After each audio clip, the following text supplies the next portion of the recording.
Boo! Ah, they're late! So, damn you, Sammy. Look. Y'all aren't the only ones who can invoke emotions. I was being happy, only for memories of you to start playing. This song's a banger. I don't know what you mean. It sounds so happy. Don't look at the lyrics. What do you mean? I have been non-stop listening to both Full Moon, Full Life and Memories of You, like this week. Like, non-stop listening.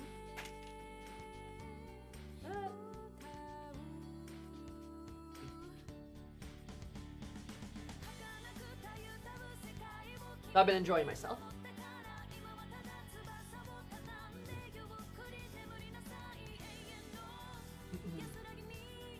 Not the final version of Burn My Dread.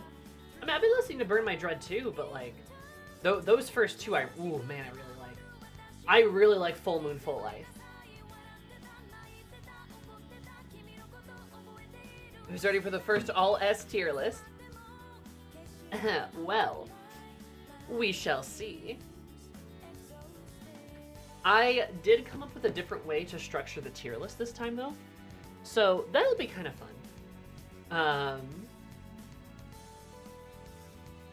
That'll be kind of interesting. We're gonna see how it works, and I don't know, maybe I'll use it for future games too.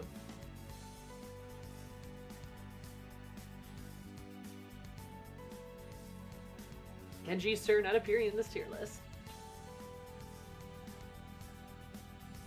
Nah, honestly, Kenji's not that bad, I don't think. We never finished his story either. So part of me feels like I can't rate him, but also another part of me is like, well, I didn't feel compelled to finish his story, so... That's sort of telling by itself, you know? If that makes sense.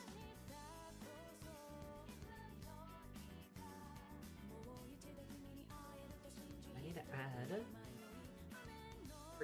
I forgot a thing. The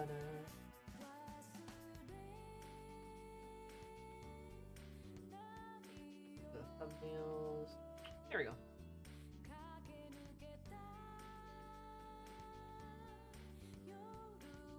Tis the season, chat.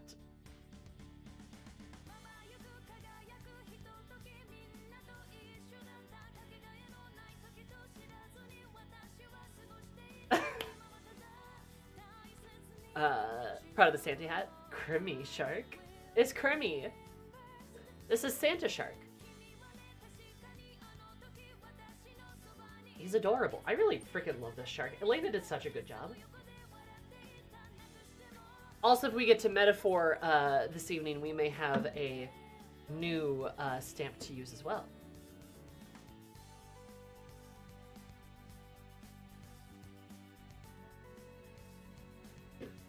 But. Are you guys ready? Should we get into it? We don't really have a tarot read to do, but I'm also kind of waiting for more people to sort of trickle in, as is tradition. I know people aren't going to want to miss this.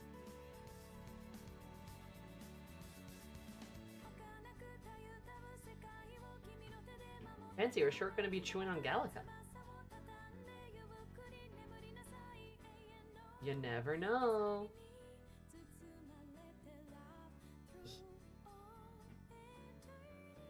Terrifying shark. The horror.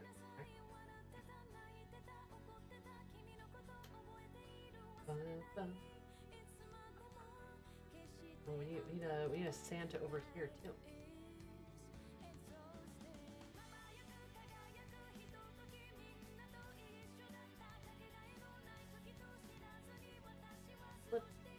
There go.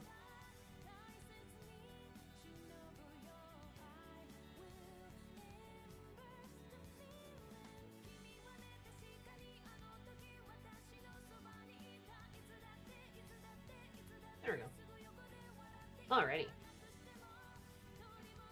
this set up, so we're ready to go. How are you guys? How's life? How are things? Merry Christmas if you celebrate. Happy holidays. Here we go. Actually, trim that bit.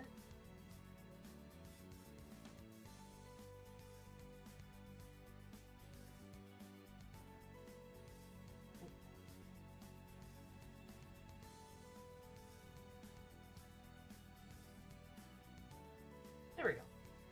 Cool. Alright, although I wish my body would stop with the coughing. I'm sorry. Got a cold. But I'm glad you're here, Kiki. Good to see you, as always. I was gone for more than a week. Just what the fuck, Alex? Oh, okay, I getcha. It's like a cough. Things are okay. Kind of looking forward to post-holidays. That's fair. Completely understandable. I am on my, like, 2-week vacation. Which has been great. I am still doing a bit of streaming, but I'm enjoying my time, honestly. And these streams that we have lined up are really fun, so I don't quite want to miss them. I've had thick music ever since the cold ended. What? Mucus, no, I getcha. I'm sorry, Kiki, that's a bummer. Yeah, I feel like sometimes that stuff just kind of happens. I need to get my flu shot. I'm kind of late on that, whoops. I might do that during my vacation, actually. That'd be a great time.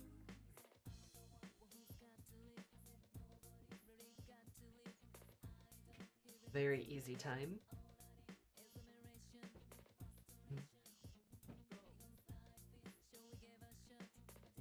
But yeah, I'm having a pretty good time myself. Should be a pretty relaxing weekend, methinks. Weeks. The only stress, the only rub is that currently my pharmacy's having issue getting a hold of like my brand of hormones. So that's not good. But yeah, they said there was an issue, and then with like the holidays, they're not sure how soon they'll be able to fill it. And I'm like, uh-oh. Like, you can go call around another pharmacy. I'm like, okay. And then I call like the CVS, and they're like, yeah, we don't have any in a 30-mile radius. I'm like, oh, okay. Good to know.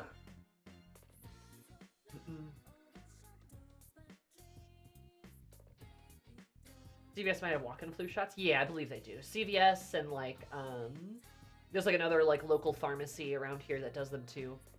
So I should be able to make an appointment and be perfectly fine.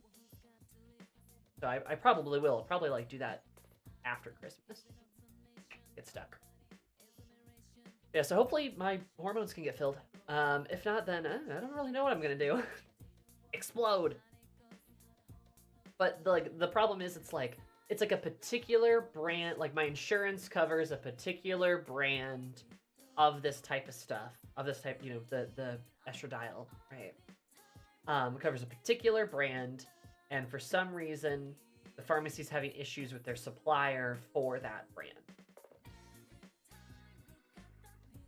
You know.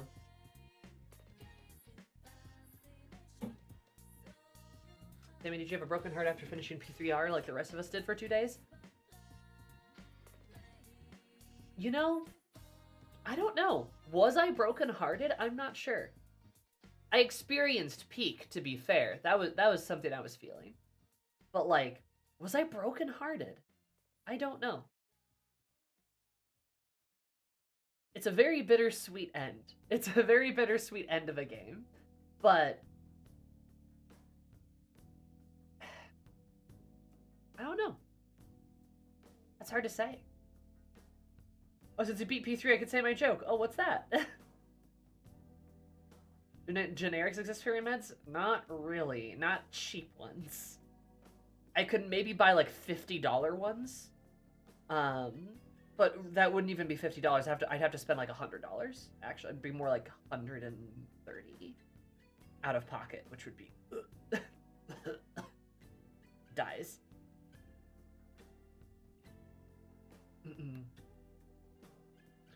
And I think I'd have to get them like through Amazon at that point. I don't really want to order anything through Amazon right now.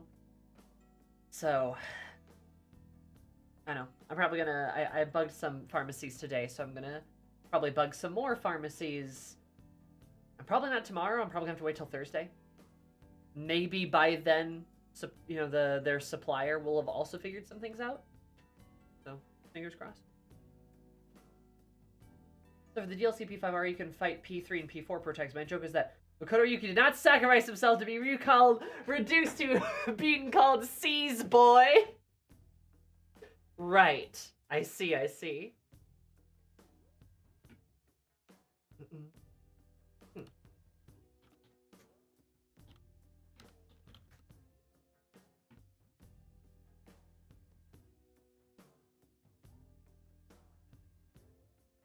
Cost plus. Interesting.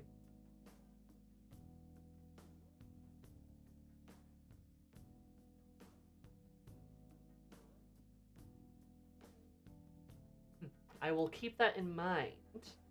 Dragon. You seize. However, he does use Messiah in that fight, so that's cool. Fuck yeah. Well, thank you, Bus. You, the true villain, has arrived. Oh, I see. Seesaw seashells by the sea store. Oh my god. You're right, he did not sacrifice himself to be reduced to being called Seas Boy. But, I can definitely say the ending of P3 is sad. It definitely is, but it's also happy, right? It's really hard to say. It's like, I got done, and was I emotionally devastated? Absolutely. But was I, like, sad? I don't know. I don't think so. You know, it's kind of strange.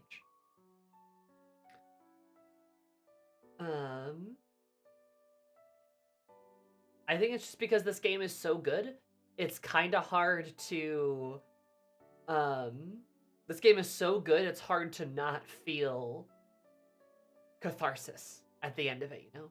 Just feel this pure level of catharsis once you finish it. Because it really does feel like a perfect end. You know? Not too sad, not too happy. Just right. Hopeful. Hopeful is the word I would use. It feels like a hopeful end. You know? Nasty gamer.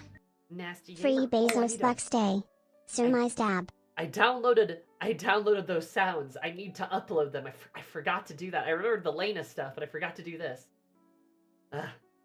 But the game earned having an ending like that. I completely agree. It's that good of a game that it deserves an emotionally complex ending, but one that does feel good. That feels cathartic. You know. Are you replacing Nasty Game with Ega says, yoo-hoo? Maybe. Or at least add it into rotation. The yoo-hoo's good, but Kiki came in clutch and got the sound effects that I was looking for.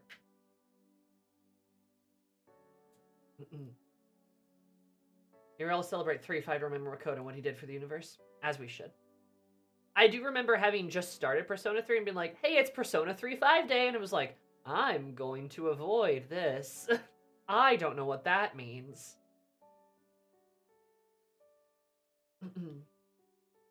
So, but yeah, we were just talking, right? Because Golden asked me, like, do you feel heartbroken from the ending? And it was like, I don't know if I feel heartbroken. I don't know if that's quite the right word.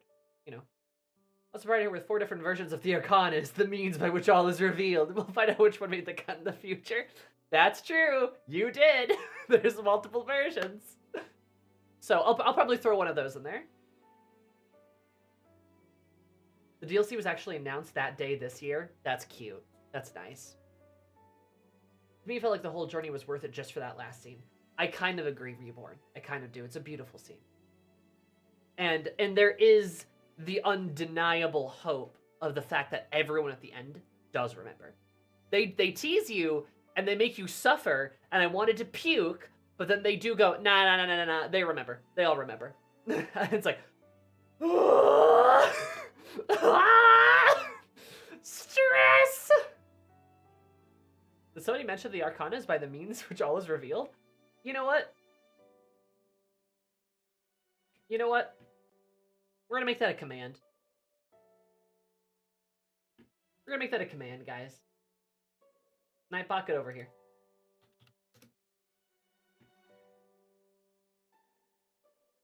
New command.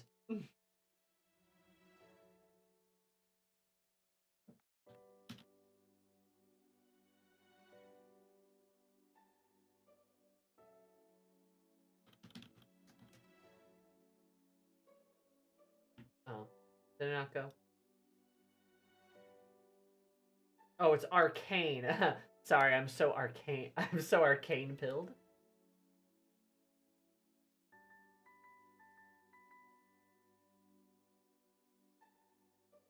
Update. There we go.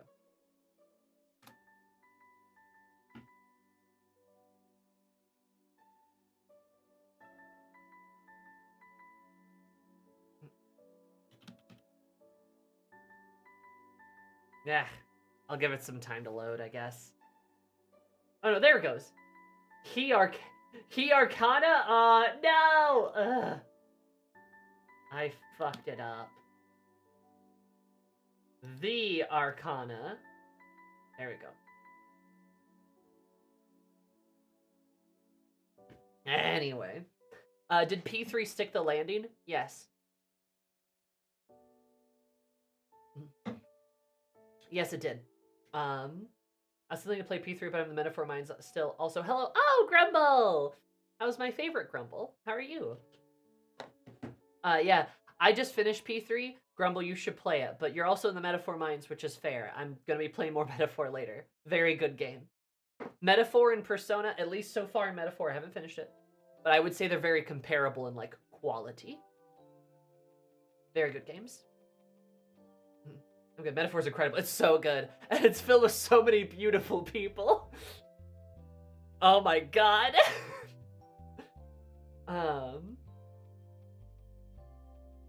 But yeah, Metaphor's great. God, the women in that game, I know! There's a really good clip of me meeting Fabienne for the first time, and it's... Oh, wow. Hulkenberg's probably my favorite, though. Love her. Arcana? Yeah, the Arcana is the means by which all is revealed. Did you know that? Maybe has to have a drool cup on hand because of all the beautiful people. Listen. Hulkenberg zone. Woo! She's great. Honestly, I love the trio. They're so stupid. I love them. All three of them. Literally, Hulkenberg being extremely gay for Tuna is so good. It's so funny.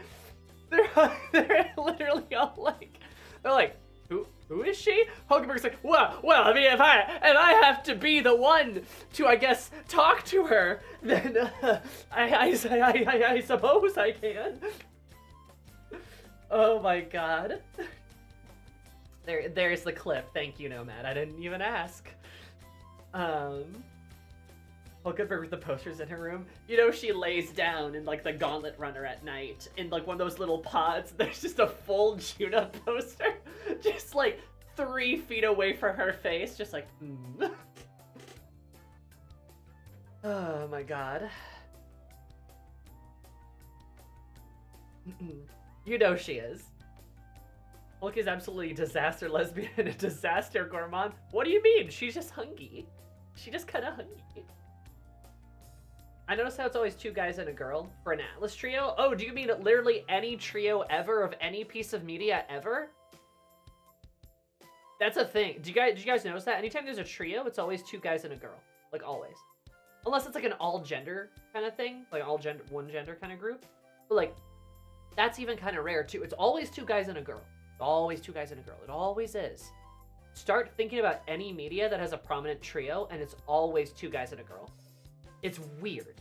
It's really weird. Like, it's really bizarre.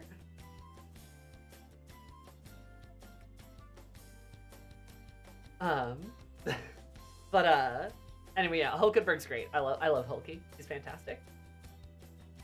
I was gonna say FF10 too, but you covered that exception. So, yeah, like sometimes they will have like an all gender trio, but I promise you, in any piece of media ever, 9 times out of 10, 2 guys and a girl. That's how they do it.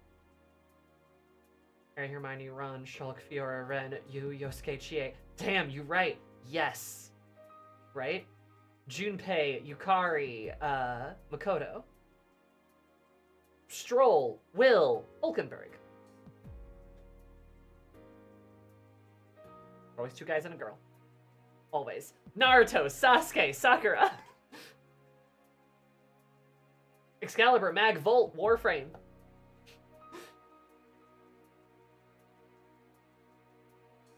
The P3 trio can go both ways depending if you're a girl. You see you guys understand the point I'm making, right?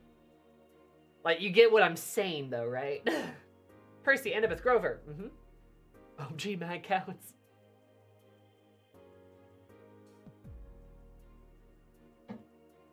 Cloud, Barrett, Tifa.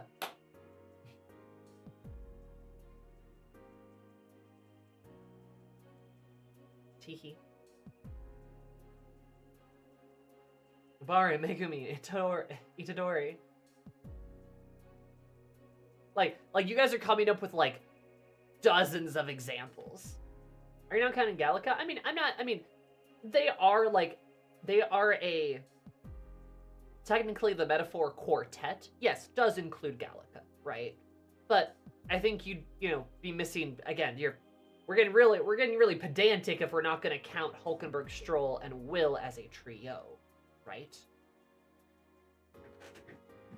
Because when people talk about, like, the Persona 5 trio, they talk about Joker, Ryuji, and An, another 2-1 trio. They don't include Morgana, right? Even if Morgana is a playable character, right? They're talking about this specific trio. So I would say no, mascots don't count, because that's a weird Atlas thing that still is sort of an exception to the rule, sort of.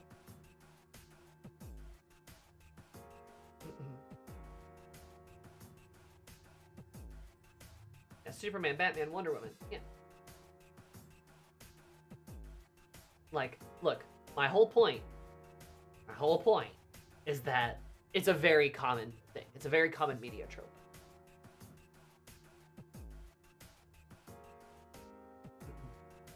So, they're literally called the Shujin Trio.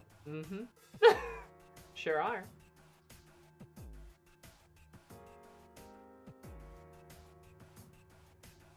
Look forward to meeting more of you.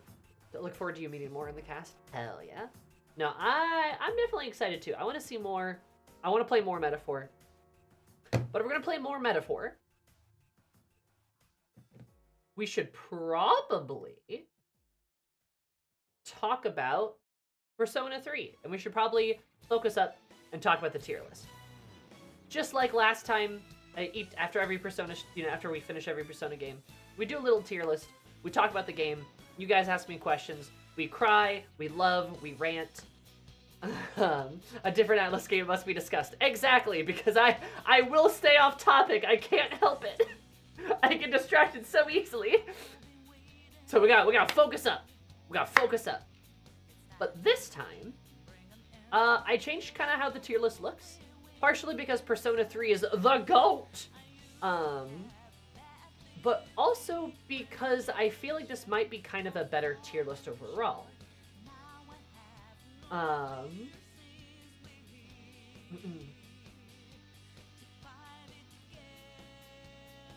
And, as you can see, I have kind of put little explanations here to kind of what I'm doing here. Because I'm going to try to be relatively objective. I will fail. But I'm going to try to be as objective as I can be and, like, how I'm grading these guys by, like, how good I believe they're writing to be, right?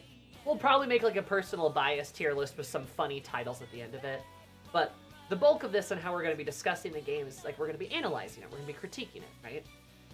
Persona 3 is very, very good, but I kind of wanted to throw in these, like, little explanations here. The first is NA, which is not applicable.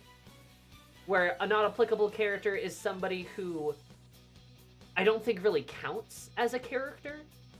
So we can't really, like, grade them on a normal list, right?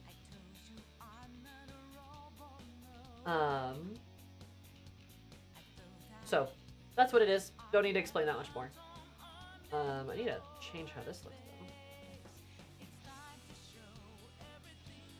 though. Oop. Yeah,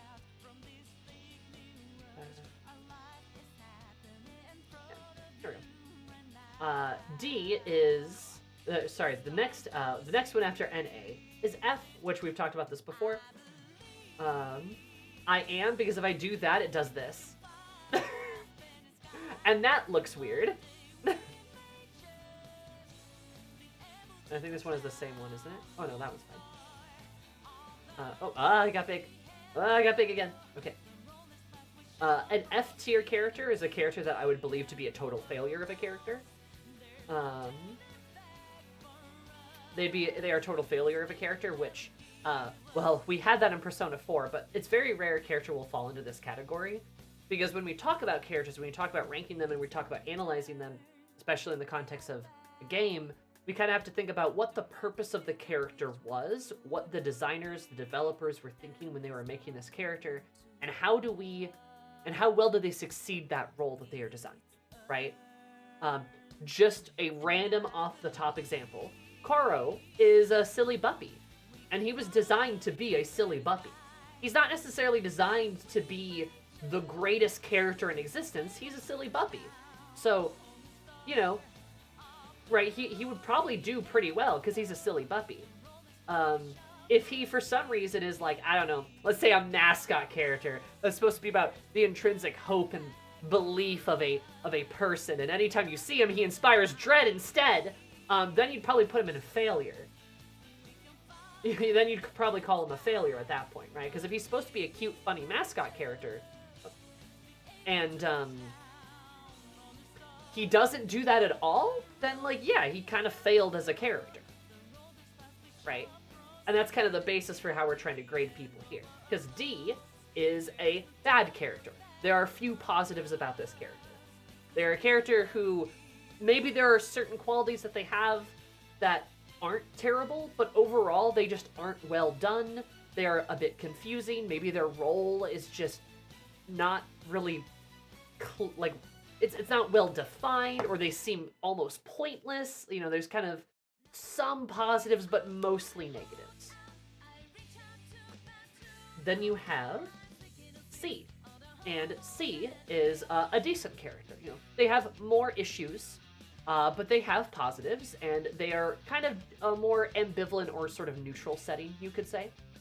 Where if you have a decent character, you know, they're not anything to write home about, but they're fine, right? They could be worse, but they're all right. You know, they're sort of a very middling character. Positives and negatives. B tier, they're great. They have some flaws.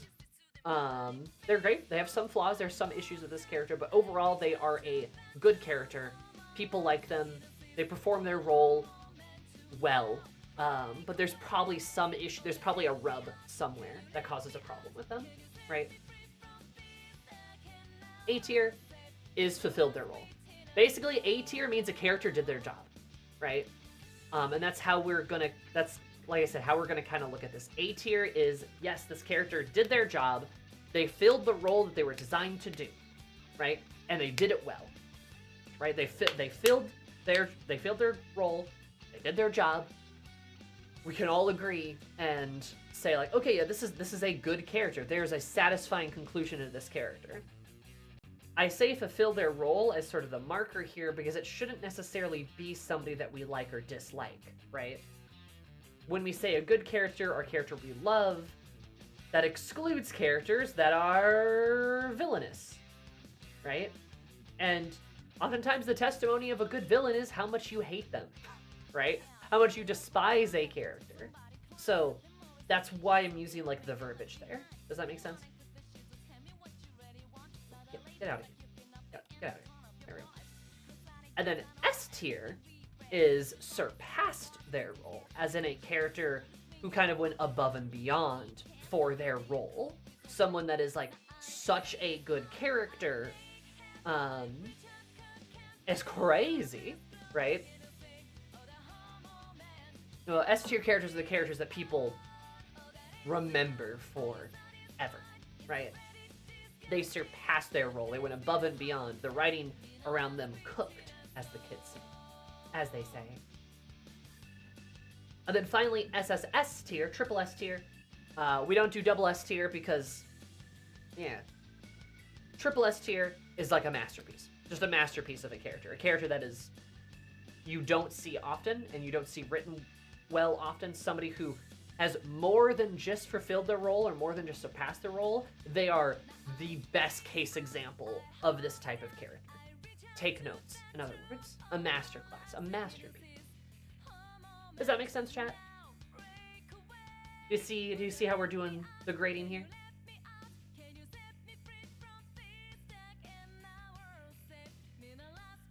Would any character in any other Persona series fit that tier of triple S? Yeah, there's probably a couple. I could maybe think of a couple. I kind of thought, like, after we had done a couple of the tier lists before, I had thought of this partially because Persona 3 is so good. We need roles past, like, A to, like, rank people, right? So, I kind of thought of this. It'd be interesting to apply the same kind of tier list to other Persona games. But P3 is just that good. That's pretty cool. Oh! Hello there. Why are we crouching by the door? Were you sleeping? Yeah, you want up? Hey, buddy. You should just hop up here. And I don't have to grab you and you won't get mad at me. Come on. Come on, Brom. Brom.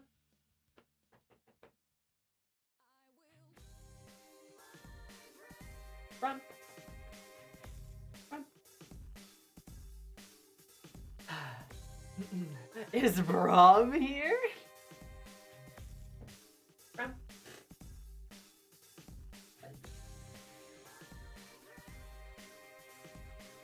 He made the foolish mistake of taking a nap in my room. Look at him. Draw him down. Look at him. You ain't cute.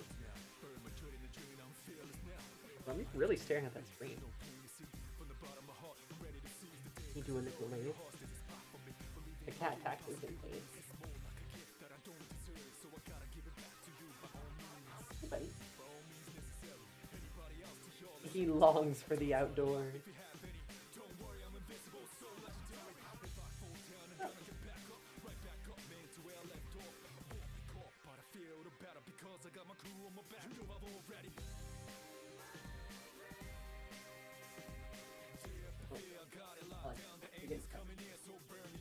Okay.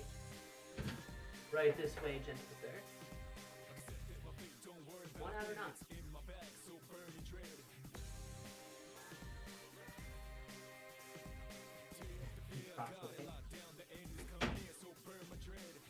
He's perfect.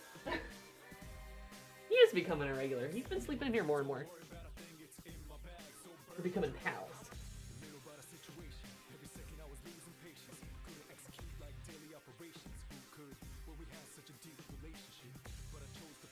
There are times where there could be different opinions for the purpose of a singular character.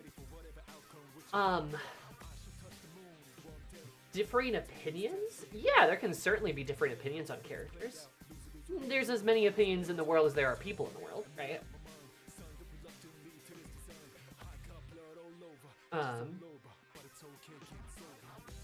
But I would argue there's only one way a character is written, right? Even if a character is written to fulfill multiple roles, that is still one way a character is written. The authors always have intent when they write. And if they have no intent, that's still intent, right? So I would say there's only ever one purpose for a character. Can there be arguments or disagreements on what that purpose is? Certainly. But at the same time, I feel like generally speaking, it's pretty clear.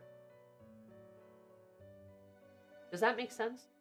Like, you know, I'm not here to like throw anyone's opinion in the trash, but like, I can't really think of an example when a character's role is unclear.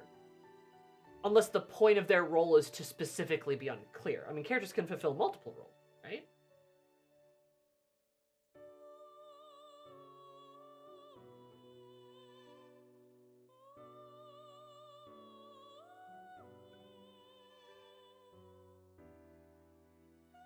Makes sense?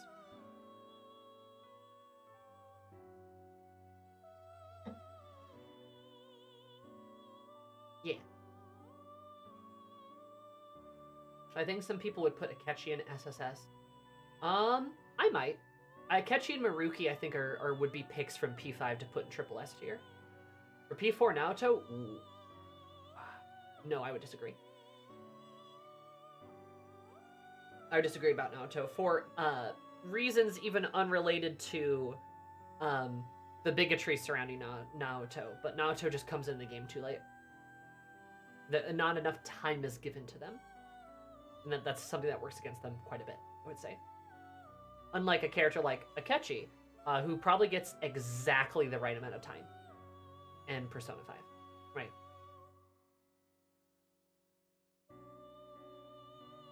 Because sometimes you have characters like Haru, my beloved, who comes into the game too late for us to really, like, get, like, you know, for us to really see the potential of her character.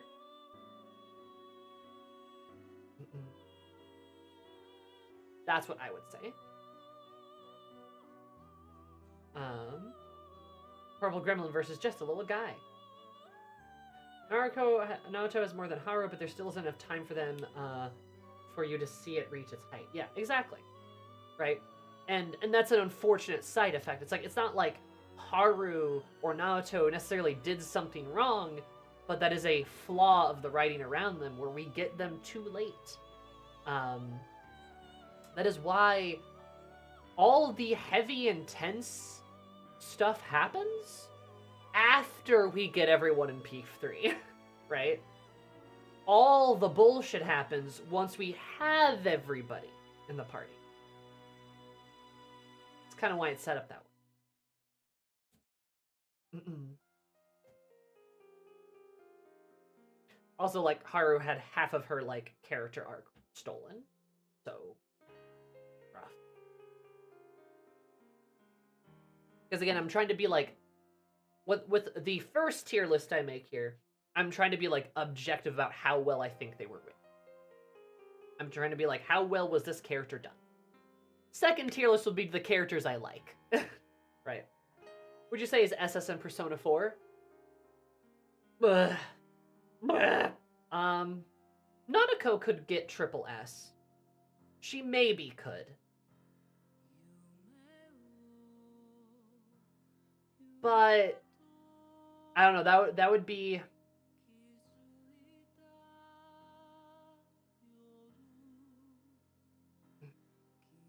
I don't know. I don't know if I would say that. Is Nanako a masterpiece example everyone should use when they create a little sister? I'm not so sure. I'm not sure. Rise?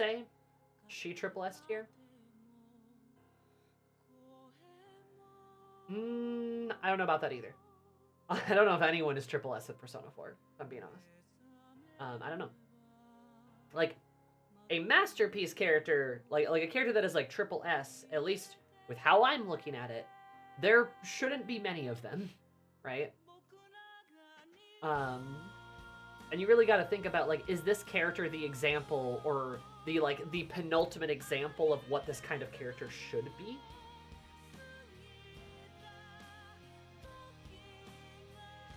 I don't know, that's an interesting question to try to answer. And is, of course, leveled with biases and thoughts and opinions that we have, right? Minako's great, but she's still tied to the disaster that is Dojima. I see, so Junpei, best bro. Who da man? Junpei da man. Alright. But I think we've delayed long enough. I think everyone seems to understand everything. And if you don't, well, you should have said something. So we're going to start actually at the bottom here. We're going to start at the bottom of the tier list. We also have, like, the tiers for, like, the original Persona 3 sprites, which they all look so thin. Everyone looks like they need to eat a bit better in these old Persona 3 sprites. So, we're going to start towards the bottom. We're going to work our way up, because I think that's probably a more fun better way to do it than start with, I don't know, Makoto. That's PS2 era Atlas. Yeah, they look hungry. Somebody should feed them. Like, Aki especially. Bro. Eat something. Anyway, so, starting at the very bottom is Elizabeth. Dizzy Lizzie. Where does she go? Well, what is Elizabeth's role within Persona 3?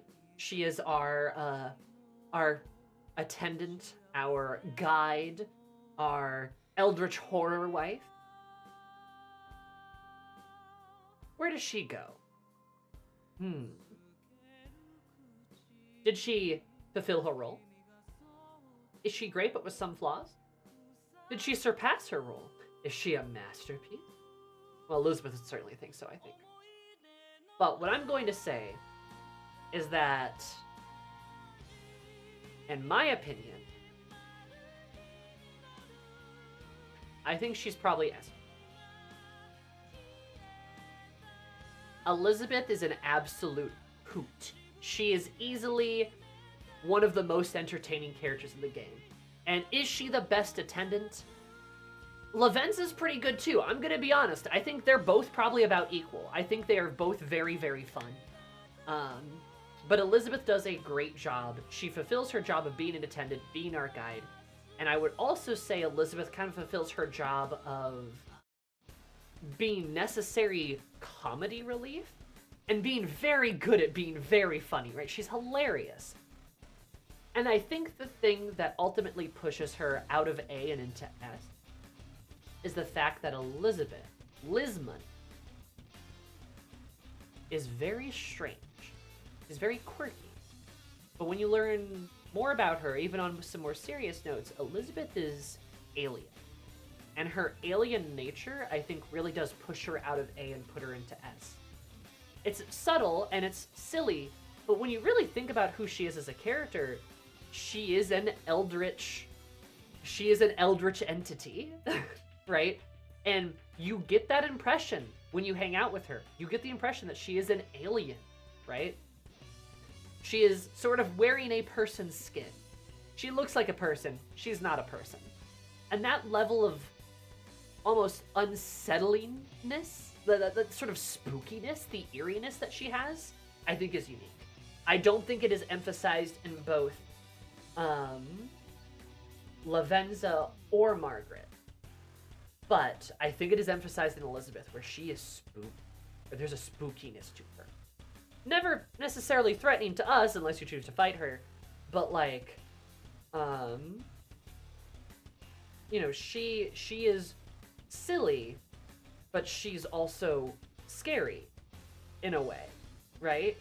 And it's really interesting. It makes her a really interesting character.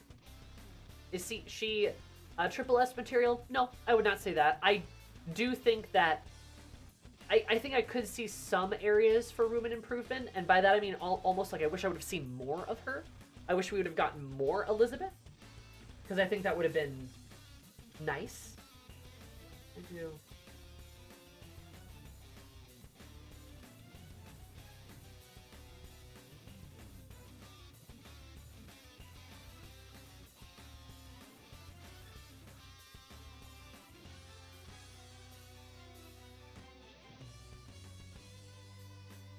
Sorry, hang on a second.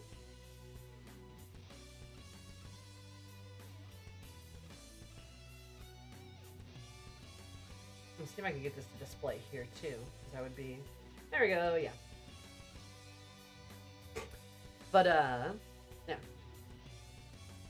Liz is woo at the nightclub, hell yeah. Sorry, I was just trying to get this to display up here too.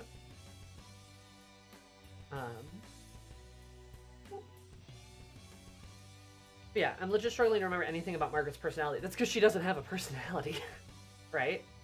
But yeah, the unsettling curiosity that is positive and cheerful, it's unique. It makes her interesting, right? Like Liz Money is a good character. She's a very good character. What, you know, a great character. She fulfills her role and has some interesting aspects to her. She unsettled me heavily in sort of the last hangout with hers, but honestly, You know, honestly, I think that's a part of her gist. She is unsettling. Truly, actually unsettling. And that's cool. That's interesting. It's an interesting way to take her character.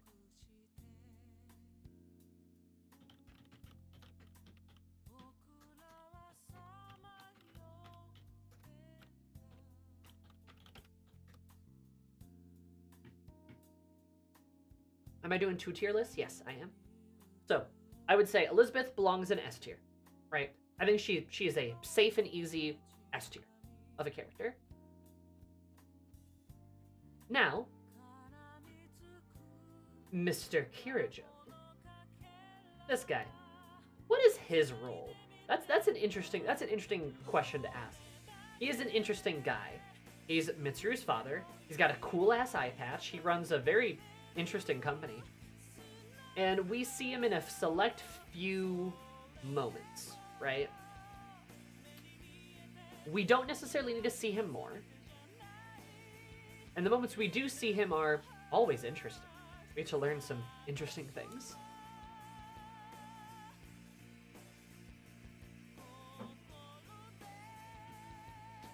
But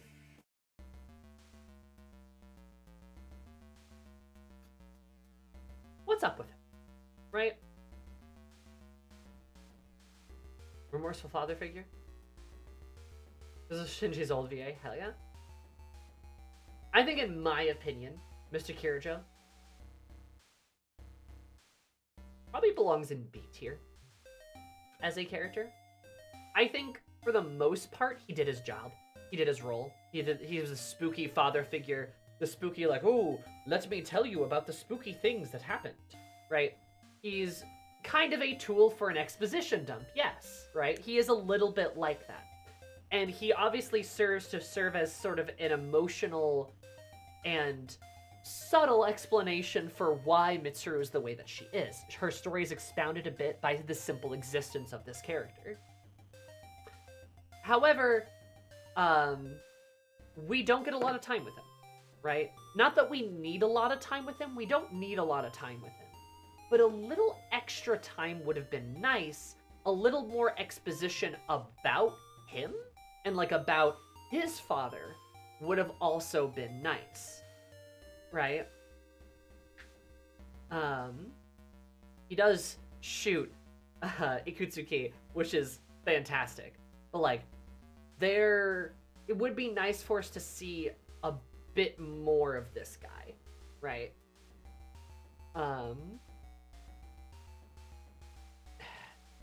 And we just don't get a ton of him. Not that we need a ton of him, but just a little bit extra would be nice. So he exists for Mitsuru's character development? Not necessarily. He serves a couple of roles, right? He is a bit of an exposition dump. He does exist for Mitsuru's character development. He also exists for the world's development. He is sort of a lore piece. They play him up in his role to make him look like he's going to be adversarial, but he's 100% for being open and honest with us from moment one. Exactly. He's also a red herring, right? So, he does fulfill his role mostly, but I think there could have been a little more. They could have given a little more with him. Laying the sins of the father would have loved to see that through his eyes at the events, for sure. So, overall, great character, but I think there could be some improvements. The sound of the police. God, merchant characters are always funky, right? I think merchant characters are always kind of weird characters. Especially when they're not necessarily supposed to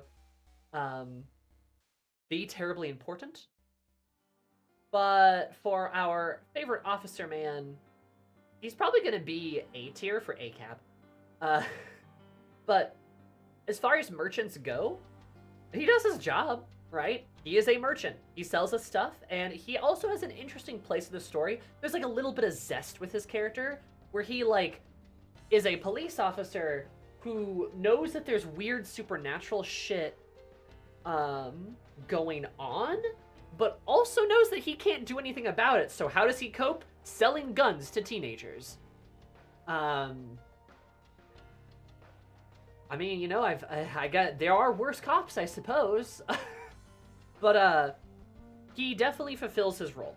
He sells us stuff, has a little bit of lore, he feels like he belongs in the world, and I would say he has fulfilled his role. He has done his job, right?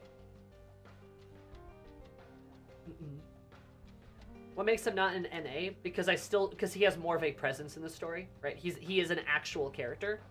There is dialogue with him, there is pieces to him.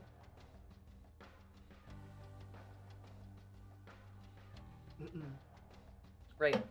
We'll probably get into an NA character here in just a second.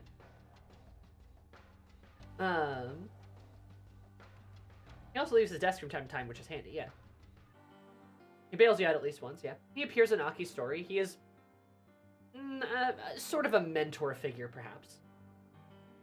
But he exists in the story. He exists in the story, and he does stuff within the story, right? He has a personality. He clearly has regrets and hopes and things like that, too. And as far as a merchant goes, you don't need really anything else. So I would say he's an A-tier character. Right? Not much more to say. Speaking of merchant characters, who also have lore and are interesting, I would actually probably say she belongs in A-tier as well. She comes in significantly later and has less than Kurosawa, but her hand in marriage. But she also is a character that feels like she belongs in the lore, and a lot of her dialogue is really spooky. Her dialogue is really interesting and clearly denotes a fact that she exists within this world, right? You can listen to her and go, oh, yep, okay, you exist in a Persona world. You also know about Personas, and she was obviously a member of the research team. She has a backstory. She left entirely too many notebooks in Tartarus. That too, right? We find her notebooks in Tartarus. It's interesting, right? She has an interest to her. She clearly knows more, which makes you wish she was more prevalent, but she doesn't need to be, because she's just a merchant. She's an aspect of the world. Because ultimately, she's just a merchant. That's her job. All her job is to sell you things. That's her role in the story. She doesn't need to do more. So I would say she succeeds. Apparently there's a small portal to Tartarus somewhere in her home. Lamau. She's just randomly talking in town. Well, because she doesn't need to do anything else. She's a merchant. That's all she does. That's all her job is. She fulfilled her role. Do you see where I'm going with this? Like, she has a very small, very basic role. But the fact that she's interesting in how she performs that role, I think probably gives her A tier. Why not? Right?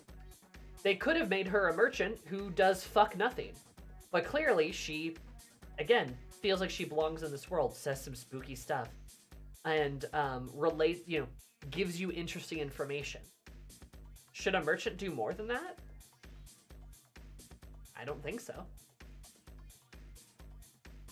I can't really find a flaw in how she performs her role as a merchant. Speaking of merchants, though, we have this guy, the guy who runs the pharmacy. He honestly might be an NA character. Because he's very different than these two, right? As a merchant, that's his job. He sells you medicine, right? He sends you on one side quest at some point, but it's just to get like a different kind of drink. And most of the words he says are kind of nonsense words, right? He doesn't really give you any dialogue that fits the thematics of the story or gives you interesting lore or anything like that. He just kind of exists to sell you items. So at that point, I can't really call him a character because I feel like he's mostly a menu.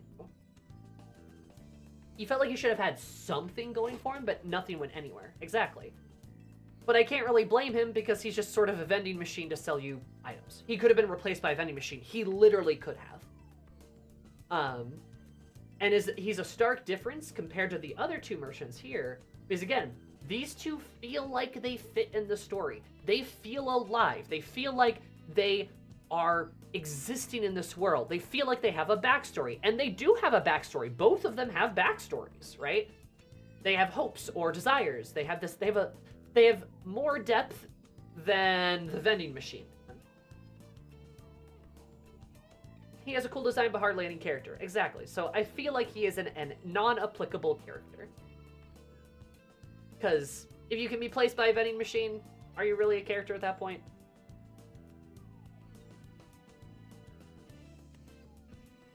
So, take that for what you will. Next, we have the principal, who is probably also an NA character. I think he shows up in like 2 cutscenes in total.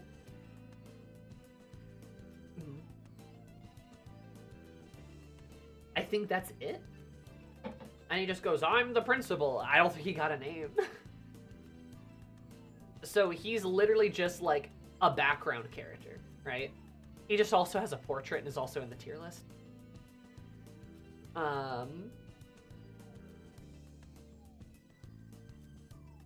Yeah, that's about it. Like, there's not really anything to say about him. Now, there's that Mr. Speech guy overshadowing him another speech. Yeah, I mean, I don't know. He just kind of exists. Now we have some of the teachers. The teachers are going to be interesting because they're all characters, right? And if I had to be honest, I don't remember most of their names. Like, we could probably put them all into here. Like, we could probably put them all into NA, but I feel like that isn't accurate to do. Because they clearly do appear way more than these 2 guys do. And they clearly have something going on for them. But, like, did they fail at their job to be just random teachers? Like, can you say they failed at their role? Did they not fulfill their role? And... I would honestly I'd probably put her in C tier. And I'd probably put...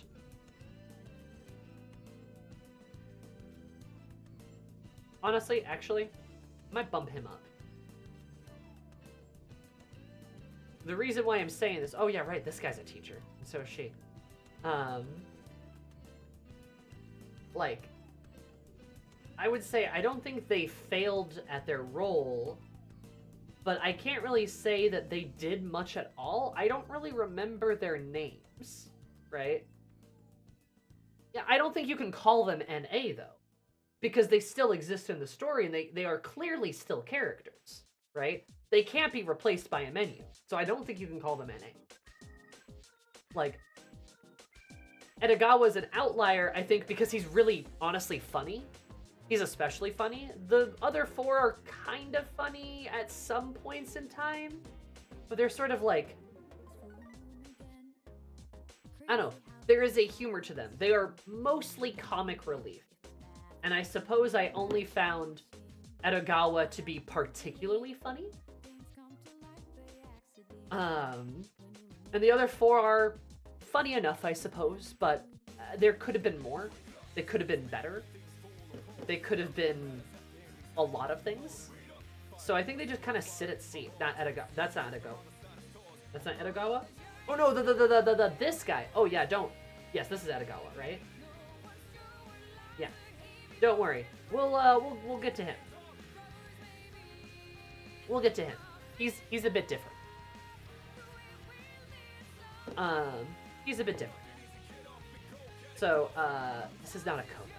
Right? Coda's the nasty creature. Sorry. Like I said, I can't remember their names very well, so that's probably telling in of itself. But they're meant to be kind of funny, they're meant to be kind of informative. They also all give you guys like a pep talk at the end of the game, which is really sweet. They are characters, they do exist, they're just very minor characters. And probably could have done a better job.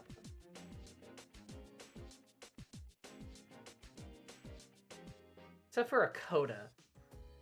Fuck this guy.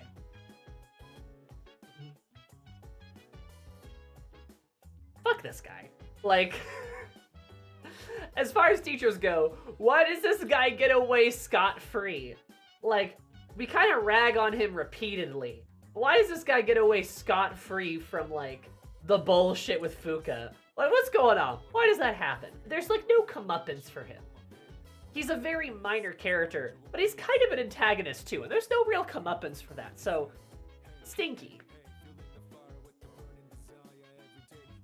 The way he handled Natsuki goodbye wasn't all that great either. Yeah, I mean, he's just kind of an asshole, and he didn't really pay the price, like, any kind of consequence for it, so that's why I'd put him in D tier, just because, like...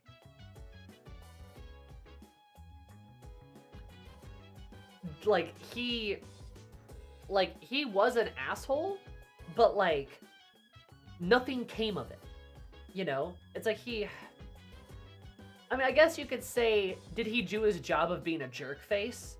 Yes. But, like, there's no catharsis out of it. You know what I mean? Maya called him a son of a bitch. She did. So, like, you could maybe bump him up, but I kind of feel like the fact that there's no comeuppance is kind of what downgrades him. He's just kind of, like, there. I don't know. I would have liked to have seen something consequential happen there. Doesn't have to die, but something.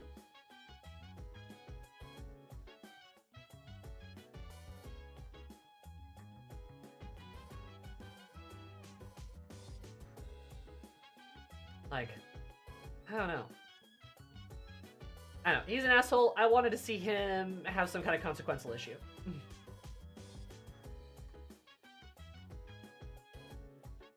Sometimes a jerk escapes consequences, but you gotta keep moving forward anyway. Maybe. Anyway, Edagawa. This dude. This freaking dude. Yeah, I think he belongs in A tier, if I'm gonna be honest. Like, he is a teacher that kind of gets higher up on the roll here, because this guy's kind of weird. But Edagawa performs a very necessary role of explaining Gnosticism, magic, and the esoteric sort of themes that Persona 3 uses. And that's very important if you don't fucking know anything. You could call him a giant tutorial, maybe, but he's kind of funny how he does it with all his like little magic words, and he's like, well, somebody's sick today, so I'm gonna teach you guys about magic. And like, he's kind of a goofball. But he also teaches you the themes of the game, or at least the sort of engines by which it runs, through sort of Gnosticism and magic, and a lot of really interesting lore pieces. When this guy's speaking, it's interesting to listen to him. He's interesting to listen to. And as a guy who espouses necessary details, I mean, like, come on, right? Like, I skipped all his stuff because I found him so boring, like so many teachers I had. Fair, but he explains a lot of really important things. Like, he explains the tarot. Like, he explains the tarot. He explains the arcana. He does talk a lot, yeah. But he explains, like, the mysticism that Persona 3 uses as a setting or plot device or thematics, right? So I would say he's an A tier because, yeah, he's the yap god. He's the dictionary. He gives you a lot of important terms. And then does so again in P4, I suppose.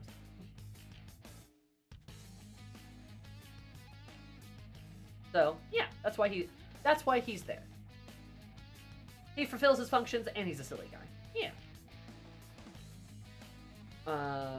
Now...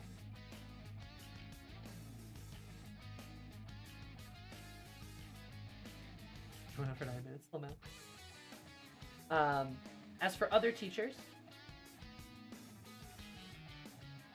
It's funny that Toriyumi and Maya are both in here, but I understand why. And I probably should do them separately. So Toriyumi, I would put in A tier.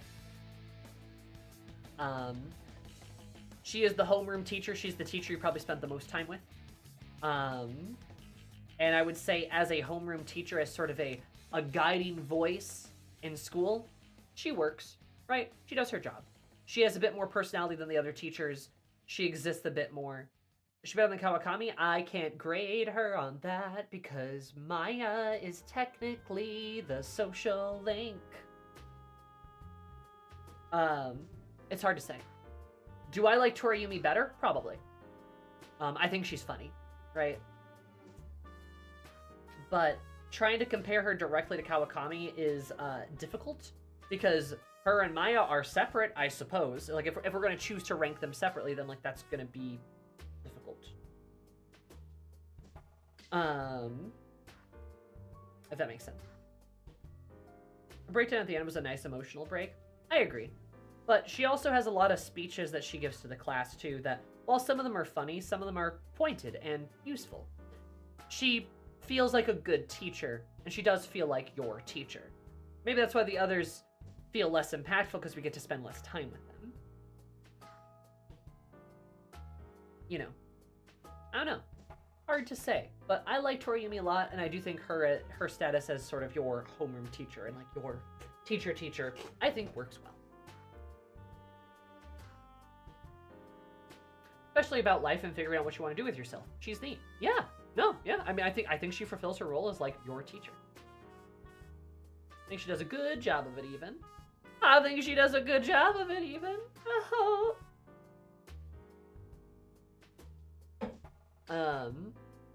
Natsuki is next. Where does silly Natsuki go?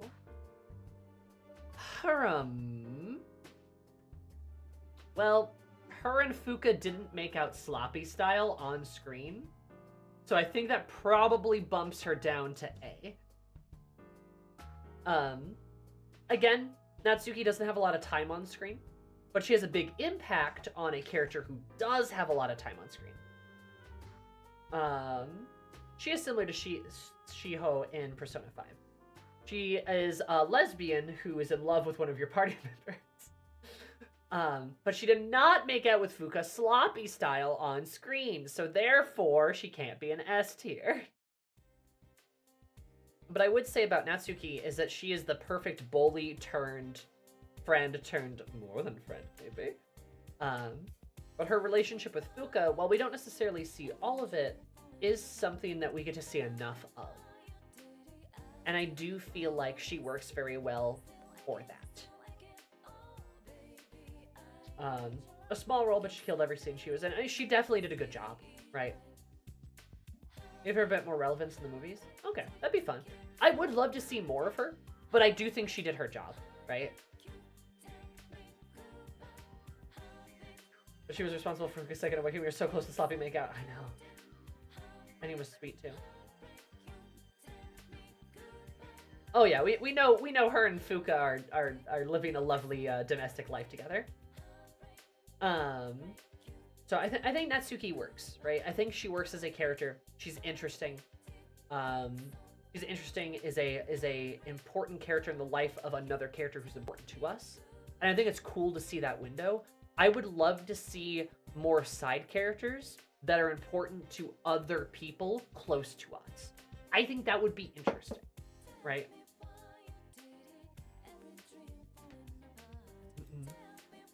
That would be interesting. Now we have Akanari, who's total garbage. Oh my god. He's the worst character ever.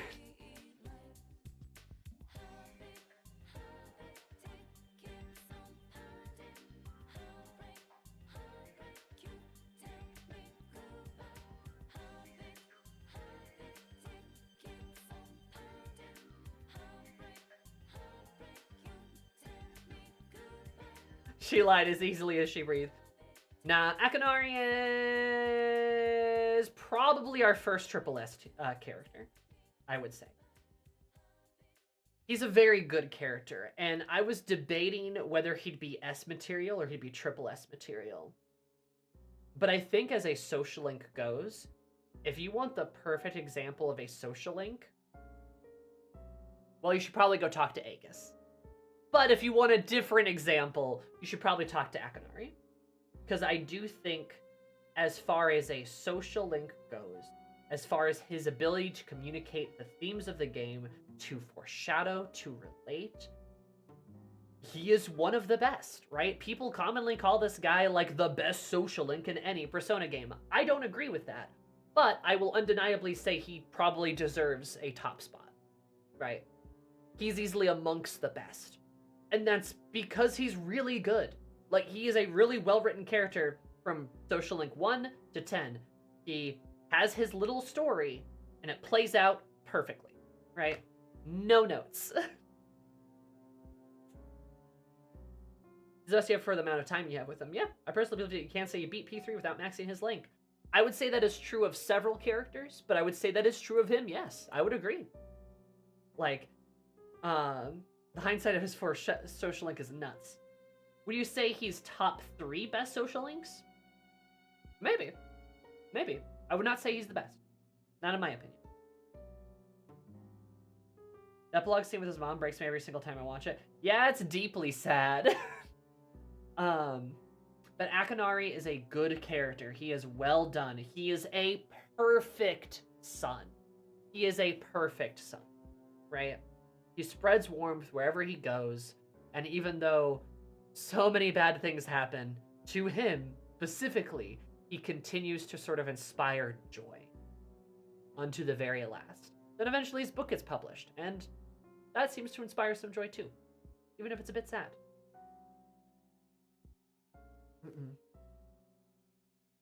Damn, the rules. Yeah, and Ray, I would completely agree with you. But Akinari is a very good character. I mean, he's a masterpiece, right? Can he be anything but a masterpiece? I don't think so, right? Because I did think, like, does he belong in S tier? Well, he's excellent, right? But, like, if you want a good example of what a social link should be, you should look at Akinari. So does that not make him a masterpiece? If every social link was graded to the standards of, like, him as a social link, all of them would be amazing. Or at least better. Right? He encapsulates the themes of the game very well and performs a very interesting narrative story while also being his own character. I mean, he's just great. Akinari's great. We love this funky dude.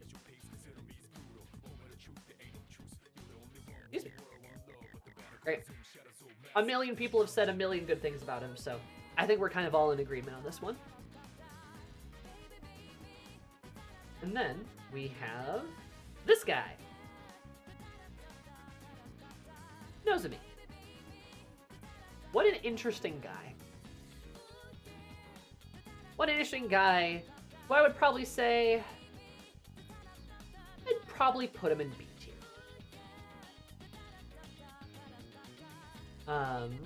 Wild ride of a social link. He certainly is. Nozomi is not great, but he is interesting.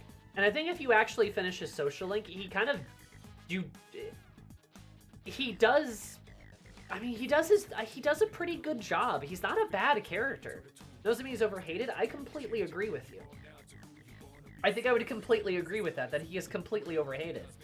The first half of his social link is a bit dull, a bit boring, it's a bit gross. But at the same time, he's not, you know, the rest of it's not bad. His personality was just a lot better. Yeah, I mean, he's a little contemptible. That's kind of the point, right? He is a meme. I don't think he's a bad guy at all. He is a bit confused and a bit desperate. And I like where he goes. Like, I like how he changed. I wish some things would have been different about a social link. It is a bit too backloaded. And I think the stuff with his brother should have come up sooner, because I think that could have been interesting to talk about. I do think his social link ties into the themes of the game, though. I absolutely think it does. But also, I think we should probably criticize the fact that he is, like, you know, a fat character who has, like, an eating issue. That's not great. But at the same time, it's good that the conclusion of a social link is not that he shouldn't be fat, but in fact that he should go be a food critic, because he's really good at it. So, like, you know, a better conclusion than I think a lot of games would have gotten to. As somebody who's overweight, him using food as both a coping mechanism and almost as self-harm hits. Right? It is interesting. He has a lot of potential, but I don't think he perfectly fulfilled his role. I think there are definitely flaws with his character that could be improved upon. Right? And I think could be, right? I'd love to see Atlas take a stab at another character similar to him, and I feel like they'd probably do a better job.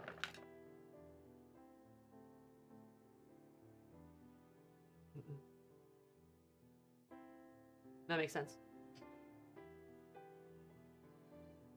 So, he's alright. I really don't think he's as bad as some people think he is.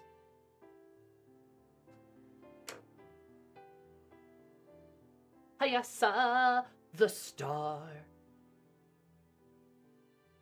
I'd put him in A tier. I think he did his job, right? I think he is a good star. I think his story also complements the themes really well. And I think his story is frankly a little sad. Especially since he kind of has to give up, his dream of running. But, who doesn't know a high school athlete that had to stop the sport they love for some kind of reason, right? I think he touches on a necessary part of the game, a game about life, which is the fact that sometimes your plans in life change abruptly, sometimes violently. And he manages to sort of keep faith, keep hope.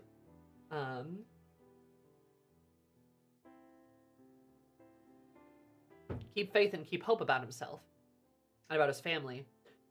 But that doesn't require giving some stuff up. But yet he's not entirely powerless, as we see in the end. He's able to go get some guys together for some athletic activities and club stuff, and how things with his family are getting better. Maybe one day he'll be able to do something different. And he's trying to make the most of his difficult situation. Absolutely. He's a good star, and he ties well into, the game's themes about life, which is just that life really does change sometimes. But also you can't give in to despair, right? When life does change. One criticism I hear about him not directly about his social link is the game didn't need another athlete-adjacent SL. That's probably true. That's probably true, but I don't think that's his fault. So I feel like that's a thing we can't really, levy against him. And out of the athlete, social links, I think his is certainly probably better than Kazuma's. And Kaz's. Kaz.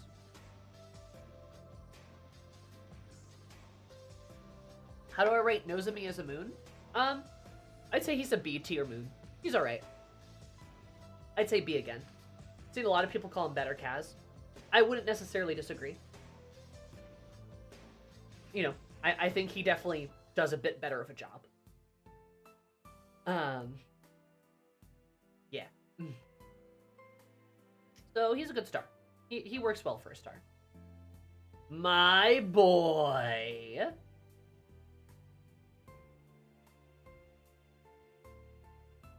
Perhaps this will surprise you, but I actually think I'm going to put him in S tier. Well, I don't think he quite ekes out a triple S spot.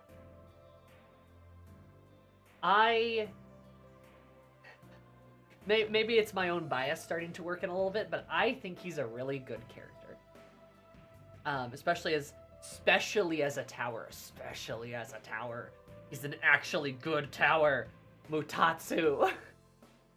I like the tower's not a child again in this game. Me too, because I think a child tower can work really well, but they have to actually go through bad things. I'm sorry that homework was a little hard for you, bucko, or that you were a little mean to a kid at the arcade. It's not being a tower. That's a gross oversimplification of the other two towers, but I really do think Mutatsu is a really good envisionment of what a tower should be. He is harsh, he is mean, he is cynical, he is full of spite and vinegar, but that is because he has had a hard life. That's because a lot of bad things happened to him.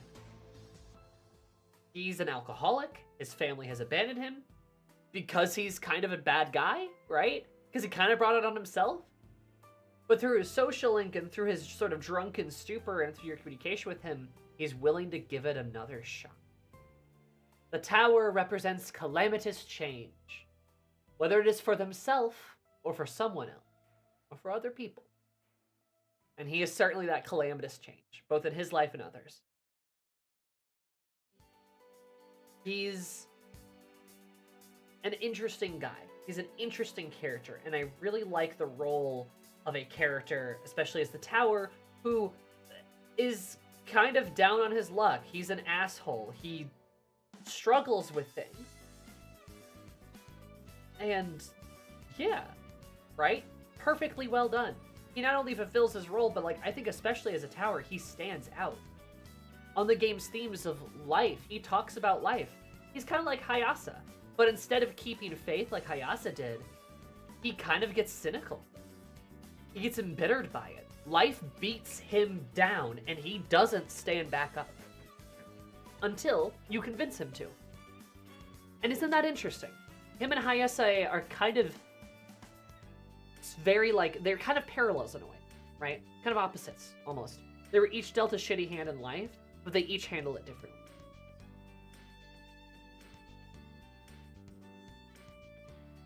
Like on the end, he says, we'll meet again if it's in the cards. Yeah. And then, even in the epilogue, he does start to patch things over with his family. It's not perfect, though. It's not perfect, though. He doesn't just fix everything. He's still an asshole. But he's trying. And that's interesting. He does warm up, too. But I like Mutatsu a lot. I think he is a good character, and I think he's a very good character. I think he does surpass his role. I really do. He's excellent. Honestly, we're getting into like some of the higher tier characters here in general. Tanaka!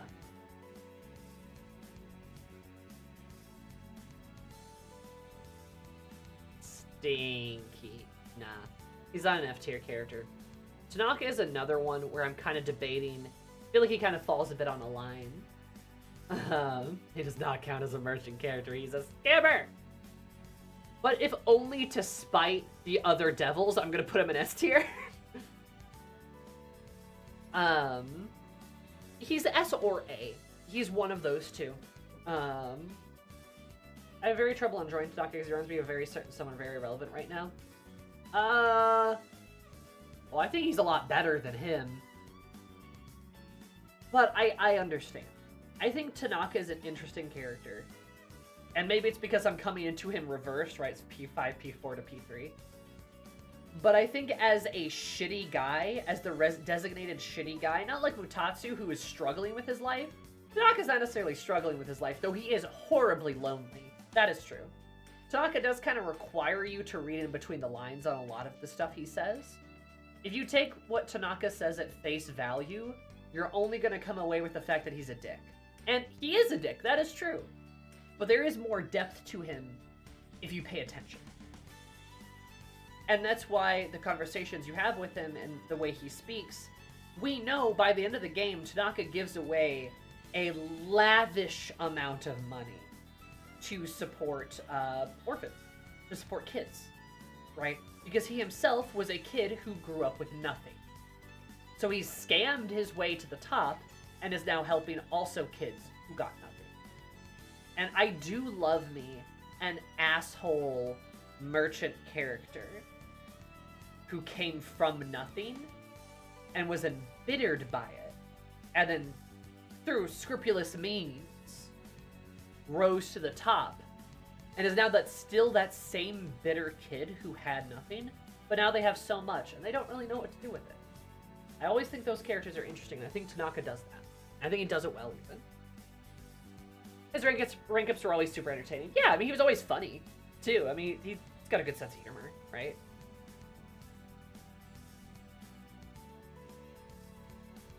Tanaka's the type of man who knows what he's about, but would like to do a little bit better. He just needs a little push, and you do give him a push. He says, oh, I'll never do that, but we know he does, right?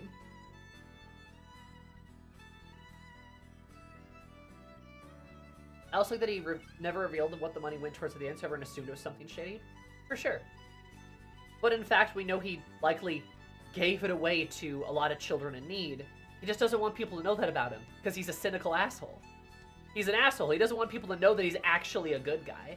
He doesn't want that kind of attention, because he's still that same bitter child. Interesting. I think that makes him a good character. I think that means he more than fulfilled his role. And in terms of the themes of the game, yeah, Tanaka's a great character, because Tanaka is the part of the game that kind of asks the question of, like, he's the character that you get to meet that asks the question of,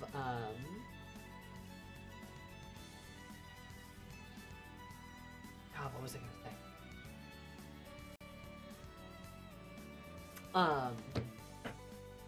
Of, like, what happens when you encounter somebody in life who's just an asshole? And what happens when you encounter somebody in life who is made into an asshole from kind of how they grew up?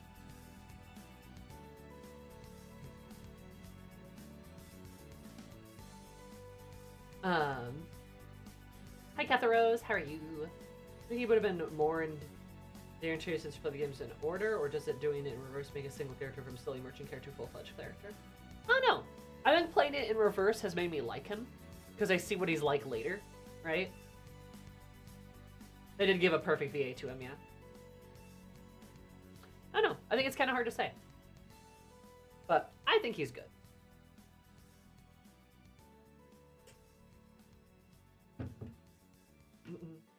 I am marvelous, Catherine. Doing it pretty good.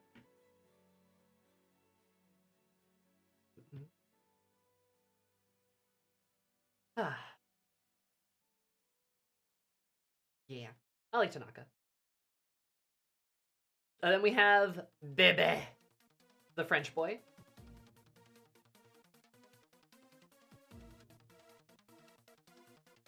I'm doing black web details. Oh, Bitcoin. Oh no, don't make him into Bitcoin. He would scam people, though. He would scam rich people. That's something he would do. Bebe.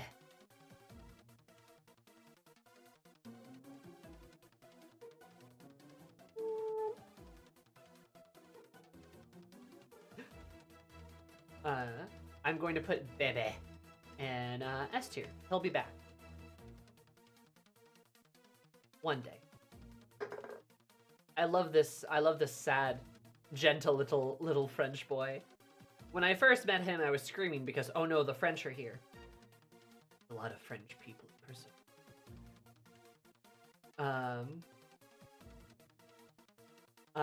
And I think... And the worst part of Bebe is if you complete a social link, you don't see him in Kyoto. Yeah. My mistake. Mitsuru can speak French to me anywhere she wants. But Bebe, I think, again, as a... Much like the other characters in S tier, he fulfills his social link extremely well. He represents temperance so well, and he also ties into the themes of the game really well, too. Bebe is a soft and gentle boy, and bad things happen to him, and he cries, and he is sad, and he is this very emotional guy. He's a very emotional man. He's kind of operates as this overflowing fountain of emotions that Makoto is not like at all, but they're an interesting comparison, and the fact that they make friends is sort of strange. But it makes a lot of sense when you kind of think about who they are. Additionally, Bebe's aunt dies, and that affects his life. He has to leave. But then he realizes that he also has to stay in France because so many people pitch in to help him. He is balance, he is temperance, right? He is realizing that this isn't fair to them, so he'll find a different solution. He will return. He'll return on his own terms. He'll return on his own money. His goodbye is probably the most emotional after Akanari. I cried during Bebe's goodbye, right? He sends us a letter because he cares so much, and you can see the love that he puts into the things that he makes. Everything Bebe does is in love, right? Everything. He wears his heart on his sleeve, and he spreads that heart everywhere he goes. And it's really cool to see a character like that, especially in this game. Especially in a game that can become very dreary at times, very sad at times. It's very nice to have a character who is filled with love. Isn't it? I love Dede. He is probably one of my personal favorites, and I cried a lot. He made me cry a lot. Alright, I got this little bitch now. Pharos. More like F for failure Rose. Wearing a little prison uniform. Pharos and Ryuji are separate, yes. Ryuji's over here. Look at him in his fucking dorky-ass scarf. What a loser. Pharos, Pharos, Pharos. Pharos, Pharos, Pharos. Where do you belong? I think... maybe this will be a controversial opinion. But I think I would probably actually slide Pharos into B tier. You can only have a mysterious little boy be so mysterious at me that I kind of get tired of it at a certain point. And I think that's probably what I would say about him. He's the mysterious little boy who waxes weird, philosophical, ominous things at you. And I suppose that was his job, so he did a good job of it. But he also is a little annoying. I think he overstays his welcome a little bit. Especially by the time you kind of get towards the later parts of his link where he's like, wow, I'm a mysterious little boy. You're going to experience an ordeal. And you're like, yeah, like, it's strange, right? Like, it's kind of hard to, I don't know. He is a strange lad, and it's kind of hard to feel a lot of attachment to him. But at the same time, he performs an interesting role in the story. I just feel like it could have been better. His questions could have been more philosophical. He could have been less ominous or less mysterious. It's like, okay, we get it. You're a mysterious little boy, right? You look like us. I get it, right? Like, there's, you know, it's kind of interesting. You can only harboring so much before the audience gets tired of it. Exactly. And I think he's an interesting lesson in, like, mystery. And this is something I have to keep in mind for my writing, I know that much. But, like, when you have so much mystery going on, at a certain point, if there's no breadcrumbs to go off of, you're going to have some readers or some gamers or, you know, whoever look at it and just kind of go,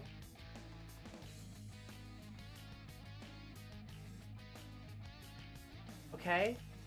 Like, at a certain point, people are going to get annoyed. They're going to get tired of it because they're like, stop implying weird bullshit. What's going on? Like, what is going on?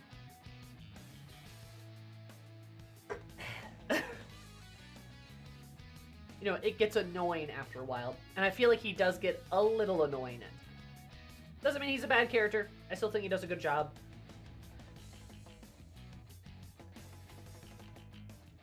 Yeah, Pharos is way more interesting to analyze in hindsight, but he's not super entertaining, especially when you play the game the first time, right? So it's kind of like, yeah, okay. He's alright. He's definitely the least best of the Death Arcana trio.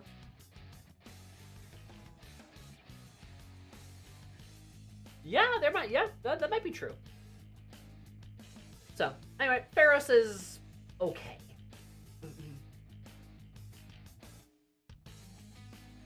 It's alright.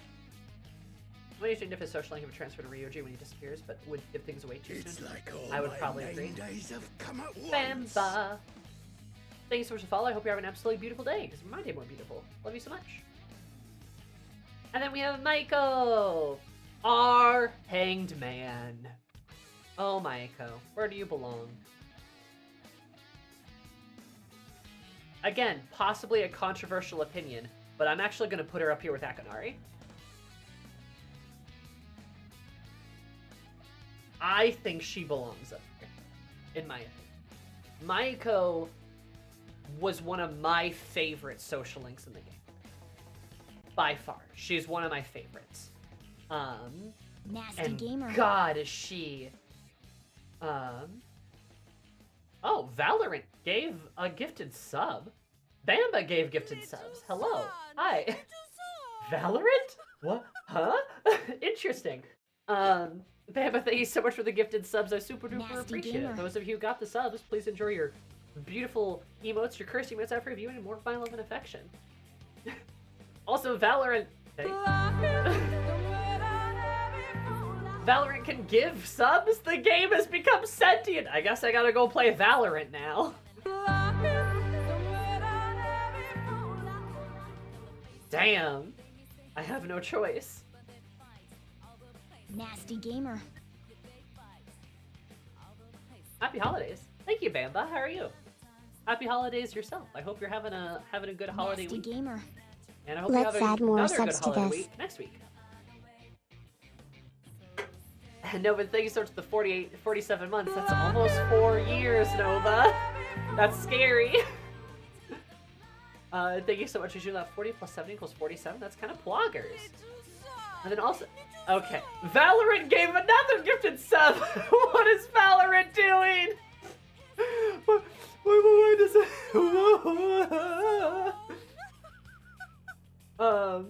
Okay. Winter, thank you for giving that sub to Minzo. I super duper appreciate it. I don't know why Valorant's doing this. But thank you, Nova, for the gifted subs. Now they can enjoy beautiful emotes, cursed emotes, ad preview, and more of my love and affection. Also, I fixed my ads, by the way. It should only be a minute 30 of ads every 30 minutes instead of 3 minutes of ads every 30 minutes, like how that was not supposed to be. But I think I fixed that. This should be good. Twitch Valorant promotion for the holidays. Gift 5 or more gifted subs with the bonus subs paid for by Valorant. Guys, I have an idea. What if we bankrupt Valorant? They're sponsoring the current sub incentive. Nice. That's a fun way to do a sub incentive. Have, like, a company pick up the bill so they can promote shit, right? That's a fun way to do it. Already on it. Excellent. We have to bankrupt Valorant. It's the only way. I mean, seems kind of rude. I have friends who really enjoy playing it. Well, your friends are wrong, Nomad. Have you considered that? It's an alright game. It's fine. I've played it a few times, but yeah, I was never a CSGO girly.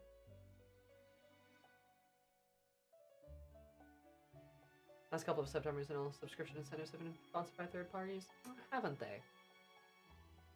Right, that would cost Twitch precious money after all. Anyway, thank you though. I appreciate it. Very kind of you all for the gifted subs. Thank you so much. Little son, little son. I see. Nomad, thank you for the gifted subs. I know you did it out of spite, however. This is my #1 gift box. I will not stand to be dethroned. Thank you, I appreciate it. This is very kind of you. Except you're also stinky, so consider that. Bone stole from me once, never again. I see, I see. You're still mad about that, huh? What to decide? I'm a Persona tier list enjoyer, so this sub is worthy content. Thank you, thank you. I hope you approve of it so far. We're kind of being a bit specific on how we consider the characters, right? That's why I got the little description. But I hope you approve of it thus far. My favorite lines from Maxer's Ultra Kill video game. Good way to describe a game is it that it gives brain damage, just like playing Valorant, but in a good way, unlike playing Valorant. Oh my god. Grudge holding level extreme. Hell yeah. Yeah, Nomad and Bones have a bit of a rivalry, I feel. I wonder who will slay the other one day. Will they slay each other, thus ending in perfect harmony?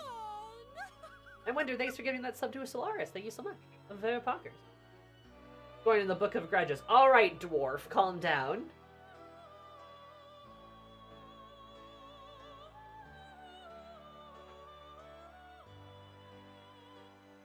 One more for the hype train. Thank you, Prof.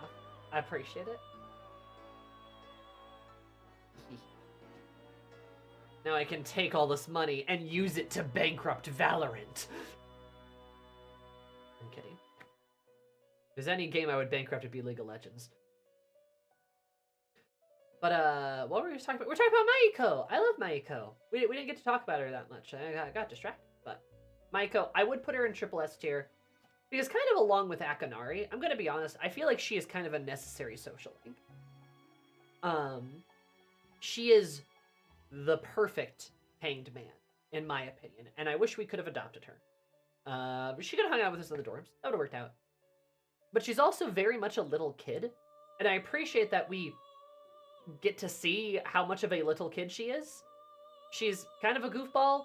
She's kind of silly. She doesn't quite understand everything that happens to her. But she's also so young, she really is just utterly powerless.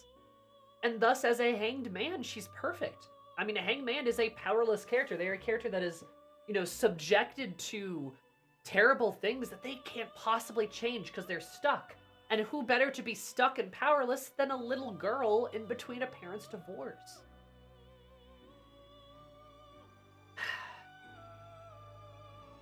It's sad, right? It's really sad, but it fits the game really well. It's about life. It's about how there are some things that happen to us in life we can't stop from happening. We're powerless to stop. How your parents can ruin your life, intentionally or unintentionally. And thankfully for Mayuko, things do get a little better, but they still aren't perfect by the end. They don't fix themselves. That should be a lesson to all you parents out there, or people who are considering becoming parents. Make sure you don't fucking get divorced. Or at least wait until the child is well beyond their developing years, because man, can it fuck up kids. It could really fuck up kids. Right? And I'm not saying this from some kind of perspective of like, oh, well, like the parents should have to force themselves to stay together if they have a child, which traps somebody into a bad domestic situation. That's not what I'm fucking talking about, right? That's not what I'm talking about. But like, any child of a divorced parents, especially any child of divorced parents when they were young, when they were like the age of Mayuko, I'm sure can probably back me up on saying that, yeah, it fucks with you. It can ruin your life in many ways, depending on how bad it gets, right? And that's why it's really interesting for Mayuko to be a hanged man and to fulfill this role in the story of the character who can't do anything about her future. She can't do anything about her present. She has no choice. She has no options. That's why she runs away, because that's the only thing that Mayuko feels like she can do, is run away, get away from everything. Because she's scared, and she's hurt, and she doesn't know what to do. It's perfect. She's a perfect character for that. And she feels like a believably little kid, like a little child, right? She feels like a child. She's written that way. Of course a child would do something like that, especially after their dad hit them, right? Like,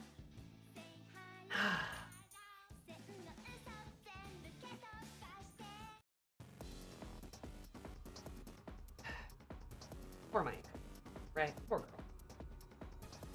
But I do think she belongs up there. I think she's a really good pick.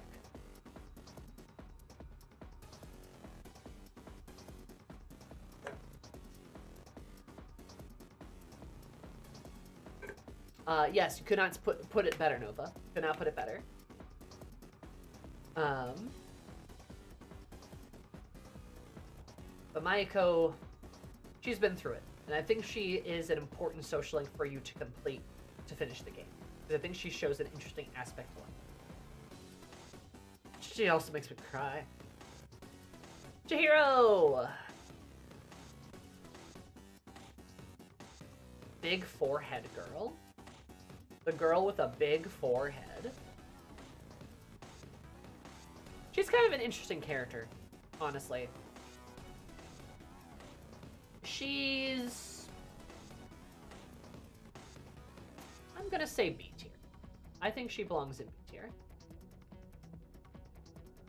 I don't think she's a bad character. I think she's generally pretty good. I think there are a couple of moments with her that are a bit odd, that feel a bit strange, you know? And I think that holds her back from hitting A, because, you know, she's an interesting question of, what is Chihiro's role in this story? She is justice! What justice happens? Justice to her, right? The desire to be fairly treated. Okay, that's fair. You can say she represents how she is a physical representation of what it's like to be somebody treated unfairly, in sort of a cliquey, sort of social, sort of dogmatic kind of way, right? Like, she kind of gets dogged on socially because she's an easy target, and she doesn't really know how to advocate for herself. And then through the social incubator, you are able to help her with that. She teaches you an important aspect of life, which is the fact that sometimes you really need to advocate for yourself, or else you need to be able to kind of put your foot down, and you need to be able to do so with confidence. You got to have that sort of gumption to be able to push forward for yourself.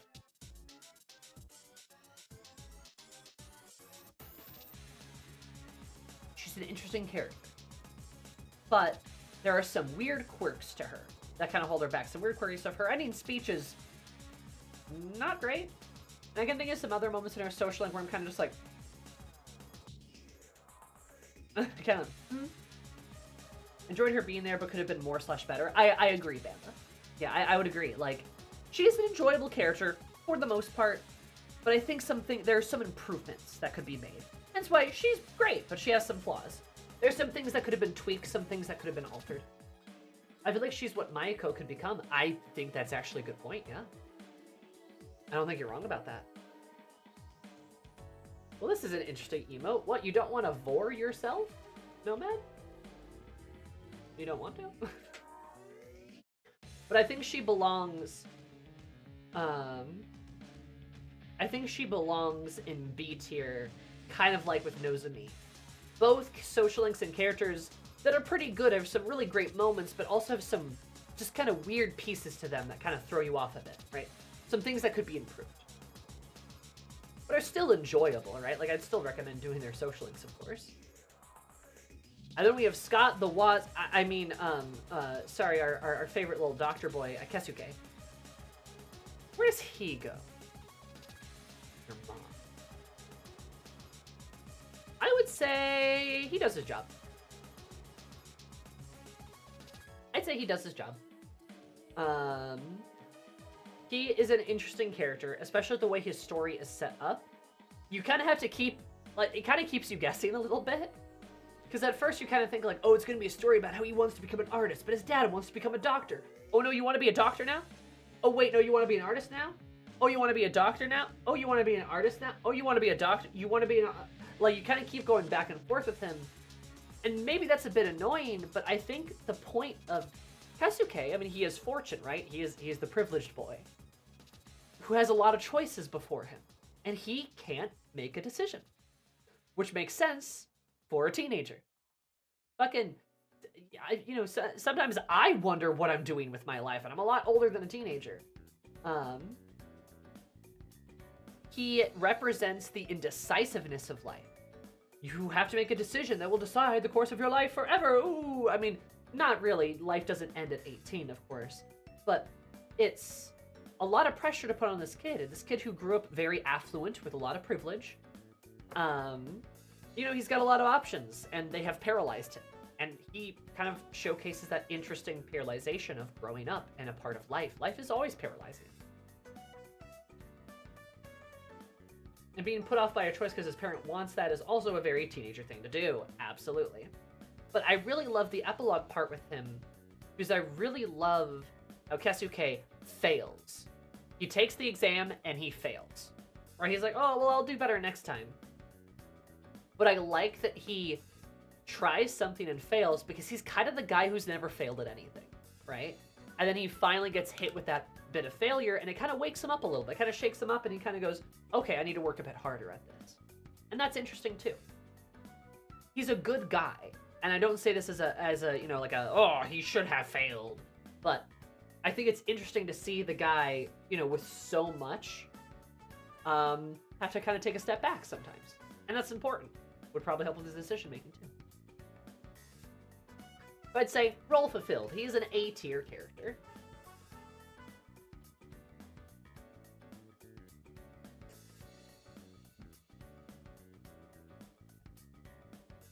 Maya, F tier, cause she's stinky.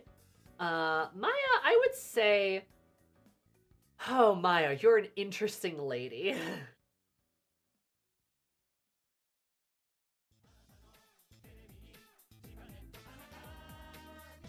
You know, it's kind of funny in hindsight. I think I'm gonna put her in A with Toriumi, which is funny because can you see the family resemblance? Maya's an interesting character, and I actually debated putting her in S tier. I don't think she's quite there though, and you might kind of say, you know, why do you think that? I think Maya also represents an interesting role. She plays an interesting role and represents an interesting aspect of life, and that is fucking weird people you meet on the internet. Looks at all of you. No. But I think she's an interesting character. She is a weird person you meet on the internet. She represents sort of the randomness of life. She represents the sort of randomness of life where there are people that come into your life completely randomly. They just kind of whoosh, appear in your life and then will sometimes leave just as randomly, right? And doing this through the internet is such a fun way to represent that. She's this anonymous lady on the internet who just sort of appears in your life and then fucking disappears into your life. And she teaches you something interesting because I had a Maya. I don't know if you guys know this, but I have a little fun story for you. Growing up, when I was like 10, I played an MMO called Star Wars Galaxies, which was the GOAT, baby. I played the bounty hunter class.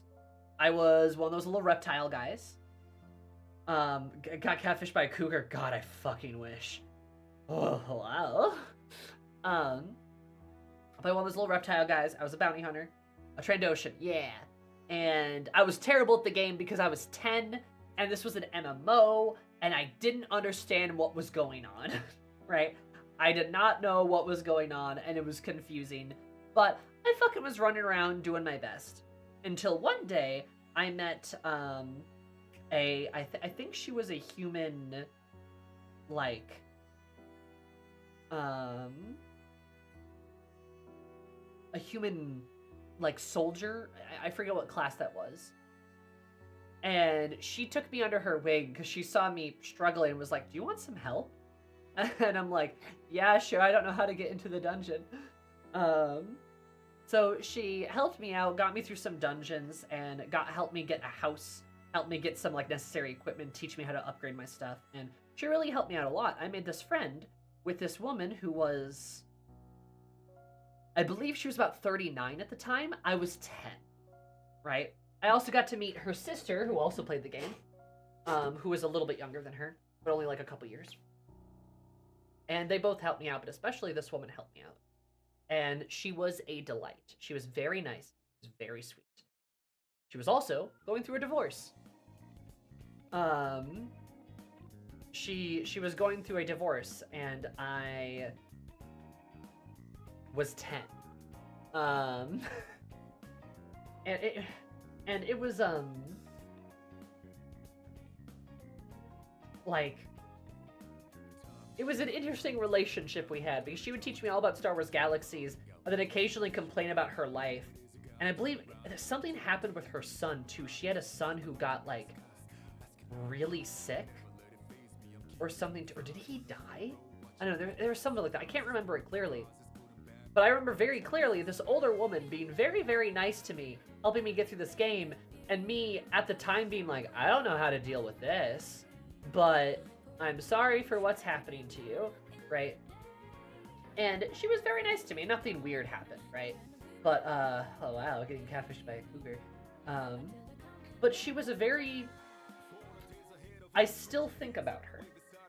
Is like the thing is, right? Like, I still think about her from time to time of like, I hope her life turned out okay. right? I hope things are better for her now. But, you know, this woman could have been my mom, right? And I'm sitting here trying to comfort her in her pretty shitty time in her life. And Maya reminds me of her a lot. Not that I got flirted with nearly as much. But just like,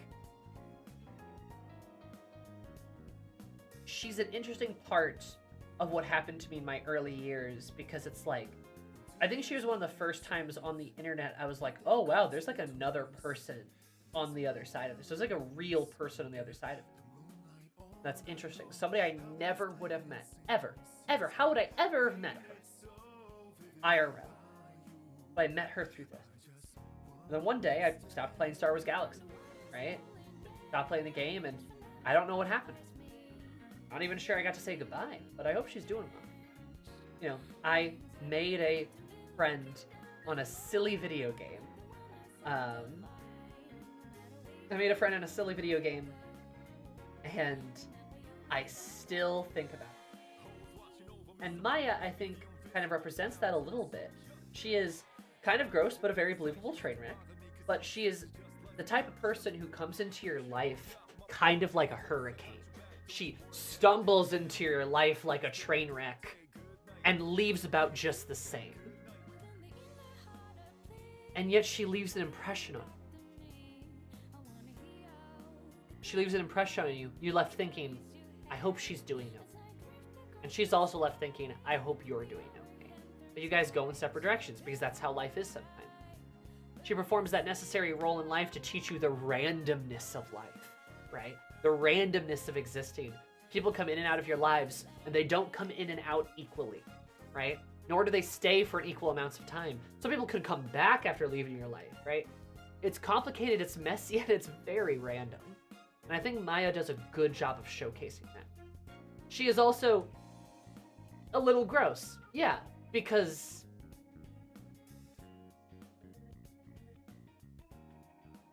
you know, like, some people are, right? It's realistic. And I don't think we can downgrade her for that, because I think she fulfills her role. If anything, like I said, she might even push into S tier because of how well she is a train wreck. I'm also thinking, I hope she emotionally recovers from falling in love with a teenager. Oh, I think so. I mean, I think, like, Maya, Toriumi, and just everything that surrounds her, I think it's pretty obvious that, like, girl was going through a rough part in her life and kept some of her inside, and, you know, put some of her inside thoughts outside. And then once she did that, was kind of like, I should not have done that. Oh my god, damn it. You know, and that's why they also don't let you date her. Also, look, who doesn't spend the weekend getting wasted talking trash about your coworkers? True. The power of anonymity. True. And especially since the teenager died the day after she discovered who he was. I know this should be like, but like, I really like Toriumi as a character, and I really like Maya as a character. On the second tier list, when I rank them by how much I fucking like them, I mean, you're gonna see my biases start to come out, but I really like them for how messy they are, for how train wrecky they are. I like that. It's interesting. Sometimes characters have flaws, and that's extremely okay, because all characters should have flaws, right? They're imperfect, and I like how that's displayed. It's interesting.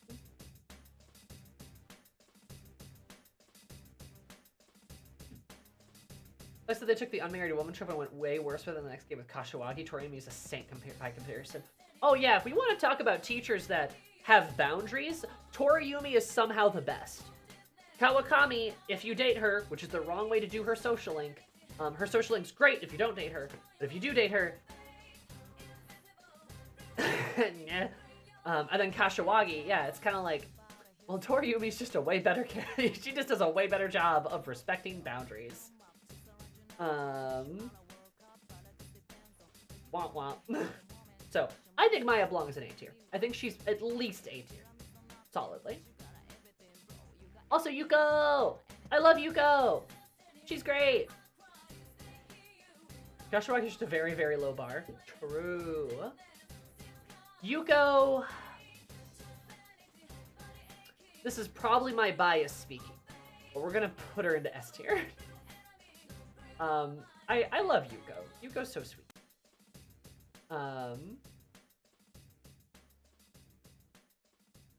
Appreciate you saying that, because a lot of people say characters should have flaws, and what they mean is that they are flaws that are palatable to them. Bingo! Sometimes characters should make you uncomfortable. Sometimes that should happen. But Yuko, I love Yuko. She's great. I like her reaction to you reacting to her. Yeah, I like Yuko a lot, and this might be a little bit of my bias, but putting her in S tier, I think, is somewhat appropriate. She's S or A. And I think it's because Yuko does a good job of being strength, but I think she also does a good job of, while telling a very basic story, telling a very basic story well. Kind of like Kesuke, she has the whole angle of, I don't know what I'm doing with my life. I guess I gotta go figure it out. I didn't expect to romance Yuko, but here we are. True. She's funny and she's fun. She's a bright smile, and she endures her own kind of hardships, and she's interesting. She's fun, and she kind of shows you an interesting aspect of life, which is just, you don't necessarily have to have everything figured out. It'll come to you, right? It'll come to you. You don't gotta plan your entire life out from the moment you were born, but maybe one day you'll try something new and it'll resonate with you. You know? And that's kind of what Yuko's story is like, kind of like Kesuke. She's trying to figure out what to do with her life, only she's kind of doing nothing until very abruptly she's like, okay, I'll try coaching these guys. Oh wow, that was fun. I want to do that again. She tells you, the lesson she teaches you in life is that you should try stuff. Do things. Have fun with things. Try things. You may never know what you might like. Right?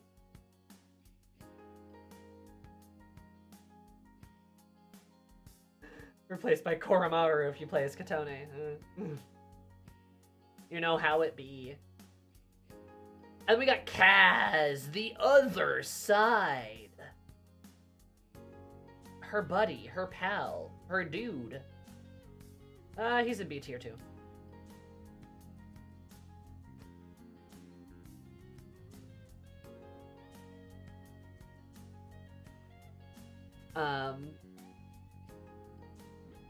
Yeah, he's a B tier character. The fact that you have to encourage him to break his leg is annoying, frankly. But the story he tells is a good story. It is a good story. Kaz was trying too hard. He definitely was. And the way they could have presented his story could have been better. I really wish we would have fulfilled a role of, no, Kaz, you're gonna hurt yourself. You shouldn't do that. Instead of just encouraging him until rank 8, where he goes, maybe I should stop doing this. And we're like, yeah, stop it. And he's like, huh. You know, it's like, we could have spent a bit more time on the, hey, maybe you should stop hurting yourself. And yeah, the socialing system kind of forced you to be an enabler. Thank God, Metaphor fixes it. Sometimes you want to see how this particular train hits the station. True.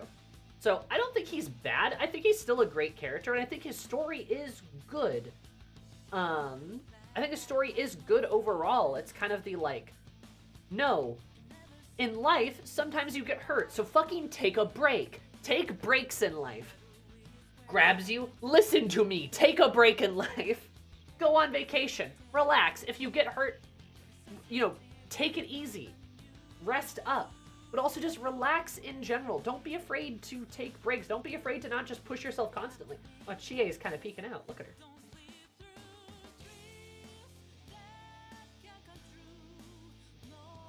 Did I just break a nail? Oh, I totally did. How did I do that? Hi, Larry. Yeah, he teaches you that in life, you gotta fucking take a break sometimes. Of course, if you're able, right, that doesn't apply, to, you know, people that are not able to take a break in the midst of something, right? So, he teaches a good story, and he does it fairly well. He has some flaws, though, for sure. Yeah, I felt really bad telling him he wanted to hear most of the time. Yeah, and I feel like that's the biggest flaw, right? That's something that could have been improved. Where's my nail clippers? There they are.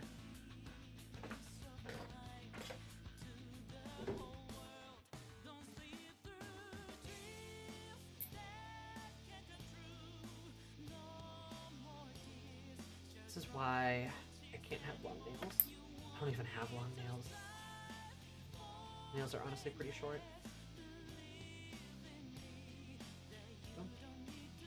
So, anyway. Who's the best cherry in your opinion? Probably Chie.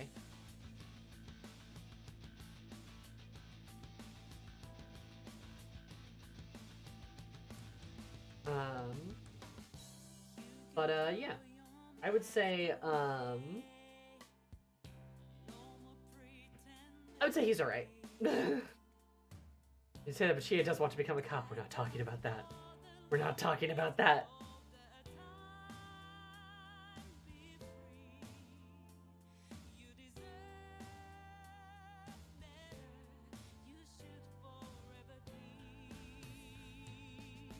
A lot of text messages coming in.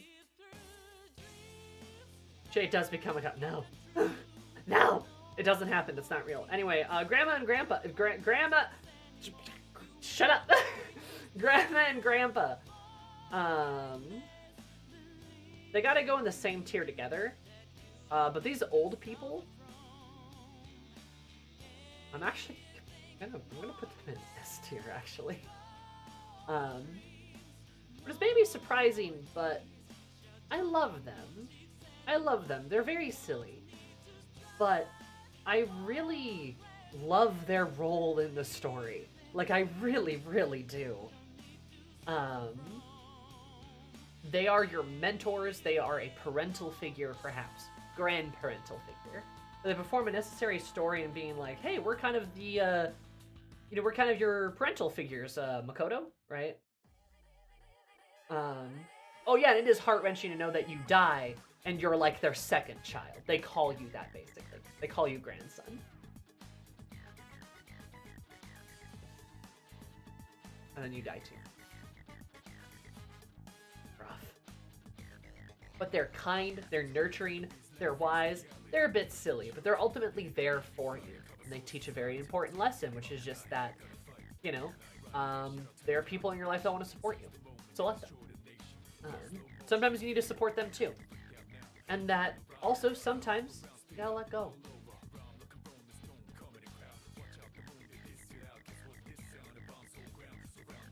I'm not trying to toot your own horn here, but I've never seen such a base tier list before. This is me twiddling my evil mustache. Excellent, thank you. No, please compliment me more. Please compliment me more. It will go to my head. But I'm very good at this. No, these two, I think they teach you some important lessons, and they perform their roles very, very well. So much so that when I first met them, I'm like, oh, these are kind of old folks. Oh, a Hierophant, that makes sense. But by the end of it, I'm like, yeah.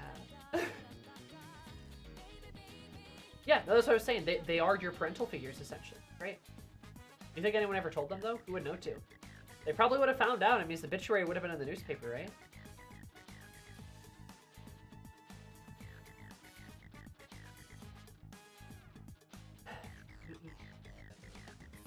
But no, I love them.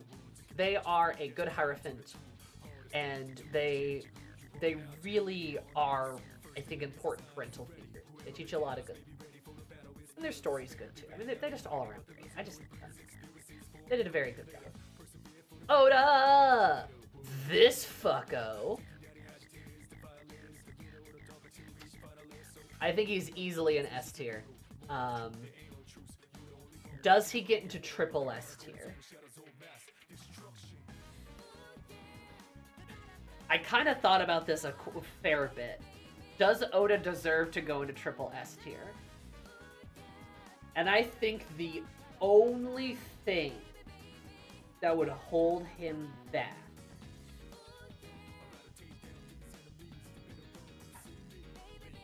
I think the only thing that would hold Oda back is I do think they could have emphasized some of how he relates to the themes of the game more than they did. Because like the problem is like, is he on the same level as Mayuko and Akanari? I don't think so. I don't think so, right? They're perfect, right? But he's very good. Like, don't get me wrong. Oda's very, very excellent as a character. Especially because you start off and he's an asshole. And then by the end of the social link, he's a lot less of an asshole. Like, he's a lot less of an asshole. He really changes, and ultimately, he goes from this authoritative position to going, no, I can't change the system from inside. Instead, I have to do something else entirely. I'm going to become a teacher because I want to make people better. And that's amazing conclusion to come to Oda.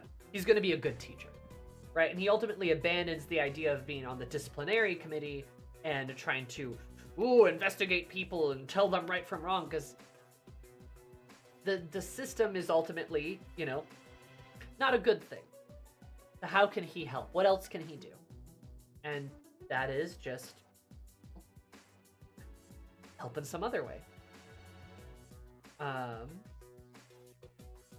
Rose on the fast trap to copification and then got off the train just in time. For real, he really did. There are probably a couple of hitches with him. Maybe not everything's perfect. They could have emphasized some of his aspects and like how they relate to life and whatnot. Backstory might have been a little wonky.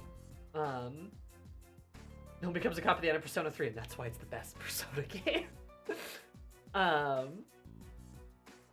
But Oda is a good guy, and he becomes a better guy through what you do. He teaches you an important lesson, and that is power structures can rarely be changed from within inside the power structure. They almost have to be they almost always have to be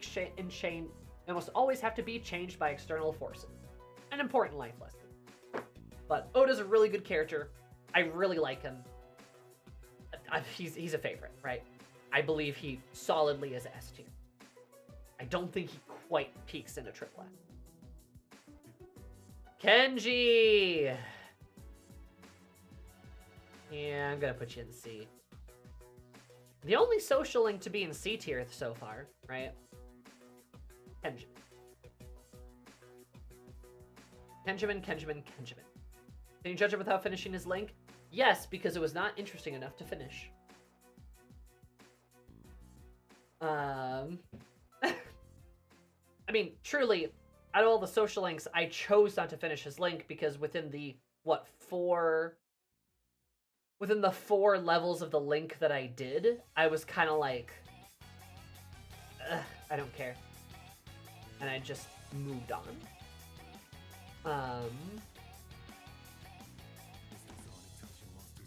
Heading is funny though. That's fair.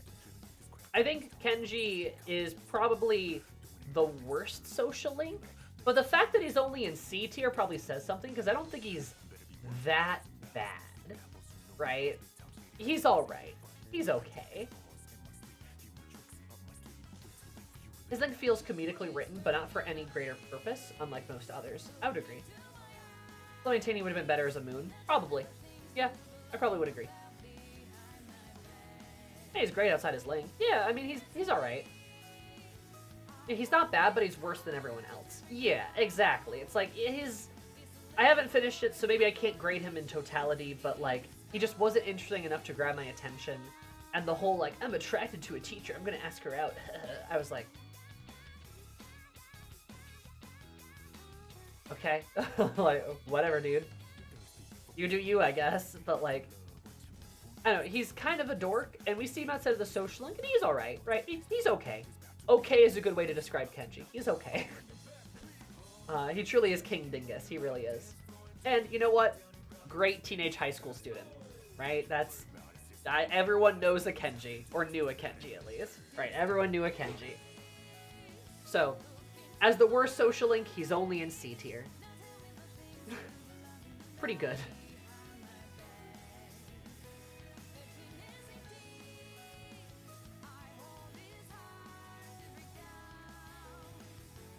Yeah, I will probably play Portable at some point. And now, all right. We're getting into the thick of it. We're getting into the big characters. Starting with Ryuji.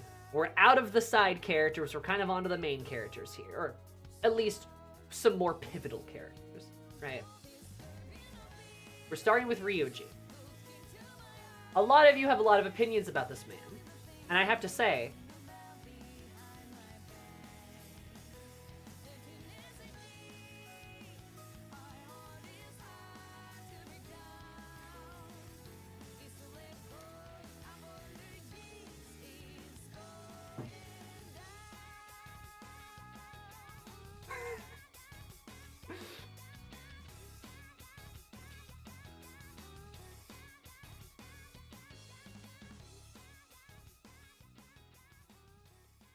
you're gonna write homo? Mr. Mood Killer.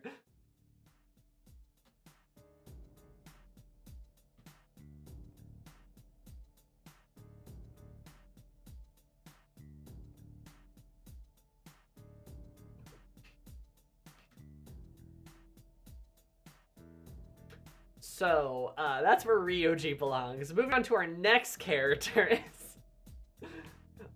No, obviously this is a bit. This is a joke. He did interrupt Yuri, and for that I'm forever bitter at him with. So, what I will say is he belongs in S tier, I would say. You might say, what? Not triple S tier? Yes. So it's not F for homo? No, if it was F for homo, it would be a different word. And one I can't say on stream. But why is he not in triple S tier, you might ask? And I think that's a very easy answer, and that is we should have seen more of him, in my opinion. I do have a criticism with Ryuji, and that is I think we should have seen more of him. He comes into the game late, and man, does he make an impact. I tell you what, he makes an impact. But we don't get enough of him. We don't get enough of him, right? I said that now, but I seem you wanting to recall. I wanted you to see less of him. I mean, yes, that's true, but does he fulfill his role? And the answer is an unequivocal yes. He more than fulfills his role, even. He more than does it. He surpasses his role, I would say. Because what is Ryuji's role? Ultimately, Ryuji is a better version of Pharos, right? Ryuji is death. He is the impending doom. He is the antagonist in many ways. The antagonist who is not meant to be the antagonist, but has been shoved into the role of antagonist unwillingly. He is the sympathetic villain. He is the sympathetic villain because he did not want this, but he has to. And good. He does a really good job of that. He wants to love life. He wants to see more of life. He wants to be all these things, but he can't be because he's deaf. Oh, him and Aegis are like foils. They're like direct foils to each other. They both want to live and they want to learn. But unfortunately for Ryuji, he doesn't have a choice. That's what makes him tragic. He is a tragic villain. He's both inevitable doom and the ultimate lover of life. We need to see more of that conflict in. I agree, we needed to see more of that conflict. You could say, well, isn't part of the point that we don't see that much of him and that makes it tragic? Because he's unfinished as a character almost, and that's the point. And I would agree to that to a degree. I think part of him should be unfinished because that's the tragedy, right? But I still wish we would have gotten more of him. November goes by fast, I'm going to be honest. And a lot of November is a packed month. There's all the stuff going on with Mitsuru. There's the stuff going on with Yukari. There's stuff going on with so many characters. With Junpei, with Chidori, right? And also Ryuji's there too. And they're all kind of fighting for screen time. And I think Ryuji should have been introduced sooner, in my opinion. I understand why, but it would have been better to have gotten more of him.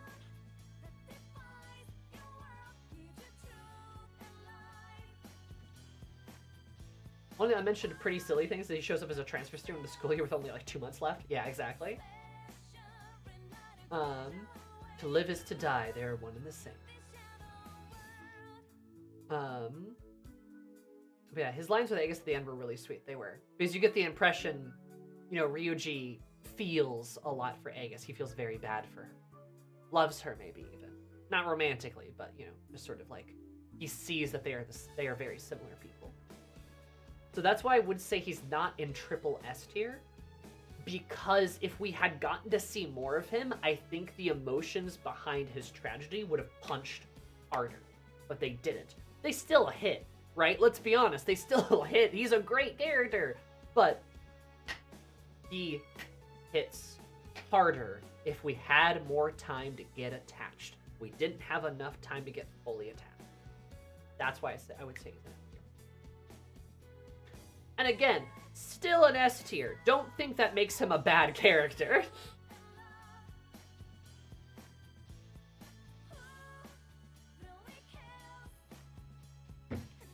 Yeah, I kind of wish Ryuji just was a social link.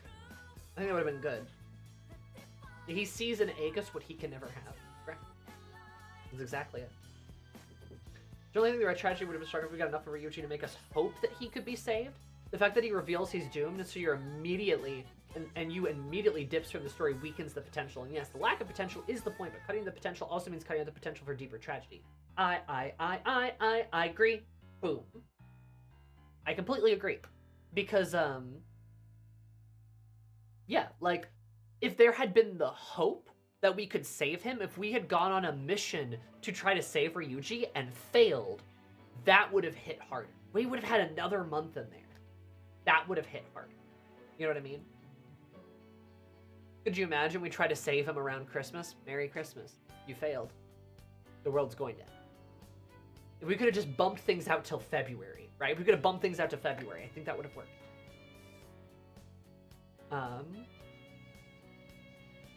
Yeah, I think we could have had a deeper tragedy with him. I agree, no. I think that's really well put, actually. So, he's an excellent character. Very well done. Could have been a bit more. Now we move to Takaya. Oh, Takaya.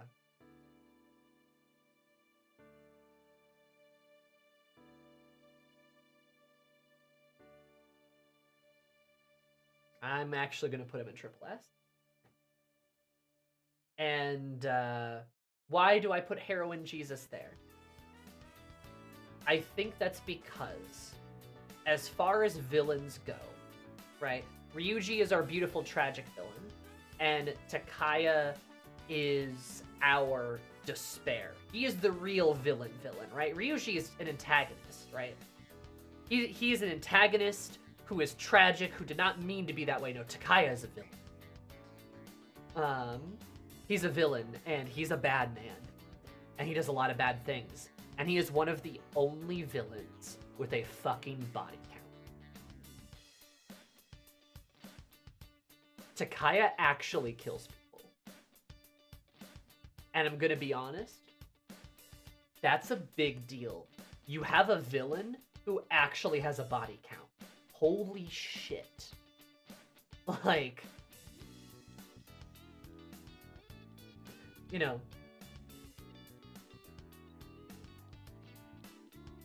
that's a big deal. It puts a lot of weight behind him. It makes you hate him a lot. He's very hateable. Gunjis is an awful person, incredible character. Everyone who wants to write a charismatic villain needs to take notes. They really should. Because I really do think, imagine a villain with actual conviction. Exactly. Like, I do think you need to look at Takaya as a villain and the role he performs within the story, because I really do believe he is so well done, especially in thematic opposite to you as Makoto, right? Is he the best villain persona in your opinion? He might be. It's either him or Maruki. I'm gonna be honest, it's him or Maruki. It's one of those two, but he is up there because as a dramatic parallel, as a dramatic opposite, right? You and him are foils, right? You play off of each other. He is despair. He is sort of the incarnation of like Nothing in life matters at all. Nothing in life matters. We should live life to the fullest in the present because nothing fucking matters. And you're like, no, everything matters in life. Life has meaning regardless of whether you figured it out or not. We should live in the moment, but we also need to cherish the past and look forward to the future because there is a future.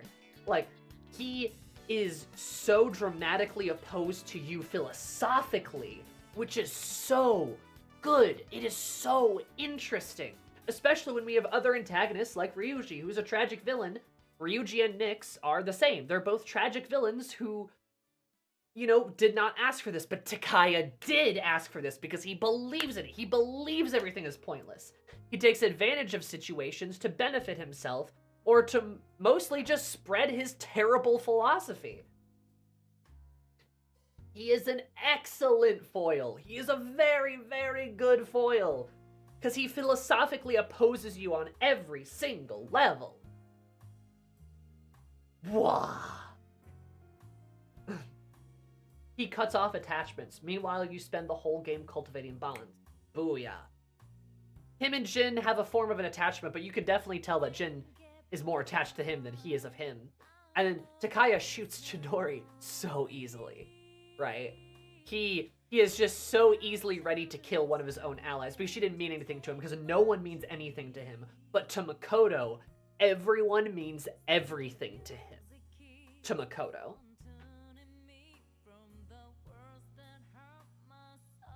Everything means anything to him, right?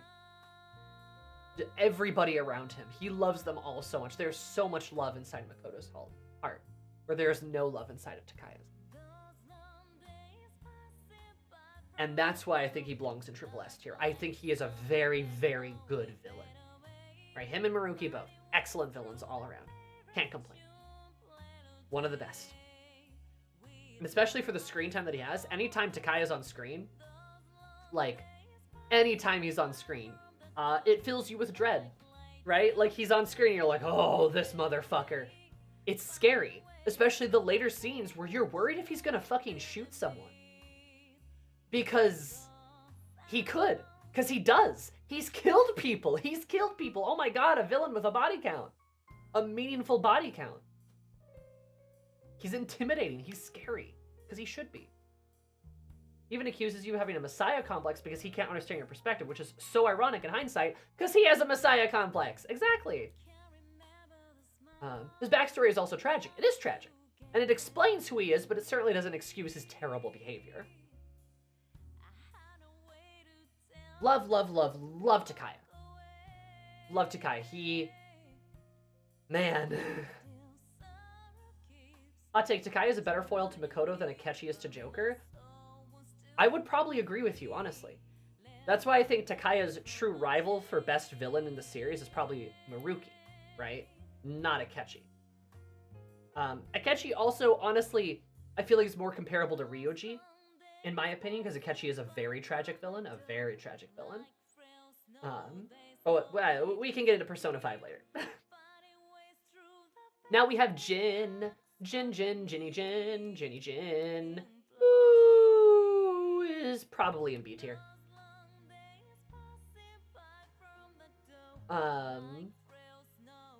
He's probably in B tier, I'd say. I don't think Jin is a bad villain, but I think New Jersey Jin is kind of a weird villain. He makes sense, but we kind of...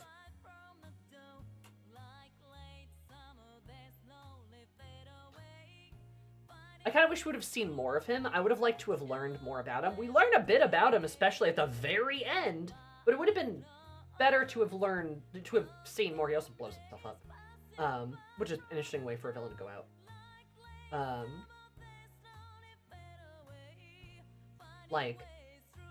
Especially as a villain, since Takaya has very little attachment to Jin, but Jin has a lot of attachment to Takaya. He goes down sinking on the ship for Takaya because they're in love, or he's in love with him. One-sided yaoi, toxic yaoi, villain yaoi. I don't know. I'll leave that to the Fujos. But he is sort of the opposite of our MCs. He's the bro opposite to our MCs, right? He is the Junpei. of the enemy squad. Jin is the glue of Strega, but he barely impacts our story, for sure. And I don't think he necessarily has to have a huge impact on our story, per se. But it still would have been nice to have learned a bit more about him, or to have seen him a bit more. It also doesn't help that a lot of his scenes are with Takaya, and Takaya just kind of steals the spotlight from him. So, he's alright. Strega, these nuts! Ha! Got him! Hi, Ashley. Ashley, do you like my objectively correct tier list? Say yes or I'll cry. It does sometimes just feel like Takaya's sidekick, and that's kind of what he is. So, he's a good character. I mean, he works, right? He does a decent job, but I think he could have done better. I can't see it well more, but let me zoom in real quick. Said for next, let her know the truth. Takaya eats every scene he's in, so any character that's mostly only seen with him will pair in comparison. Exactly. On a side note, I like his weird style. Yeah, he's a very, like, 2009, like, cyberware kind of style. He does.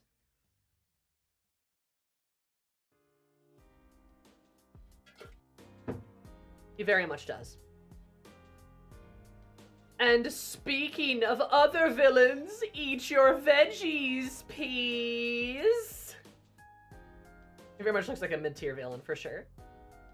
The Rat Man.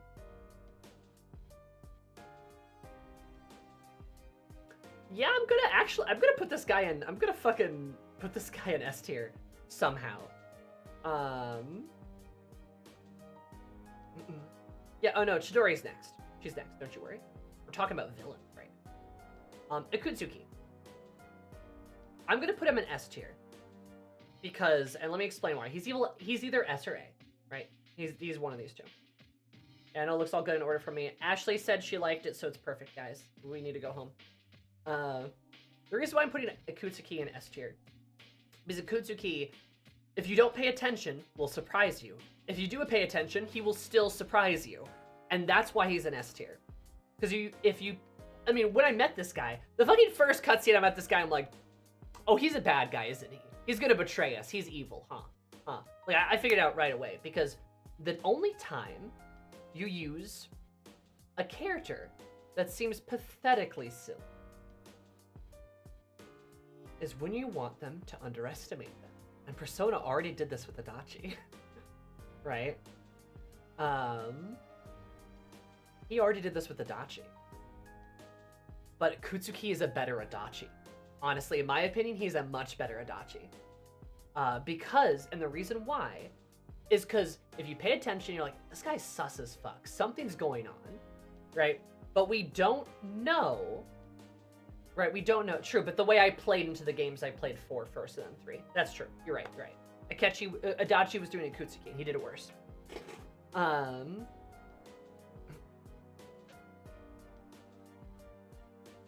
And, like, Akutsuki, you know, we see him occasionally appear. We know he works for the corporation. But we never are sure if he's going to betray us because the Kirjiro group is going to betray us. Or if he's a rogue agent, or if he's connected to someone else, or if he's working with Strega. Like we don't know what his affiliation is until it gets tied up with a nice, neat bow with what happens to Mr. Kirjiro. Akutsuki gets revealed in this one big sweeping moment. And it's surprising still, even if you predicted correctly that he was going to betray you, because you're not going to fucking predict the fact that he's batshit insane and is going to be like, I'm the prince of the night. Nyx will reward me for my service once I sacrifice all of you. Like, you don't fucking expect that. I tell you what, I didn't. I was like, oh, he's gonna betray us, and then he does that. I'm like, whoa, okay. And that's fun. That's really well done. Like, so well done. How this guy, like, again, it just summed up in, like, if you pay attention, if you don't pay attention, he'll surprise you. If you pay attention, he'll still surprise you. Because the idea that he's hiding behind his humor and his apathy and is actually a villain is something that is sort of a smokescreen for how much of a villain he is. He has more depth than you think so. And it's really fucking cool, right? And yeah, the Kirjiro group is a massive red herring. They were the bad guys, but now they're kind of trying to solve everything, except Ikutsuki goes off the fucking deep end. And it's so interesting. Yeah, props to Papa Kirjiro for plugging in with no issue. I mean, he does shoot him, yeah. Good job. Yep, even if you're fully on the money with him being a villain, they still hold enough back to not let you have the full story. Exactly. And that's cool. You don't see, like...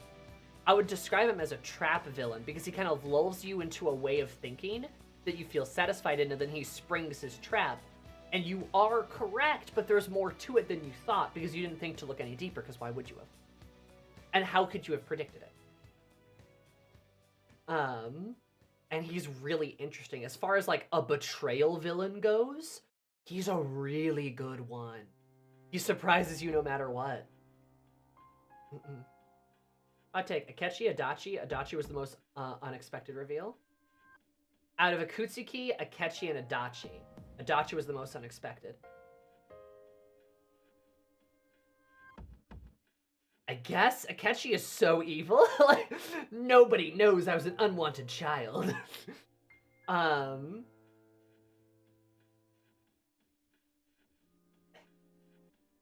You know, and Akutsuki again, he's just kind of like, why the fuck are you here? I don't know. I feel like they're all pretty obvious though, right? But only Ikutsuki pulls the rug from underneath you, and that says something.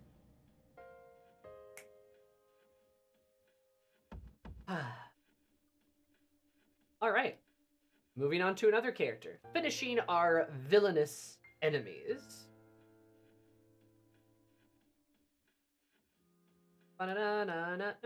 Chidori. Yeah, okay. Triple S. Chidori was what Takai and Jin could have been, absolutely. Chidori is a triple S tier character. Why? As the audience spotlight comes on, soliloquy begins. Nobody knows I was an undesirable child. Why is Chidori triple S? Look at her. Goth Lolita lady.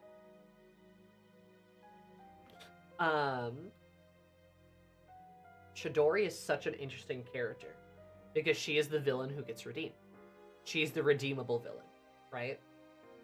She is the redeemable villain because she is a bad guy because she had a really hard life and she had a tragic life. And then the hand of love gets extended to her. Not just by Junpei, but by everyone, right? By C's as a whole. And we see her willing to take that hand, and we see her willing to change.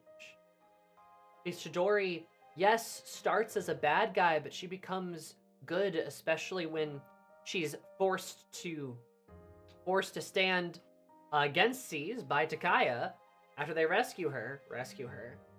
And then Chidori fights you, but Chidori doesn't want to. You can tell. And then ultimately she sacrifices her life to save Jun. And it is through that love through him. She, in many ways, proves that she wants to change. She wants to change. Then she dies. It's very tragic. It's very sad. And then she lives.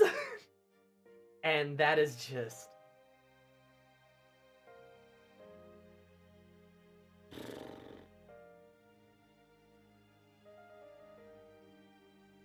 one of her most heartbreaking lines was saying that attachment was her biggest fear in life. Yeah. She was afraid of losing people. And just...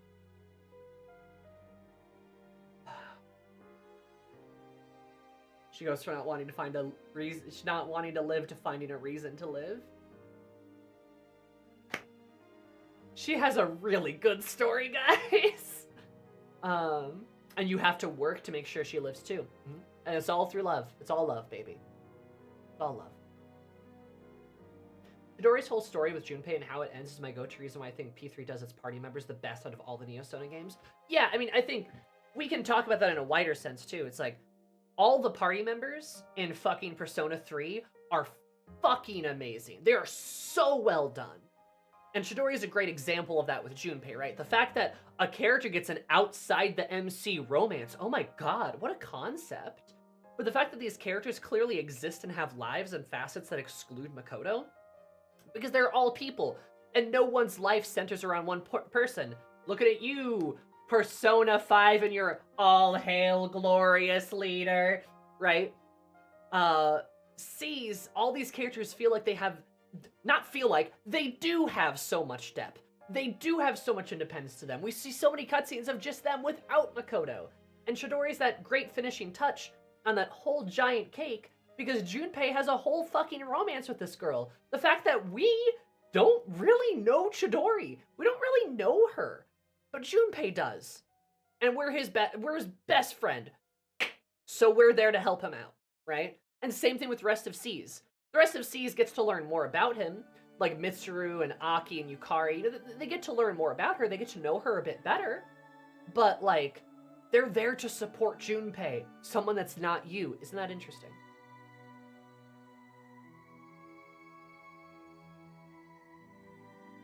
Iwatimi could really relate to her, but even now, she's a really nuanced character. She is. She's a fascinatingly nuanced character.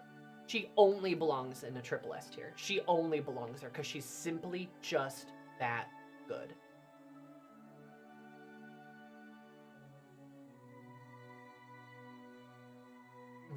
P4 and 5 never even attempted anything as involved, and that changed the fabric of the story as Chidori and Junpei. That's my biggest frustrations with them. You're right.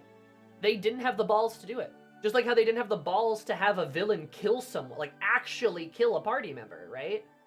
And have a body count. They didn't have the balls to, like, have such a complicated story outside of the MC. In the hospital, she was always drawing, and always told Junpei nobody would understand what she drew. They're all beautiful pictures. How much of a hive mind the Phantom Thieves are? They fall apart if Joker left or died. I think they just deactivate like the little robots they are. That's harsh. That's really harsh to say. But it is kind of funny how much depth Cease has and how good of characters they are. And then the next two games just can't do it. They just fucking can't do it. I mean, I make fun of Persona 5 with its all hail glorious leader. But I'm gonna be honest, Persona 4 is pretty bad too. I don't think it's as bad as 5. Credit to Persona 4. But there's a lot of Persona 4 that has people being like, huh, a problem. And then Yu goes and just opens the door and people go, wow, that was a really good job, Yu. You're amazing. Like, and it's like, okay.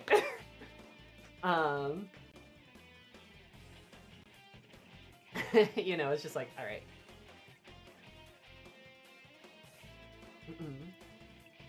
But, like, it is still annoying because, like, I mean, come on, guys. It's not even close. C's does laps around the other parties in terms of, like, the depth of characters and the sort of independence of their stories. It's not even fair.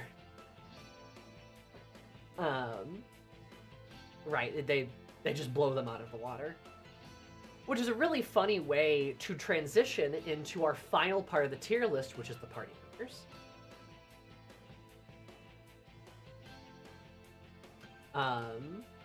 Because you know what this is gonna look like, baby. Alright.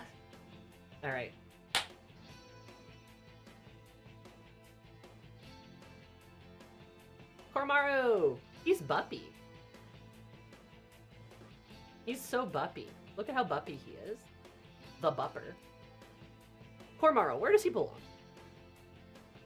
I'm gonna say he's a solid S tier character. Why do you have duplicates of party member? Because they're the Persona 3, the original Persona 3 sprites, where they all look anorexic. Koro's biggest weakness is that he doesn't talk.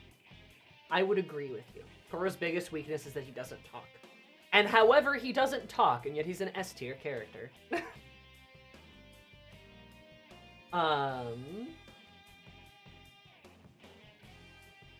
You know, like, he's great. And the story that Koru tells is a really interesting story And if he's an animal side, if he's the fucking mascot character, he does a great job. Even though Igus is probably more of the mascot character, but if he's the mascot character, he does a great job of not overshadowing everyone constantly and talking too much. I don't think anyone hates Koromaru because he must be at least S, at least. I don't think he's triple S tier just for the simple fact of like, I love Koru. He's Buppy, but he's only Buppy. That's all he is Buppy, right? Like it's hard to get more attached to him than somebody like Chidori after Chidori's a beautiful fucking symphony of a story plays out. And he's Buppy. He's just Buppy. But that's also all he really needs to be. He doesn't need to be more than Buppy. If he got to talk, if we got to form a deeper, more emotional bond with Koromaru, then maybe. Yeah, you know, maybe he would go higher. Also, the majority of his character arc kind of happened before the team even showed up in the game. Yeah, so we don't necessarily get super attached to him, but he is Buppy, so that's pretty good. Doesn't talk, still rats out Shinji that one time. True.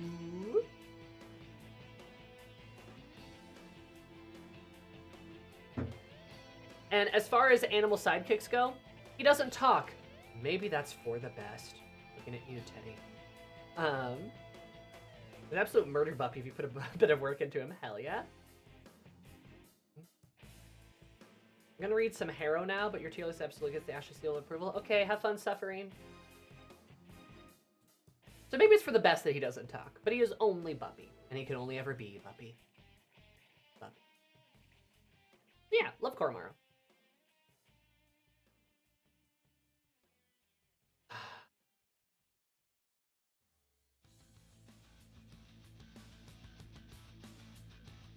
Big Illy. Love you, Ashley.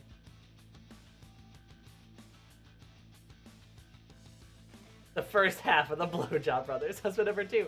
Alright, well, we all knew this was gonna happen. He's triple S tier. Shinji. Does he belong? Is he a masterpiece? Yeah, he is. Because Shinji is one of the only times where I'll say, I wish I had seen more of him. I wish there was more of him. And that is exactly how it should be. That's the whole point, right? You can make some arguments about some other characters where it's like, oh, well, you know, we should not have seen that much of them because blah, blah, blah, blah. No, Shinji, absolutely, we see the right amount of him. He leaves a hole. And he should leave a hole. That's the whole point. The whole point. I don't think you did all his dorm hangouts, if I remember. I didn't. I didn't do all his dorm hangouts because I thought I had more time. And then I didn't. And that's beautiful. I love that that's a thing. I love that they literally are like, hey, he's got dorm hangouts, because it'd be a clue if he didn't, right? But hey, he has dorm hangouts. I'm like, oh yeah. So I started doing them, but I didn't finish them because I thought I had more time.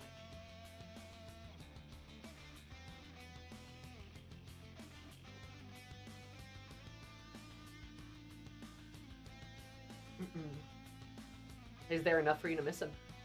And he forges enough of an emotional attachment with you, but also with especially others. With Ken, with Aki, with Mitsuru, right? He leaves more than a hole in your heart.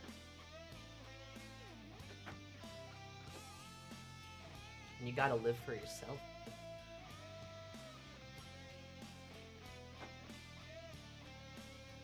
He's strangely few skills learned, but they corrected that. Nice.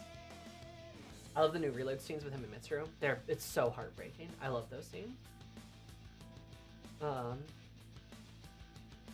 Before the October one because they wanted to use them. Oh.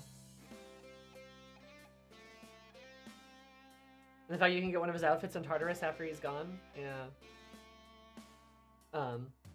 And yeah, I agree, Ray. I love how all the death frags and clues were there, but no one expects it. Because that would mean killing a party member. But Persona 3 has the balls to do it. And honestly, you could just describe a lot of things in Persona 3 as Persona 3 has the balls to do X. XYZ, right? Because the game is very brave. This is a very brave game. Most developers, I mean, fucking 99.99% of developers would not dare to make a game where people put guns to their heads and pull the trigger, right? They're not making games about suicide and death and despair and depression. Except that's all a lie, because the game isn't about suicide, death, despair, or depression. The game is about life. The game is about hope. The game is about love. The game is about people. And I love that Persona 3 tricks you into thinking it's the one way at first, and then shows you that it's the other way. And that's one of the sickest things a game has ever done, in my opinion. That is like, that's the thing that really makes me love P3. But yeah, Shinji, he's a great guy. You miss him because he leaves a Shinji-sized hole in your heart, as he should.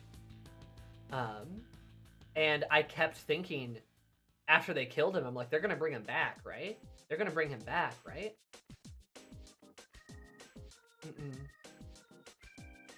They're gonna bring him back, right? And they never do. And that's, the story is better for it, as a result. I mean, we keep throwing around they don't have the balls to kill a party member, but killing them off is such a double-edged sword. Oh, I agree. I agree, but it takes an incredible amount of courage to do so, right?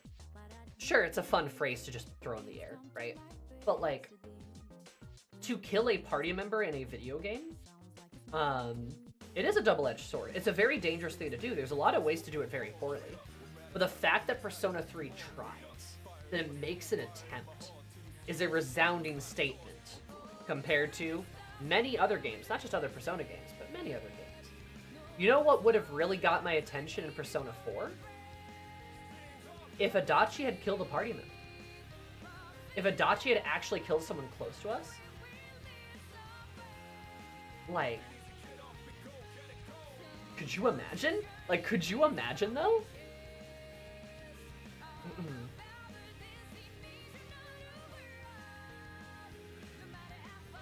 I feel like the character must be written off to be killed. It must be written to be killed off. None of the characters on 4 and 5 are. I'd probably agree. Would Adachi have ranked higher if he had iced Yosuke and Teddy? I would have sided with him. I would have done the traitor ending. But like, think of the emotional impact that would have had. And games can do it poorly, sure, but to not even try, you know? Because they made an attempt here. By God, did it work. Did they do a good damn job? So, Shinji's great. I love him. We all love him. And now it's time for Kenji. The song bums. Time for Ken. I thought pretty hard about Ken. Is he enough? And I'm gonna be honest. I think Ken is enough. He might be S tier. Maybe this is some bias. We don't see a ton of Ken. He does come in kind of late. But I think the reason why he's in triple S tier is because Ken is not necessarily meant to be a core party member, right?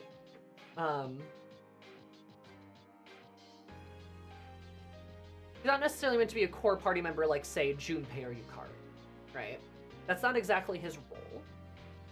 And I think as a solid supporting member of the friend group and as the cast, and as the kind of the child to mentor in many ways, I think Ken does a very good job, right?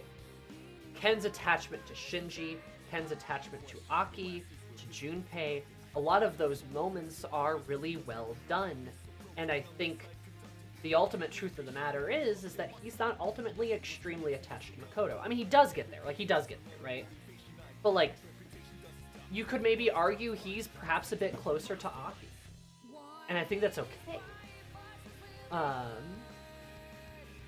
I do wish he had maybe participated a little bit more, but at the same time, I don't think he needed to. I don't think it was necessary. So, he's probably the one whose rating I'm the shakiest on, I would say, because he could solidly be down there. But I do think Ken squeaks into triple S. Just because I think he did such a good job of being the supporting member of the party and having a good story, and it being telling and it being interesting. And he probably is the least liked C's character. It makes sense, but I think he's that's because you are probably the least attached to him compared to everyone else, and that makes sense. He is a little boy, right? Makes sense. Yeah. He's great. MC is the uncle. Yeah, a little bit, right? A lot of ways, Ken is Shinji's legacy, exactly, right? His deeper attachments, I think, are with other characters, less so you, and that's okay. It's very okay, in my opinion.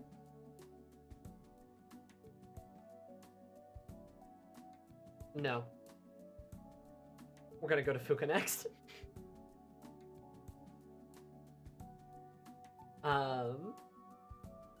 Kenshin being a great member of a new core trio. If we had a true P3 sequel, that would be cool. Getting more of Ken and him being a bit older, that would be fun.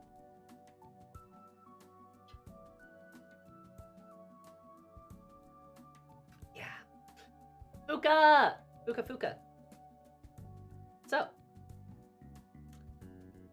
Fuka.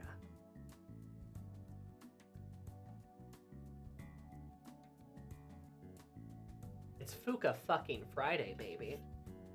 Fuka is triple S. You might see a pattern with these party members. Fuka for Monday, if you will. Why is Fuka up so high? That's because she's amazing and I love her.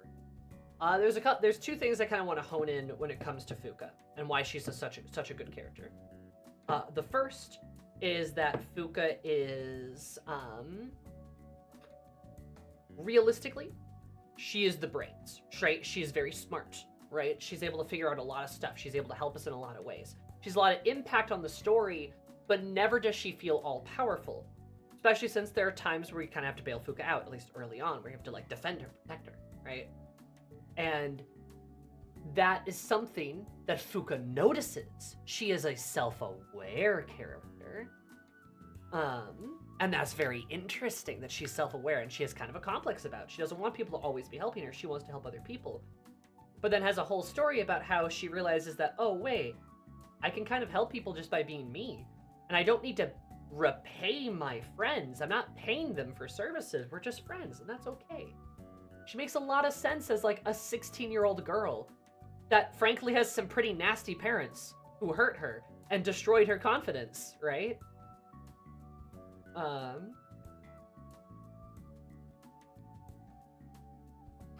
Like, she is a very normal character in that regard.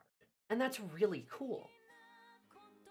And the second thing I want to point out, and this is sort of a personal note, but the fact that when you think about it, Fuka's like a really feminist character.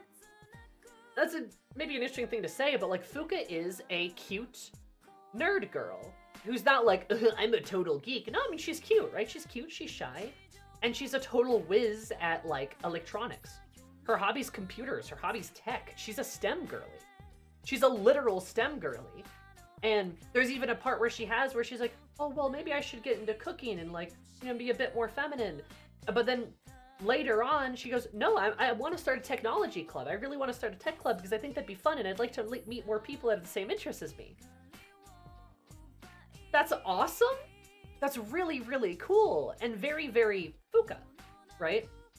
She's a bit of a feminist character. She's very STEM. We don't see other Persona girls like this, which is interesting. I wish her social life was more about STEM stuff than about cooking, to be honest. I would agree, but I do think the cooking stuff was very interesting because it was a reflection of Fuka feeling like she has to do this. Like she has to do this to repay people because her skills with tech aren't enough. Right. Futaba is a fetish. She is a manic pixie dream girl. Futaba is absolutely like the otaku, like the dream otaku girl, you know, like manic pixie, almost like incel-y girl. That is absolutely a thing for people. That is absolutely a fetish for people. Absolutely is. So, I love Futaba, don't get me wrong. She's a great character. I love Futaba. But man, is she bait. Man, is she waifu bait, baby. She's so bad waifu bait. And Fuka doesn't feel that way. Like, Fuka doesn't feel that way because Fuka feels like an actual character and feels like her STEM stuff is like, not like, quirky, I'm hacking into the mainframe. Like, no, she's a bit more like, I found a VCR and I repaired it. So if you guys want to watch movies now, you can. I don't really know what else to do with this. I already have 2 VCRs I repaired already, so you guys can just have this one. She's a very realistic character. She's a very realistic lady. And I think that makes her really cool, actually. The fact that she's a STEM girly, and the fact that, like, she's not Master Hacksaw. She's just kind of like, oh, yeah, I'm pretty good at this kind of stuff. I repaired these speakers that I found in the garbage once.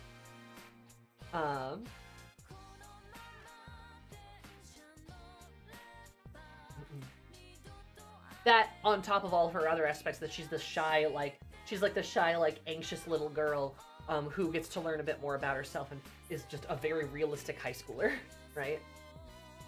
I just love that she has a friend outside of C's. I think that's a nice touch, too. The only thing that would ever stop her from getting a triple S tier is the fact that she doesn't make out sloppy style of Natsu.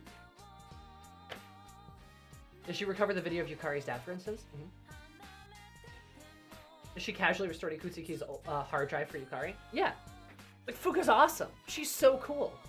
And not a huge deal's made about it, but she's just a very, very interesting and good character. Like, I love her. She's great. Who doesn't love a Fuka? So, I think she safely slides into triple S tier.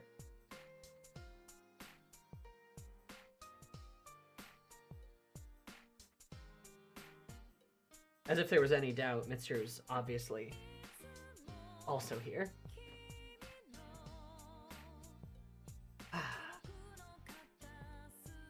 We'll see if I can get through this without crying.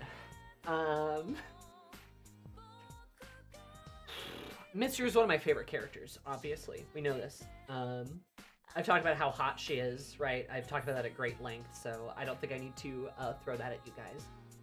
But I think the depth of Mitsuru as a character is honestly one of the things that really astounded me about Persona 3. Is that Mitsuru has so many pieces to her. And yes, she's the hot kind of French girl, right? But she's in so much of the game, her social link feels like a blip on the radar, because she's in so much of the game.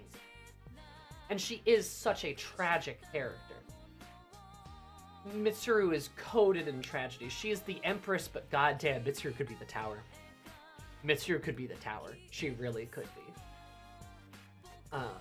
She is coded in tragedy, coded in terrible, awful things, to the point where you can look at Mitsuru and go, wow, okay, she should be older than like a 17, 18-year-old girl. Like, she shouldn't be like in high school. But consider for a moment,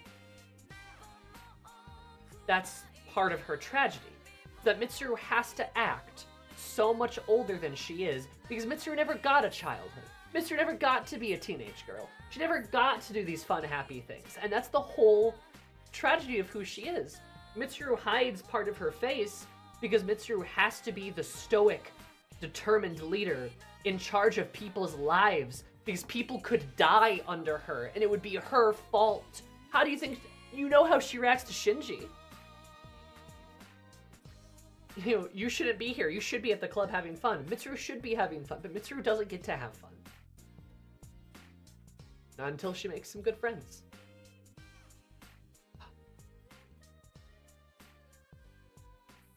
And she's so independent because that's how she was forged to be. Mitsuru is the weapon. She, you know, Aegis, funny, has guns. She fucking shoots bullets out of her hands. But Mitsuru is just as much of a weapon as Aegis is. She was forged to be a weapon. Just like Ken and Strega, she was forced to grow up really quickly. Absolutely. And it's sad. It's tragic. She's a mom because she feels like she needs to be. She has to be. What if they get hurt? It'd be her fault. She wants to protect them. She has to protect them. And that is a thing that strikes me quite a bit, is that Makoto and Mitsuru are the I believe the only characters that hide their faces with their hair. And it is of no consequence that it's both these two characters, red and blue. It's of no consequence that both of these characters hide part of their face with their hair. Because both of them have an absolute gut-wrenching despair in their hearts. And they can't really bear to look at people with both eyes. They can't really bear to look at people at their full face. Mitsuru's one eye stares at you. She pierces into your very soul with her one eye, but the other eye remains hidden because she can't expose herself like that. If the eyes are the window into the soul, much like a black mage, both Mitsuru and Makoto are hiding half of their soul. God, doesn't that just make sense?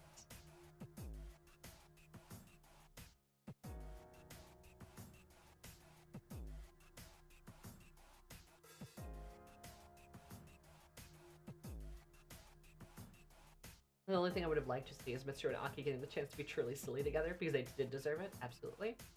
Absolutely. It's also funny, too, because after 11:22, I believe, once she and Yukari and, you know, Mitsuru goes through some stuff, Mitsuru does do a lot more of the forward-facing emote, where you get to see a bit more of her eye. Not all of it, but you get to see a bit more of her eye. She starts doing that, like, faceplate more often. Really sad to think about how much she's a do-what's for the greater good person who doesn't look out for herself. Absolutely. Mitsuru's an intensely tragic character. She's one of the most well-written characters in the game, right? I'd easily put Mitsuru in probably a top 5, maybe even a top 3. She's amazing. I love her. I love Mitsuru. More than just horny reason. But she's truly a stunning character. And I love the fact that she's the leader. Makoto's not the leader. Mitsuru's the leader, and they make a point to show you this. Makoto is like the field captain, right? But Mitsuru is the general. She's the commander. And you see this, and it's cool, it's fun, it's interesting. And she should be the leader, frankly. She has the strength for it. I love her. I love her, I love her, I love her. Mitsuru, my beloved. Well, sorry, I didn't do it right. Probably must change party member in any Persona game. Chat. For the next person, as we move on, I forgot. Do you know who Daman is? Do you know who Daman is? Who Daman? Who Daman, chat? Me. Grumble, true. You are Daman. That is true. My apologies. Junpei Daman. Junpei Daman. God, Mr. did get me emotional, though. I love beautiful women. Junpei! He also gets into triple S tiers. Something I did not expect when I first met him. I'm gonna be honest, I thought I was gonna hate Junpei. I really saw this dude and I was like, oh boy. He is a bro character that's gonna get on my fucking nerves again. But then I met the most lovable goofball in the entire world, who's very emotionally aware. It was tempted to say I'm the man, but Sammy would have eviscerated me. You're right, I would have. Common Stupay W. Common Stupay W. Junpei's fucking awesome. He's fucking awesome. I love him. I do think you've been a guy who worked his way into your heart. I did.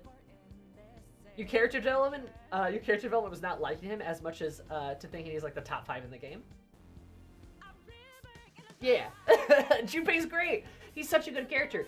He starts off as kind of a fucking slacker, kind of a jerk, and a bit of a pervert. He starts off as all those things. He's not great, right? He's your fucking typical like 16-year-old teenage boy, like I'm not taking anything seriously. I'll make a joke about looking up Yukari's skirt. But by the end of the game, it's just like, but by the end of the game, he's just the I am never alone. Ugh. He's amazing. I love Junpei. Like, a lot of people make the mistake of taking everything Junpei says at face value. Of course. I mean, humor is his coping mechanism, right? Being a goofball is his coping mechanism. But you see quickly how Junpei gets to evolve. He has a fucking rivalry arc with Makoto. And still at the end of it, he goes, ah, I'm being stupid. Why am I acting like this? And he gets over it and he apologizes to you. He has that fucking moment where he freaks out being like, I don't want to die, I don't want to die. This is stupid, why is this happening, blah, blah, blah. And then you have the Aki do the, sit down, relax, knock it off. Like, like, he has that big moment too. And it's like, Junpei, like, he has so many good moments. And he is so flawed, but that makes him so beautiful. The fact that he's flawed, the fact that he makes mistakes, the fact that he changes, and does he change? He changes, he changes, he changes. Ah! The development of having to be your lowest level character and never using him to being your fourth highest character. I love him. I do. Like, Junpei's amazing. He's a good guy.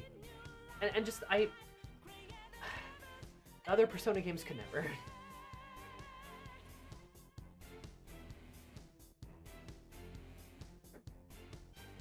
I can see the flaws and growth now. He's flawed, but he's actively working on it. And he changes. He does change. Which is the best part, right? And, like, that's just amazing. The fact that you get to see him evolve. I mean, all the characters do. But, like, Junpei especially, right? Because you don't necessarily expect it from him. And I did not expect him to worm his way into my heart and become, like, one of my favorite characters.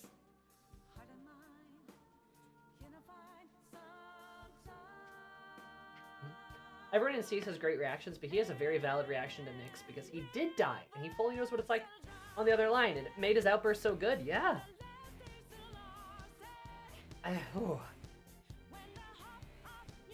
Man. And he's, again, just like Fuka, just like Mitsuru, like Ken, like Shinji, he's just a very realistic character. He makes sense as a 16-year-old boy, right? In general, I love how none of the P3 characters fully fix themselves through one or two developments. Yeah, I like that too. They are still flawed, but they're working on it, and they do improve. His VA is probably the best in the whole game, but his VA is really good. Some of them even relapse and repeat mistakes. Absolutely, because they're so human. Cease are so human. All of them are so human. God, I love them, dude.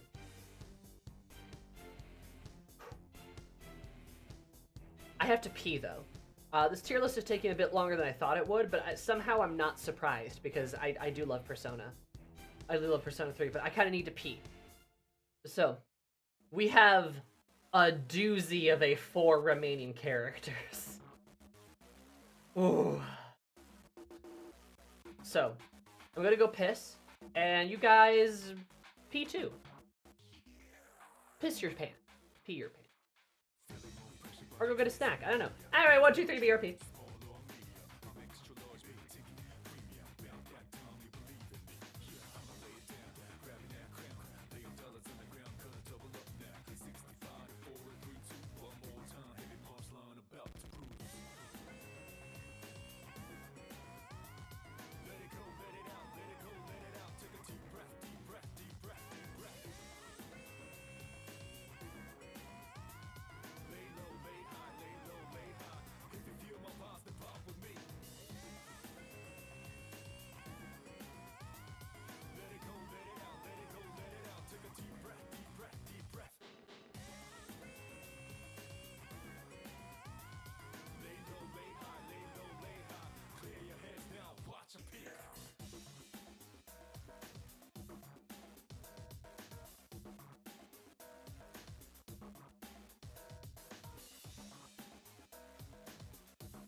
Okay, that's better. I sat down and was gonna clip my nail and it was like, how's it going? But I am Bobo the Fool?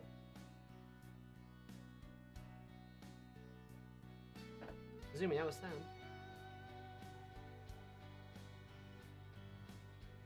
Blessed silence. I mean, hey, Siri. Nomad, your days are numbered. Remember that.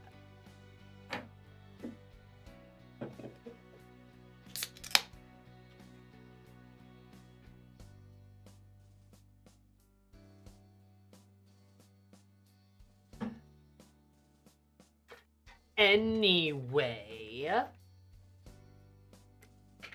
hope you're all having fun. Hope you're all enjoying the tier list. It's kind of taken a while, but honestly, we're spending a lot of time on a lot of characters, so that doesn't really surprise me.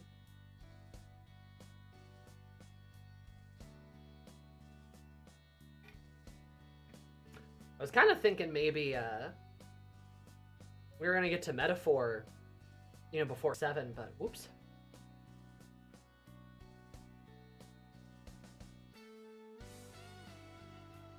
Sure, but to get near me, that means exposing yourself to the sun. You think I'm a vampire or something? Who told you that?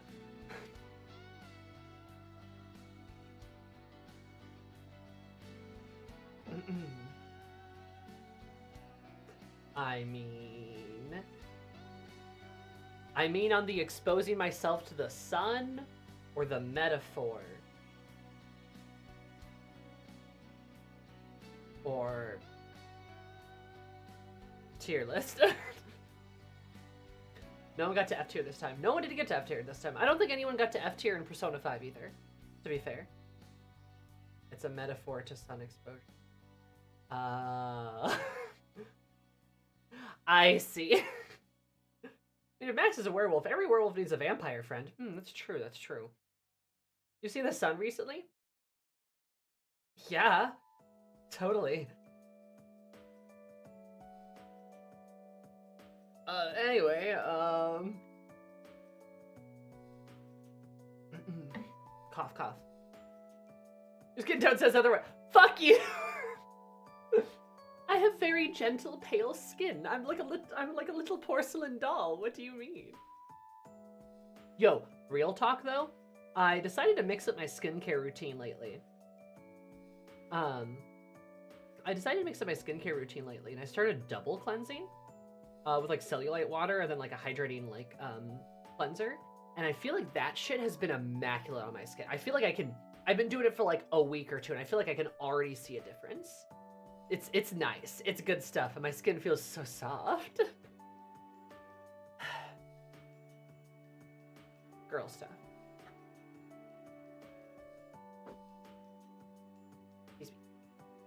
You have had a glow about you. Thank you. Yeah, like I feel like it's helped like my under eye circles. I feel like it's helped my dry skin. Like that's the biggest, because I get very dry, especially in the winter. I'm not an oily lady. I'm a very dry lady. I feel like it's helped my dry skin so much. And like my cheeks are a lot rosier and my face is a lot smoother. I feel like it's kind of evened the tone of my face out too a bit, you know? I figured it was just the lights reflecting off your...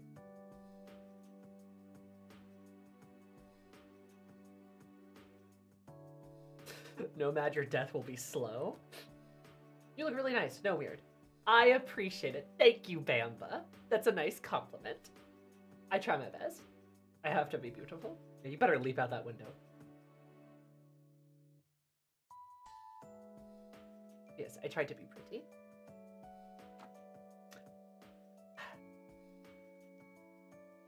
Anyway, so in the interest of having to move on, we come down to some juggernauts. I mean, honestly, all of Cease is a juggernaut, but we got Akihiko next, which again, there should be no question. He punches his way into triple S tier.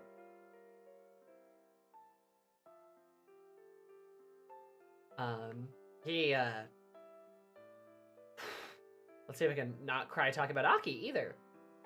But Akihiko is what every man should be. He's the perfect male role model, right? He is the emperor. True. True.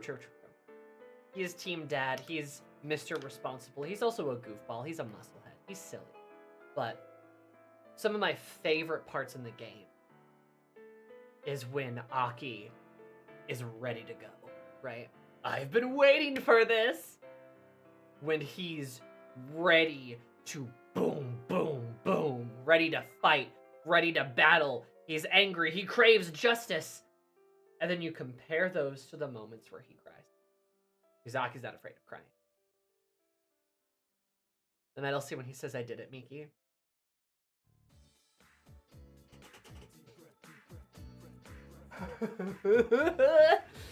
Tears. I just...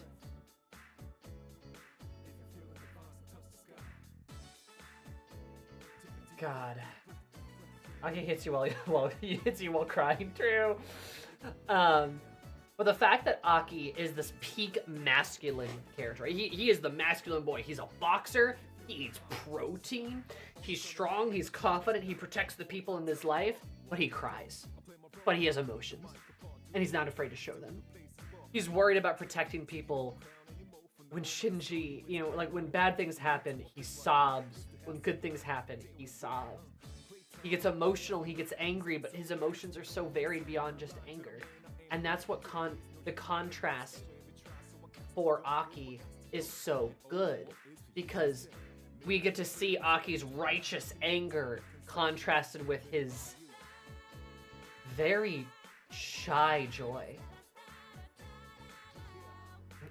Aki's the right amount of guy energy, a strong force who wants to protect and be a wall, but knows when to be vulnerable and emotional. Exactly. That's why he gets into Triple S tier, because Aki is the masculine role model in every way. He's kind, he's soft, but he's also strong, but he's also determined, right? He's honestly not very strict either, but he knows when to lay down the law, right? But he's willing to be jokey and to have fun. He's responsible sometimes, but he always tries his best. He always gives it 100%. He's amazing. Like, I love Aki. I love him so much, dude. Oh man, he made me cry so much. It just really hits to see this sort of masculine, sort of parental, fatherly figure. Really hits to see him get to be vulnerable. To see him cry, to see him be okay with hurting. It's something that you see very rarely in games, especially for the macho man, right? But he's not even that macho of a man. He dresses very well. He's very pretty. He's everything a man should be. And I think especially as a kind of role model material, Aki's great. He's a badass too. Like he's just awesome, like in every way. I really love Aki. I really do. He and Coffee Dad would get along great. They really would. And seeing his linked episodes too. God, the part where him and Makoto beat up like 12 guys at once. Amazing. And I also like that too. I like that Aki's willing to get his hands dirty. Right? He's willing to take responsibility. He's willing to throw down if violence is necessary. Right? He never jumps. Violence is never his first option. But if he has to throw down, he will. He will do it. Pretty sure we've seen Mitsuru cry less than Aki. I think you're probably right. He's the perfect role model for Kenjamin. Absolutely. I'm not so sure. What with Aki using protein powder and pancakes? You got a good point there. But Aki's amazing. He's a good boy. He's a good man. He's the type of guy. Aki is the type of guy. Junpei too. Though, okay. Aki's the type of guy I would let watch my drink at a party. He might, he might hand it back to me and be like, is there protein powder in there? Because there should be. I got some extra if you want. And I'd be like, no, thank you. I would also give my drink to Junpei, but I think there's a 50-50 shot where the Junpei spills it. Aki would defend it with his life. Junpei would probably bump into it. Also, Aki carrying Mitsuru after her dad's death. Oh my god. Yeah, no, Aki carrying Mitsuru at that one part just... Oh. I also really like the relationship Mitsuru and Aki have. A lot of people, a lot of people ship them, which I think is fair. I get it. But I personally prefer them as a friendship. I prefer them as sort of a brother-sister type of vibe. I prefer them as sort of a best friend. They are each other's best friends. I think especially after 10-4, Aki and Mitsuru really cement that deep bond between them. They've been in since the beginning, you know? And they're all, they're besties, right? Always got each other's back.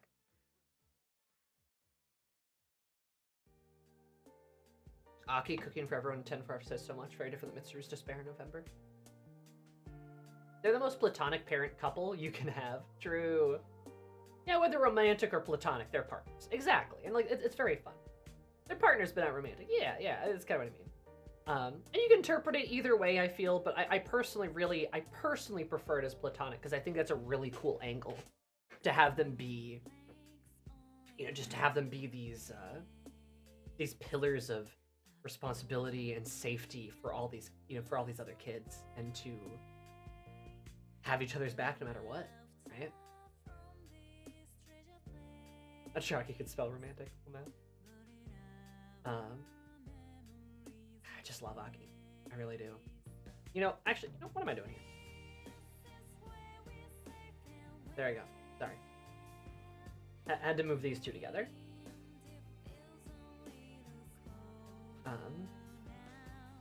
That could be said for the third year trio in general. I would agree. I love Aki, though. There's so much love in my heart for him. He's amazing.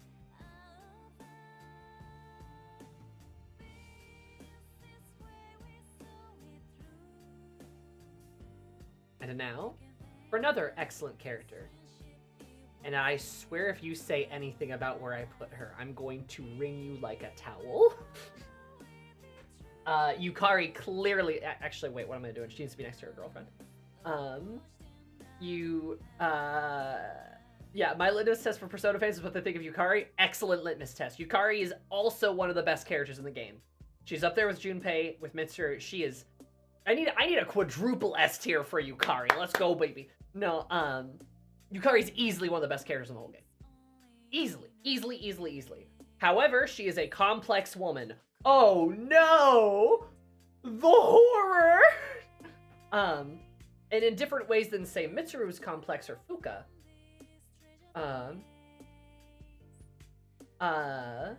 Yukari fan club, let's go. Absolutely, baby.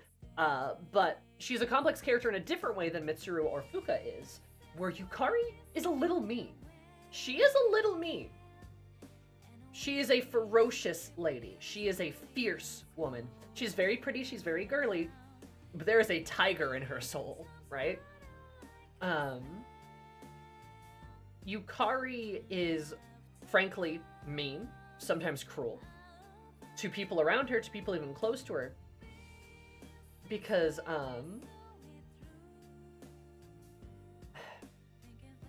Yukari has been through a lot, too, and Yukari has been shown that being nice doesn't always get you very far.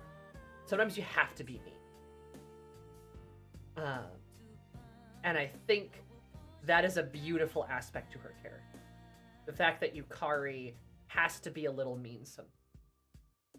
Because she has seen the world and she has seen its cruelties. And she knows that she has to fight. She has to bare her teeth. She has to get nasty sometimes because otherwise people are going to walk all over her. Or so she's afraid. And then only as the game goes on does she develop and change to where she begins to let people into her life. Because now she's found people she can trust that she knows won't hurt her. Her relationship with Makoto is very sweet. I do feel like Yukari, Junpei, and Makoto are all very, very close. Those three are like best friends. They really are. I love that Yukari and Junpei's relationship becomes less antagonistic and becomes a bit more sibling-like. It becomes very fun. And of course, I love her relationship with Mitsuru, how she lets Mitsuru in her life, and Mitsuru lets her into hers. They let each other into their own lives. And it's deeply romantic, and they're gay, and they're dating. Truly, the only downside to Yukari is that we don't get her sloppy style making out with Mitsuru for 30 minutes at a time. An unskippable cutscene. But Yukari is a really good character, and I have a lot of personal bias for her, I will fully admit, because I see a lot of myself in Yukari. I'm just like her. She just like me for real, for real. But a very feminine girl who is frankly a little mean sometimes because she feels like she has to be. And while she likes being feminine, she also can't stand it when people don't take her seriously and doesn't want to feel like she has to rely on other people. And maybe she has a hard time letting people into her life. Yeah, I really relate to her, frankly. I really do. Yukari is tough, and that's awesome. I really like her. I really do. It's really cool how they make the lover's character the one that has trust issues and trouble in the relationship. Yeah. She has a lot of love in her heart. Yukari has a lot of love in her heart. But her love is very...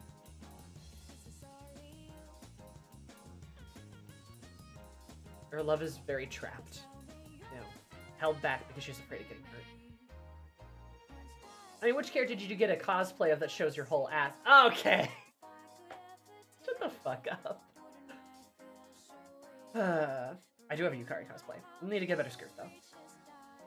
Besides grandparents, her unfulfilled was probably most heart-wrenching. Because her goodbye speech was very touching. I completely agree. She's understandably very wary of who she shares that love with. And Yukari is such a complex character. She's a complex woman because Yukari is sometimes mean. She sometimes makes the wrong choices. But if any male character did the same thing, people would praise the writing. Thankfully, I do think in 2024, the Persona community has sort of turned around on her, and I think most people really, really do love her, which is great, as they should. She's a very, very well done character. I can't say more positive things about her, honestly. Yukari's probably one of the best written women in Atlas characters, right? She's so well done. And the fact that she's feisty, the fact that she's mean, the fact that she is willing to be angry and to lash out is realistic for a 16-year-old girl. And really nice to see. She's also a very feminist character.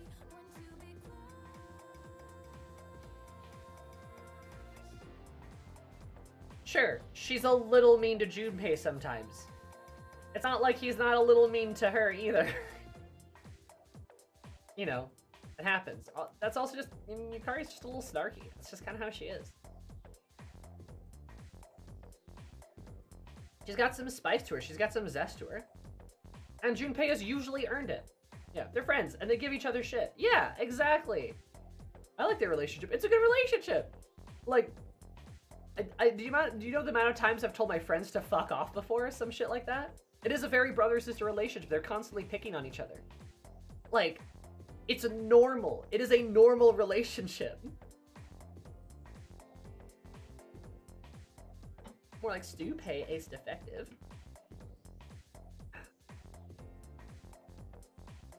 Yeah, just like me and Sammy.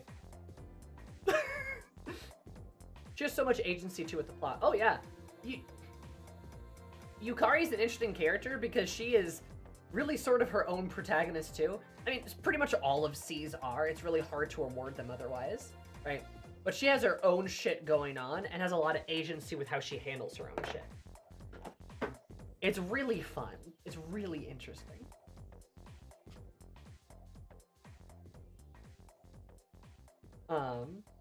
Arguably her background is what literally clicks off the entire plot. Absolutely. Like, absolutely it is. And she feels really important. And like she is making her own decisions and not people are making them for her. I would love to play Persona 3, but from Yukari's perspective. That would be a fascinating game, in my opinion. Right? But honestly, You could probably play Persona 3 from any of C's perspectives, and that would make for interesting games. People often take one side or the other in the Junpei Yukari dynamic. Well, I really love both of them for different reasons. As you should. They're both great characters, right? Yeah, they kind of bitch at each other sometimes. Oh no, friends who pick on each other. Ooh, I've never seen that before.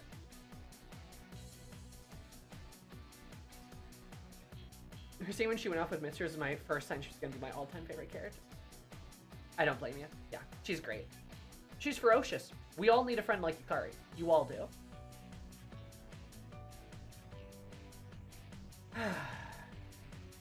Alright.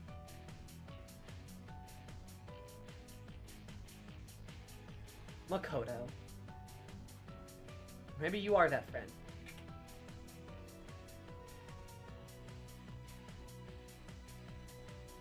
If you don't have a friend like that, be the friend that is like Yukari. True. P3 has a textbook definition of ensemble cast.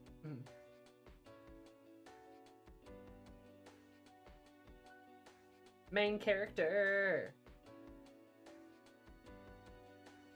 This is a weird one, right? Does Makoto belong in triple S tier?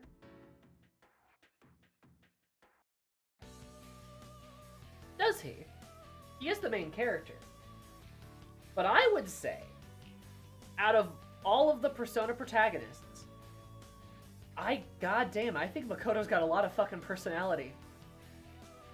It would explain why the game is different by playing Kotone versus Makoto, right?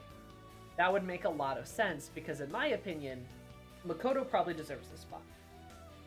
If not from a character's perspective, but for how the narrative shapes Makoto and how you play as Makoto through the story.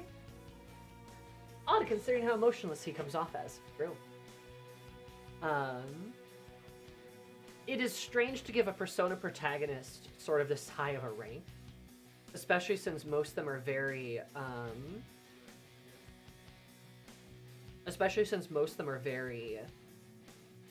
or they try to make them blank slate, but I'll be honest, even you and Joker have clear personality traits. They have clear personality traits. And I think Makoto is the least blank slate of them all. I think it's definitely hard for me to, like, be like, oh, he's just like me for real, because I am not a depressed teenage boy. I have been sad, though, before, and I think there's a lot of relatability to Makoto as a character. But I would only say Makoto's only about as relatable as the rest of Seeds. He doesn't feel especially like a blank slate. Makoto is emotionless, he is depressed, he is sort of just drifting through life one pace at a time. He joins C's, and at first, his dialogue options are a lot of one-word dialogue options. You're like, yeah, whatever, okay, sure. A lot of his dialogue options are very quiet, one word, and he doesn't speak much. He just sort of sits there and, like, things happen around him. But as he makes friends, as Makoto makes bonds, we see him lighten up. We see him smile more. We see him get happier. We see him care about his friends as his friends care about him. We see him get wrapped up in silly beach hijinks. We see him meet Aegis. We see him hug. We see him love. We see him care about people. Him with Yukari on the beach when she's crying, and then Makoto goes in to give her a hug. Like, we see him begin to care, to the point where by the end of the game, Makoto's responses are long. He's got, like, sentences. He has clearly more personality. He's talking more. He's there more. He's more present in the moment. Because Makoto loves his life now. Sure, maybe he's still, like, a little sad. Maybe he's still a little quiet, but, like, we see him smile more. And he even ends with a smile, too. Makoto never really felt like leader, but felt like a part of C's. Absolutely. Like I said, he's the field captain. Mitsuru is the leader. He's a field captain. One year and he made the most of it. His care for his new friends literally saved the world in the end. Exactly. He loved his friends so much, he saved the world. Love was always in Makoto. He just had to meet a couple people to bring it out of him. And I think that's why he's I think that's why he's ranked so highly. As a main character, as a protagonist, he does a fantastic job. To the point where you really do feel like you're in the background for a lot of parts in the game, but things change. You become more important. People shower you with more praise. You become more you. When he puts the medal around Aki's neck, he shows how much he cares, right? When he goes into Shinji's room and Mitsuru and him talk in there, he shows how much he cares. He loved his friends to death, in defiance of everyone else's. He's an amazing character. He's an amazing protagonist. Other Persona protagonists should aspire to be like Makoto. They really should. He's a high standard of character. I know the Persona popularity polls, the protagonists always get first place. This game is the one where I think the protagonist deserves it. I could see it. I think he would deserve it. I honestly don't know why you would necessarily vote for Joker or you, but, you know, whatever. Initially, you could say Ferris and Ryuji was weighing his personality down a little bit. To me, he was always the one member of Cease that everyone could turn to. Makoto does seem like the guy that you could talk to anything about with, you know. He's always there. He's always got your back. Always. Yeah, I love Makoto. He's a good-ass character. He really, really is. The fact that a protagonist character is rated this high is proof of that. Because he has a lot of personality. He really does. And he affects the story in such interesting ways. He feels like a part of the friend group instead of the centerpiece of it. A metaphorical wall to bounce off of, so to speak. True.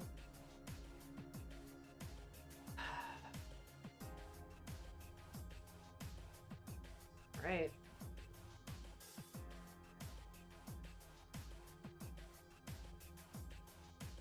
The P3 movies, and they do great interpretation of Makoto. Oh, I really want to watch the P3 movies. I really do. Really, really do.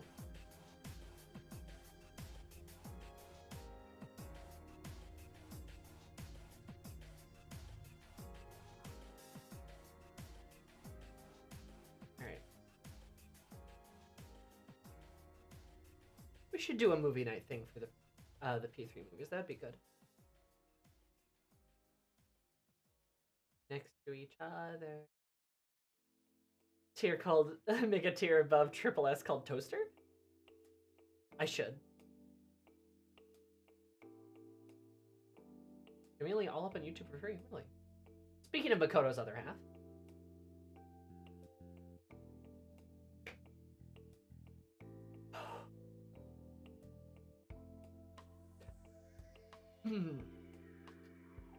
Aegis is pretty cool.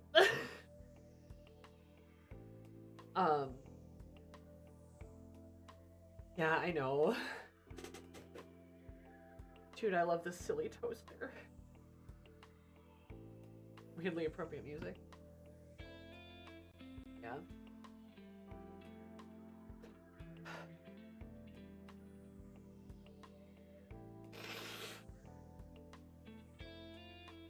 I love Aegis, guys.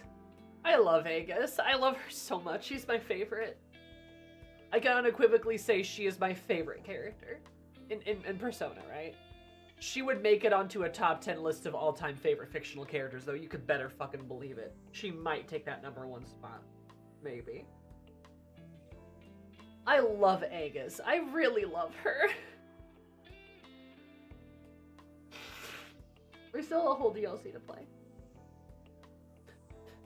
But Aegis. Man, did Player 3 enter the game, and man, did she steal the show. She climbed so fast in your heart. She really did.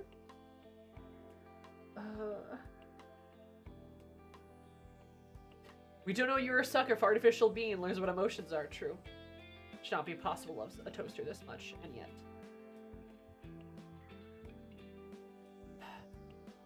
True. Aegis.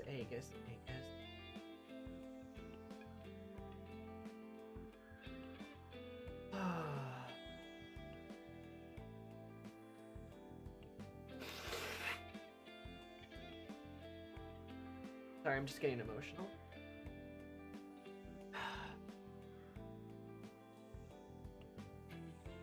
The reason why I say that you cannot, the reason why I say you cannot say Akanari is the social link that you have to do. Like, if you don't play the game, you don't play the game if you don't finish a social link.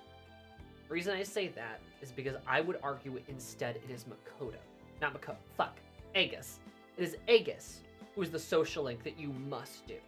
She's the number one most important one. In fairness, I think fucking Mayako, Akanari, Yukari, Mitsuru, Fuka, like, Aegis. I feel like everybody up here, and probably even down, probably even here, are all social links you gotta do, right? Like, you gotta. But I would say Aegis is the most important social link. I think she sums up the game's themes better than Akanari. That is my humble opinion. That is my humble opinion. I will say that much. You are welcome to disagree with me on that one. But I truly think Aegis beautifully summarizes Persona 3 and its themes of life and finding a meaning to live. And ultimately, Aegis answers the ultimate question: why live? What is the meaning of life? She has an answer. She comes up with an answer, and she tells you. She answers, why live?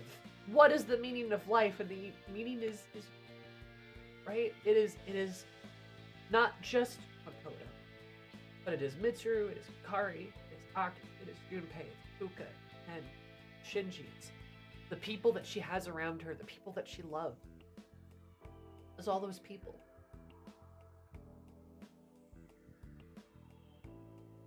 It's all those people. It's love. It's love. It's always been love. Oh, it's always been love. And also that Makoto teaches her that too, because Makoto's full of love.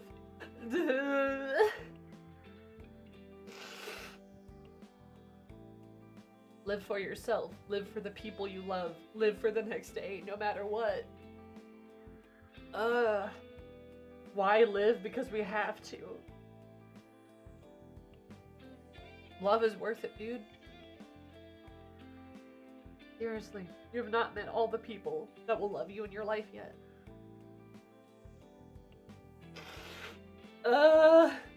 Aegis makes me emotional. I love her though. I really do. Like, she's just perfect. You take a boat in the air that you don't love. It'll shake you out to cherish the words. Love keeps her in the air when she ought to fall down. Tell you she's hurting for her team. Makes her a home. Also, yeah, the symbolism of the cat in Aegis is social link too. I agree. There's a reason Aegis stands by Makoto till the very end. And why she says that she will love him forever. Because she is forever, you know? And I really can't think of a better summary of P3's themes of wanting to live, of existence, of life, of all these things than Aegis. The silly little robot who learns how to love. The silly little robot who is just a machine. But over time, she becomes a friend, girlfriend, best friend. She learns more and more, and if anything, I mean, like I said, any character in C's could make an interesting solo game or perspective from their self, but apparently the Persona 3 devs agree that Aegis's perspective would be really cool. And Aegis, you know, truly is, I think, kind of a true antagonist, sort of a dual protagonist. Aegis in her platonic ring 10 says she'll carry Caesar's memories and emotions forever. She will. Forever. Also, her romance scene, that ring 10 scene with the ribbon, holy shit, dude. That shit turned me overnight into a robot fucker. I'm not kidding. Aegis turned me into a robot fucker. Like, I get it. I get it now. I get it. I really do. It's so intimate. I also think it's kind of neat how much Aegis's colors.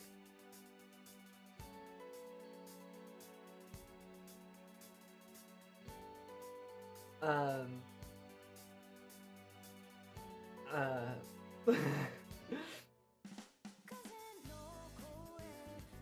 yeah.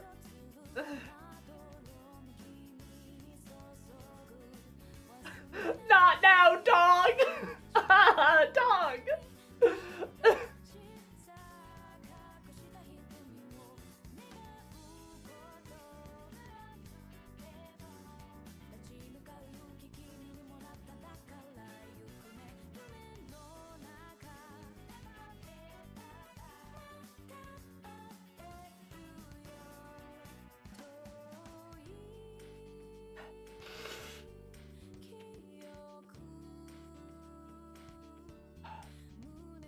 Yes, Agus's colors complement Makoto very well. Makoto's got a lot of black and blue, and she's got yellow and white. Big red ribbon, too.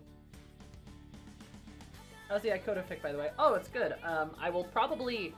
You'll probably see it this week. I'll probably post it this week, actually. I needed time to work on it. But today I spent my time writing, the time that I did have today to write. I spent it on my book, and I finished it. So, gotta go revise it now. Wanted to finish that by the end of the year.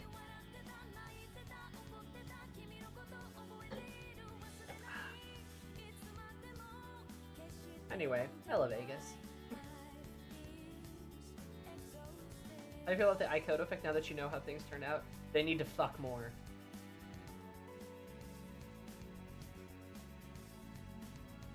Heck yeah, thank you, Sari. Thank you, Kaiju. I appreciate it. 126,035. So that's probably gonna change. I'm gonna do a lot of editing. You've already said all I wanted about Agus, but I gotta say, I love her. I love her too, Bamba.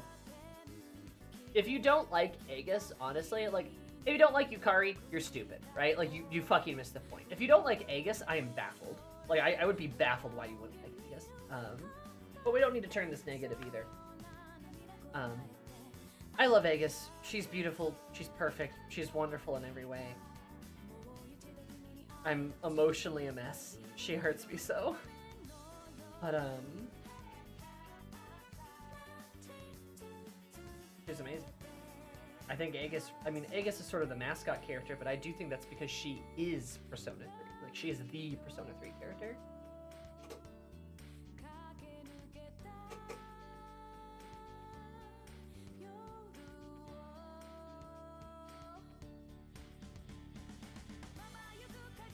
He's very cool. Well, I'm really keen to do episode Agus. I really want to see it, Miri. No criticism that she could have been more active before November. Well, and then she's gone for pretty much all of December. But I also think some of that's to create longing. We do get her in June, July. It's like she is around, you know. But I never would have expected before meeting Agus that she would have become this important of a character. I never would have. Player 3 entered the game, and Player 3 won the game. And God, can I just say too, absolutely canon. Agus and Makoto are canon. Like, they are so canon. It's ridiculously canon. It is absurdly canon. They do shove her S-Link into January, but it's a beautiful summary of the game, so that's fine. Also, their relationship is kind of slow burn. It kind of is. Would I have wanted more time to spend with Agus? Would I have wanted to go on more dates with her? Hell yeah, I would have. But how it goes. Time to write fanfiction about it.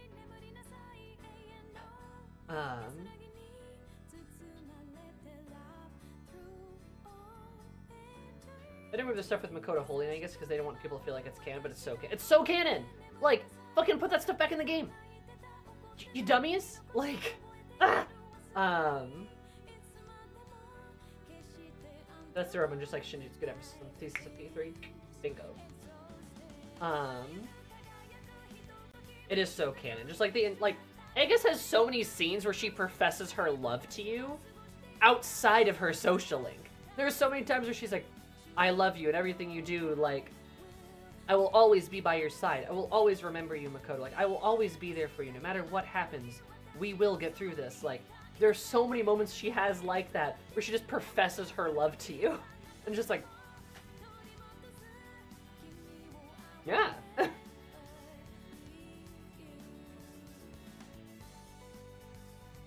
And then there's the entire fucking song, Memories of You, that is absolutely Aegis singing. That's Aegis singing that song. It's her, it's what she's saying, those lyrics.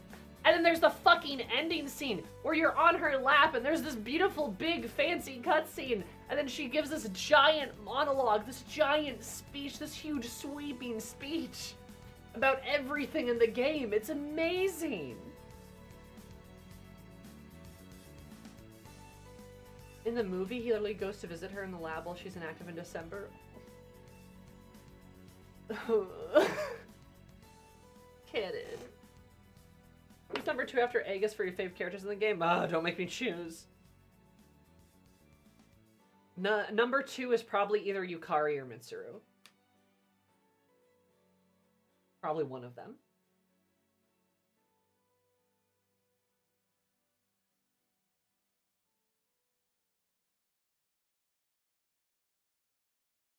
I had to hazard a guess.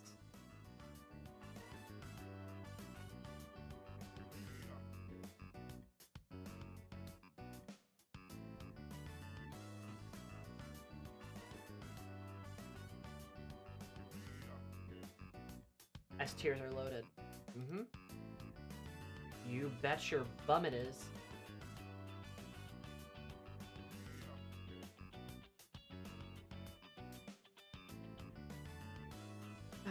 Absence makes the heart grow fonder.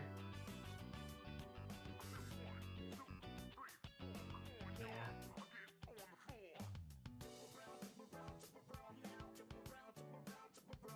Do comparisons to other tier lists? Yeah. I mean, I'm pretty sure I do.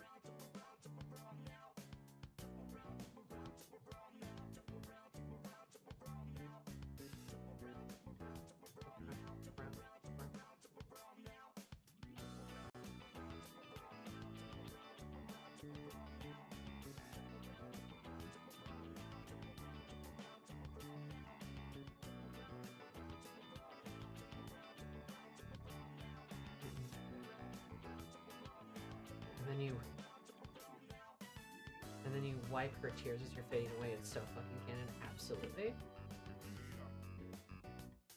God. How is it not canon?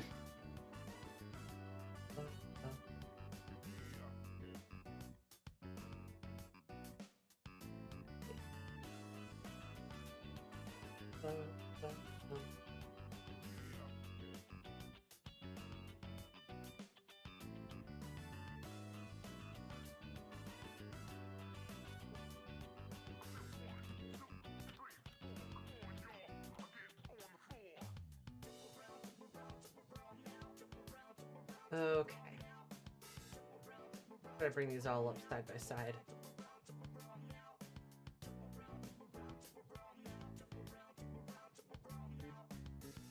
You see the $35 Aegis Collector's plush? Yes, and I want to buy it. I have spent a lot of money recently, so it's my only, like, issue, but I really, really want it.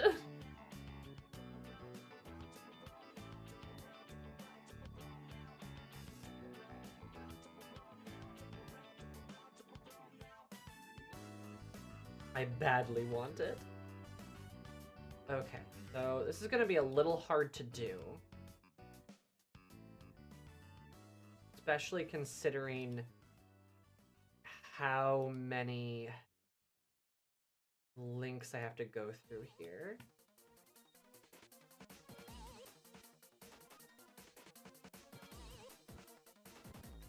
I'll buy both, but 35 ain't cheap. Yeah. No, I really might get it for myself. Might be a Christmas present for me. Okay, we're gonna see if you guys can... we're gonna see how clear this is. Oh, this is pretty clear. Oh, wait. That's also Persona 5. Hold up.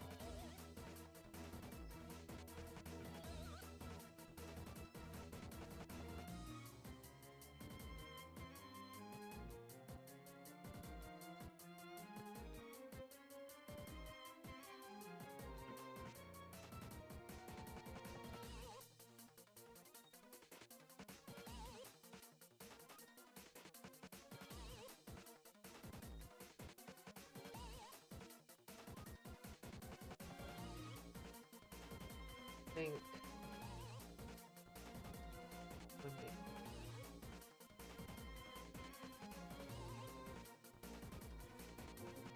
Oh, up!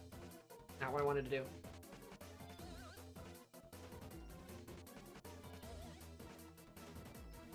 Ah, this is...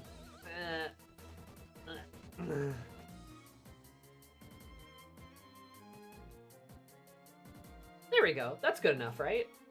Well... There we go. That's good enough, right?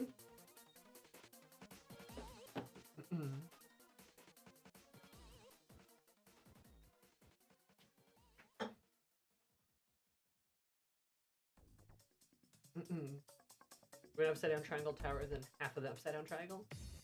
Double Persona 5.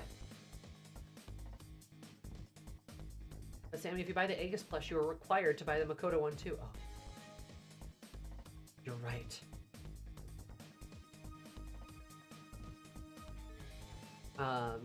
Anyway, yeah, so these are the different Persona series tier lists. I really should go back and grade both 4 and 5 to this standard, because I feel like this is just such a nicer, cleaner way to do this. Yup, still based. Hell yeah, thank you, Bamba. I'm so cool at this. And then really, if I wanted to be insane, I could go through and do like a master list of everyone on the same tier list. Though I really do think it'd be P3 characters dominating like the upper tiers.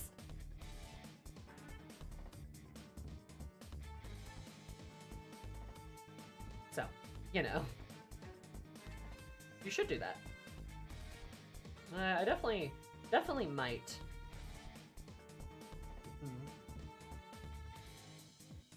Thonking about it. I like that all the Persona 3 ones have the little blue circles too. I don't know who did that, but that's a fun way to do it. Kimiko in S tier. Love to see it. Because she is. And I do think doing the triple S, S, and A like this way would probably thin some of these out even. P3 is the golden child for real.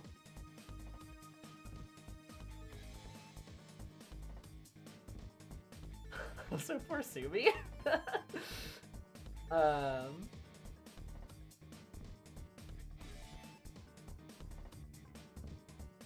yeah.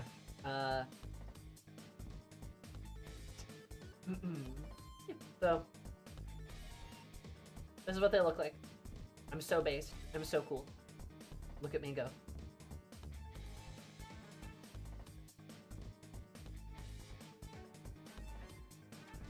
When you back at the characters, you would move up or down the list? Probably. There's probably some I would change. Right? Like, there's probably some I would definitely, like, shift around. Me thinks. I'm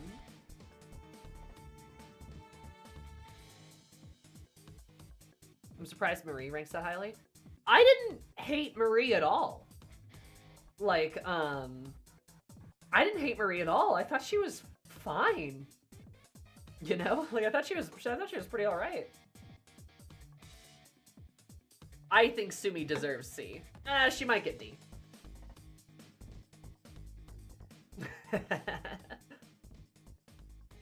I would probably be kinder to Sumi. Sumi is probably one I would move. Realistically. Probably.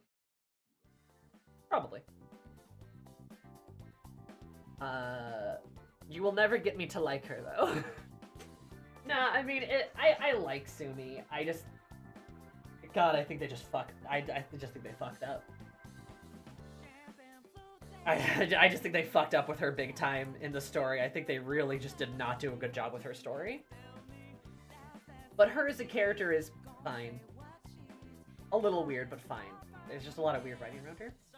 Why is Ryuji B instead of A? Because he is a sexist pig in a lot of parts of 5. That it bugs me. To be fair to Ryuji, he would never. But for some reason, he just fucking gets possessed by the spirit of Kamoshida or some shit. He gets possessed by that demon, and there's random parts in the game where he just acts up. And it is such a bad look for him. Ryuji would never, but his writing just completely 180s sometimes, and I don't know why. And that has to be taken into account. Like, the fact that he just acts insane sometimes is just like, you know.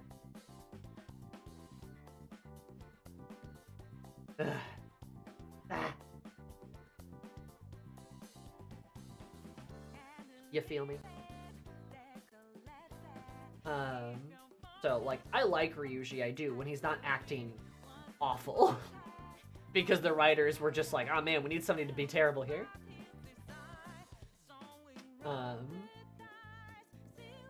Yeah. People always hate the mean female characters. Yeah, that's why a lot of people hate Marie.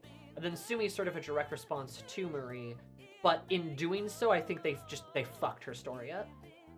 The spirit of Yosuke lives, it possesses him. Because if Sumi would have been better involved, better integrated into the Phantom Thieves, I really think she would have just been so much better. So it's kind of funny. Would I bump Sumi up? I probably would, but I wouldn't bump her up too far. Her as she as a character is pretty good, right? She's interesting. There's a lot of cool stuff about her. But it's just everything around her is just Jesus Christ. Right? Oh my God. You know.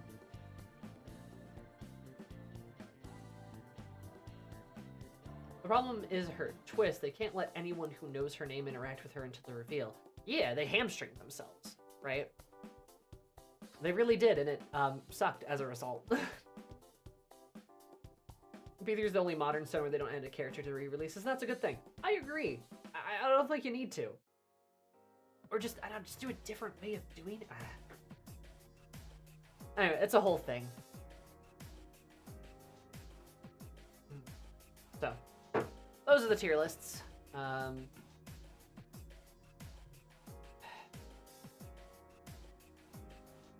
Maruki's the best added character, though. Oh, Maruki's amazing. Maruki is a P5 character that would probably get into Triple S here. He's a very good character. He's a very good character. He really is.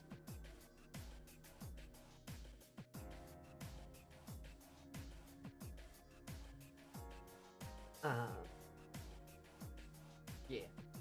The 5 without Maruki would be strange. I agree. He's very good. Vanilla P5 makes it really hard for Atlas re-release girl to be added. No, I don't disagree. I really wish they would have saved Sumi for Persona 6, because I think she could have been an awesome character in that game, had she been given, like, the start she needed.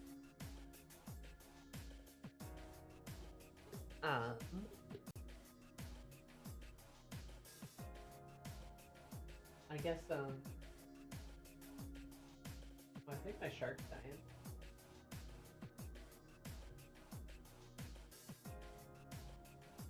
Shark, no. She looks like she's dying.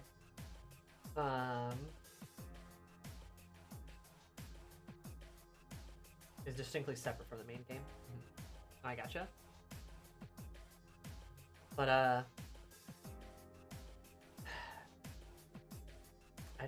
I shouldn't be opening that at all. Right. PC capture. I don't suppose we probably don't really have any time to get anywhere in Metaphor now, do we?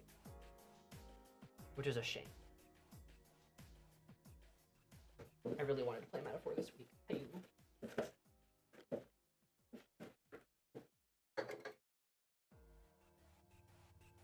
Talking about P3, I mean, I guess, honestly, previous like Persona recap streams of the tier list stuff did not take like so long. Oh yeah, I was gonna do a personal tier list. We had a good 4-hour yap on P3. That's true, that's true. Yeah, I need to do a personal tier list. What am I doing?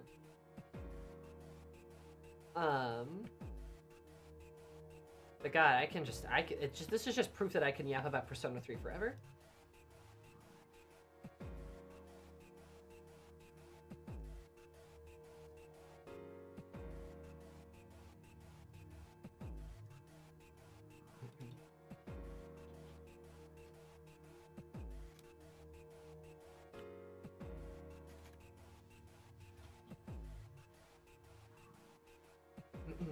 You should make a video essay. I should make videos.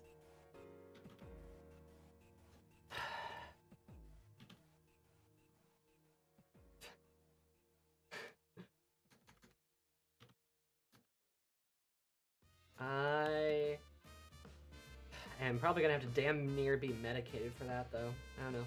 We'll see.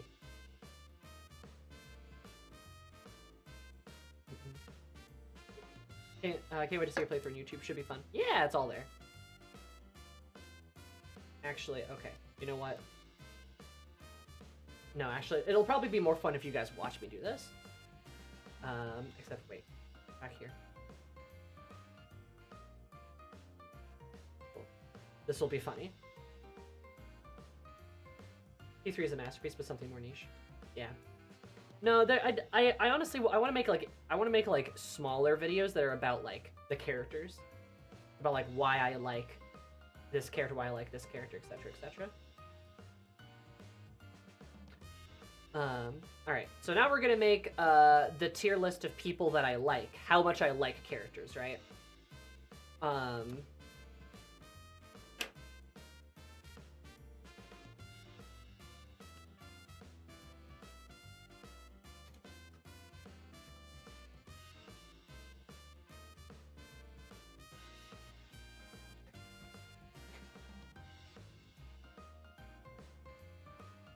Alright, characters I personally like. Let's see.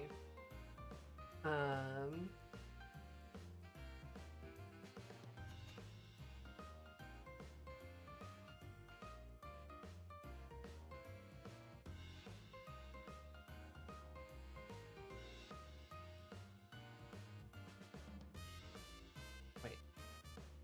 Get back up there.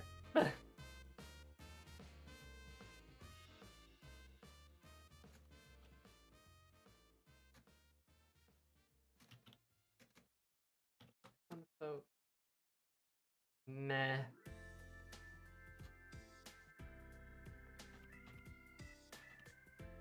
Damn you, Akota. Okay.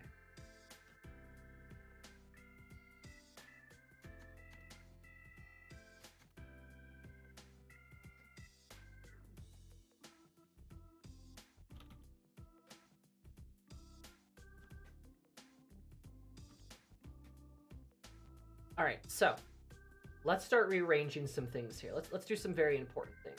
All right, let's fucking throw these guys back down. Now I've rearranged the tier lists so that I can personally show you how I all feel. I wish there was a way to like refresh this. Oh well. I'm gonna make a silly joke about so many of these. Okay. I am the Joker. I'm the silly Joker.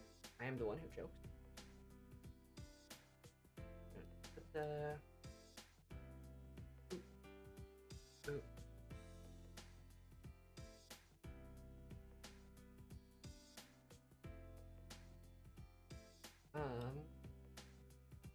So, as you can see, the tier lists are now different.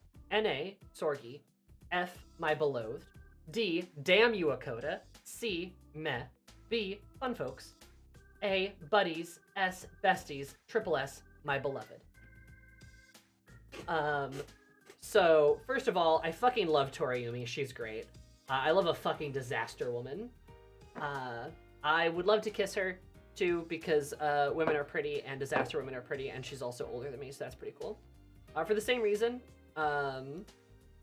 Maya's insane. She's a fucking train wreck, and I just find it really endearing. They're the same person, right? They're the fucking same person. So, for that same reason, I think they're great. I just love disaster women. It's fun. I love flawed women. Officer Kurosawa, meh. He's alright. This lady's hot, so she's getting the S tier. I would love to hang out with her and for her to say cryptic things at me. I think she's really weird and kind of freaky, and I love freaky women. Buppy. Takaya, I like him well enough. I guess, I don't know. I would not want to be around him, though. I think he would shoot me with a gun, and I would not like that. Ikutsuki, I hate you. Do I like him as a character, though? He's alright. Shinji, let's go. I would love to cook with Shinji. That would be fun. Villains are allowed to be bottom tier with this one. Actually, yeah, you know what? Fuck this guy. Never mind, I changed my mind. Fuck him. Ken, you are a silly little boy. I will put you here. True, he did sell me drugs, so that's pretty cool. Love that for him.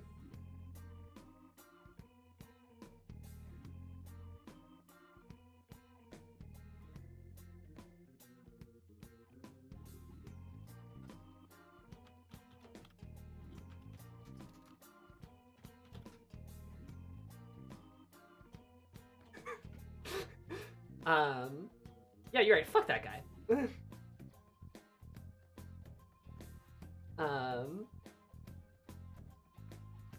The Fujos cook with this one. They can cook with that one, true. Yeah, I love Shinji. Aki gets I've been waiting for this tier, so that's pretty cool. Because I've been waiting for this. Love Aki. Junpei gets...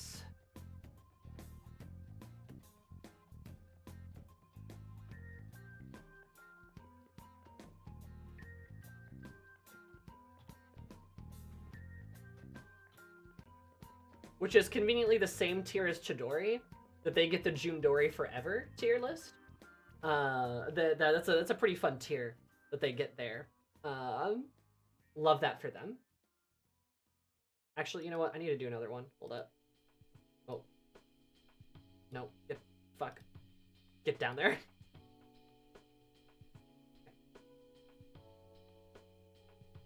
Damn, what a coincidence. Crazy. Also, to be fair, let's do...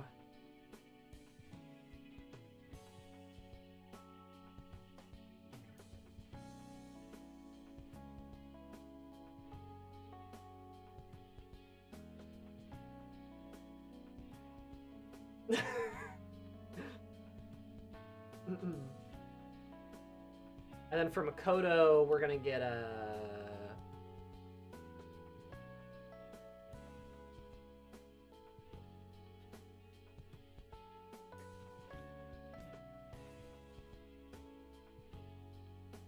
which is conveniently the same spot as Aegis, so that's pretty cool.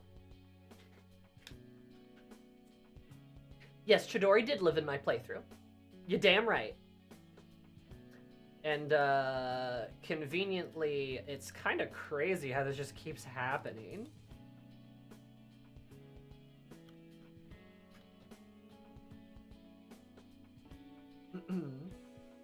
Which is conveniently the same place Mitsuru goes. I mean, isn't that crazy? Isn't that wild?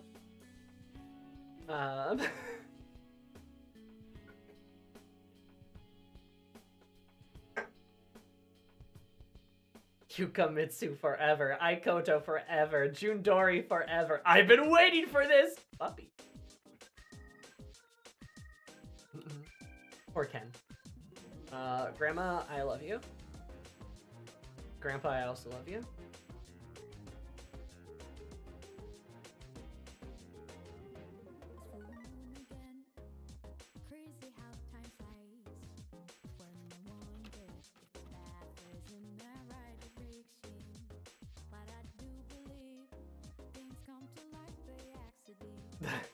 Fujo jail.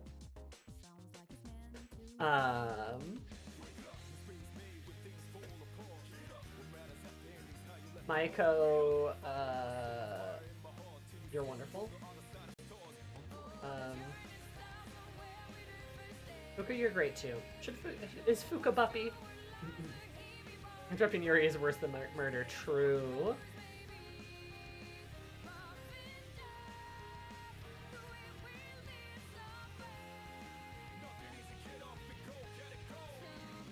Book of Friday. We should make Book of Friday tier.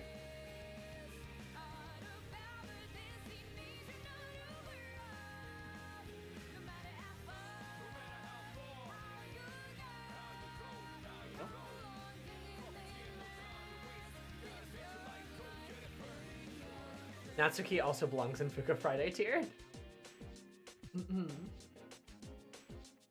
Yukirjiro? Takirjiro? Mitsukari? You don't like Yukamitsu? Why?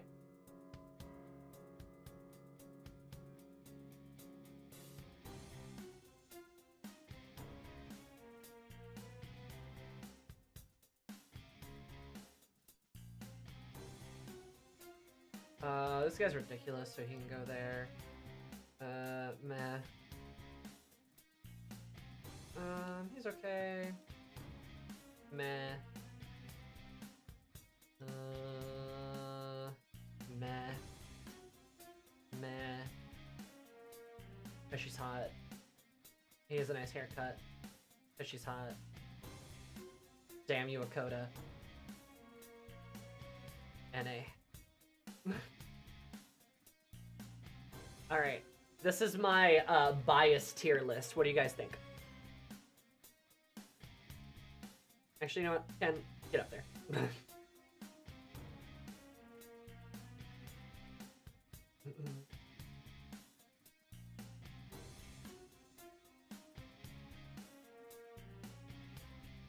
Good. This is objectively true, by the way. It's so long. It's so vertical. I'm also really proud. I've been waiting for this!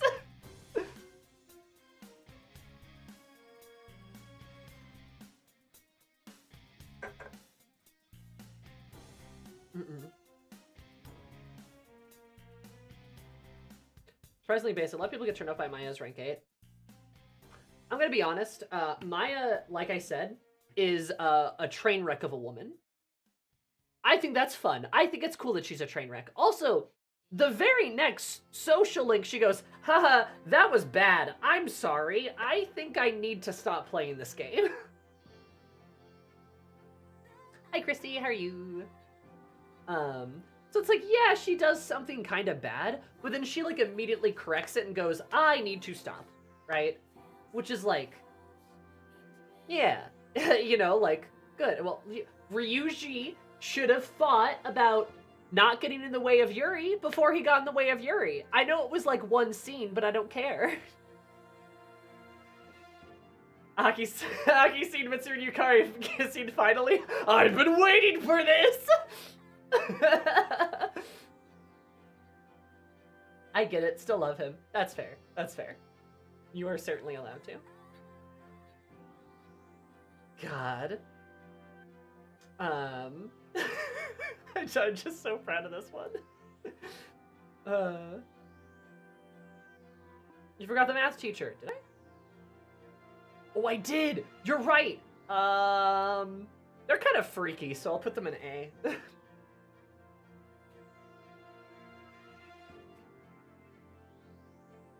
Kenji being meh tier? Boo. Eh. He's alright. He's okay. Like, he doesn't bother me that much. Maybe it's because he is really into older women, and I mean, like, same, from one connoisseur to another. I get it. He do be waiting for this. She had enough sense to not fucking do anything with Makoto, and it's completely fucking coincidence that her anonymous MMO buddy happened to be Makoto. That is 100% true. I can't blame people for being turned off of Maya, but, like, again, Maya doesn't act on anything. And has enough of a conscience to stop herself, right? So, yeah, she really doesn't bug me that much. And I love a train wreck of a woman. I love messy women. I love female characters that are allowed to be messy and to be flawed. Persona 3's got a bunch of them, right? It's great. Love that stuff. But this tier list obviously has some jokes in it, but, like, if I'm gonna be honest, I do think it is probably about right. Like, if we were to try to be a little more objective, you know, it would probably be like, if I were to put them in an order, right, we'd probably have like Aegis, number 1, right? Either Mitsuru or Yukari is 2, and then the other one would be 3. Number 4 might be Makoto, right? Then it's probably Junpei. Maybe Aki then Chidori, then Fuka, probably Shinji, then maybe Ken, you know, Natsuke, like, Buffy might be in there somewhere. Though, I mean, really, Koromaru kind of, like, almost doesn't make it into the rankings because he's Buffy, right? So, like, this is a generally pretty accurate tier list, right? These are some of my favorite characters, of course, right? I love these goobers right here. I love these guys, too. I love the old, you know, they're great. These guys as well, like, you kind of see how I feel more about people, I guess. A lot of the people in meh tier, they're just meh, right? But people in B tier, I think they're interesting. I think there's good parts to them. Maybe there could be more. Buddies in A tier, I either think they're just really funny, or, you know, it's, yeah, this is a good character, but maybe not quite up here with the rest of them. And then down here, my beloved. Hate those guys. Actually, you know what? What are you doing there? You should get down there. N.A. Sargi got in the way of Yuri. That's a pretty egregious sin. I think we can all agree. Fuck you, Akoda.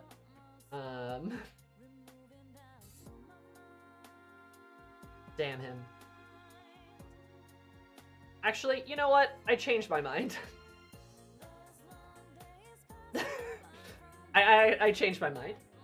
Poor Ryuji. He probably should have thought of that before he got in the way of Yuri. A sin worse than murder.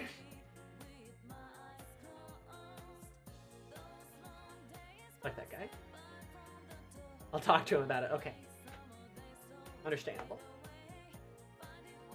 In actuality, Ryuji is probably like, if I were to throw him up higher, he's probably about an A tier. Like he's probably like around here. Kind of here-ish. A lot of people really like Ryuji, but I like him too. He's just not like, I just have a lot more attachment to these other characters, right? I just feel really attached to like the bulk of the rest of the cast, you know? People that really like him, I bet you like gay men, don't you? But secondly, it's like, I get it, right? He definitely appeals to a certain type of person. He is a certain, you know, they're a certain type of people. What, me? But you know, he definitely appeals to a certain group of folks. And I'm not just making fun of Fujos, but like, he's not aimed quite at me. Does that make sense? And that's fine. He doesn't have to be. I like the joke that he got in the way of Yuri, so I'm keeping him there. But he's definitely not he's not one of those characters that's for me, and I can recognize that. But I still like him. I think he's a great, I mean, and as a character, I think he's a great character. I still like him.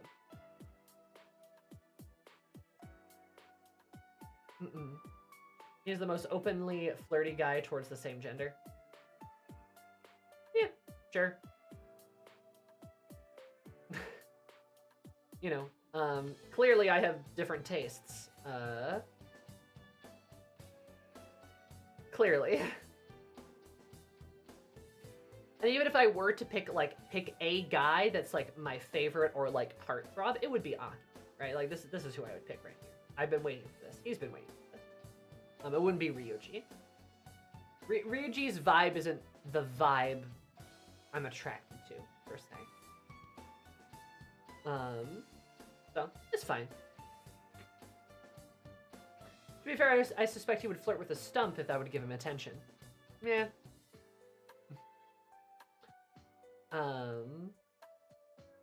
This game has a lot of characters I really, really love, as you can probably tell. So, it's fun. I need to frickin' save this tier list now, too. This one's ridiculous. Oop. Persona 3 favorites. Between 4 and 3, which had a better tie into Jungian philosophy, I'd say probably 3 easily.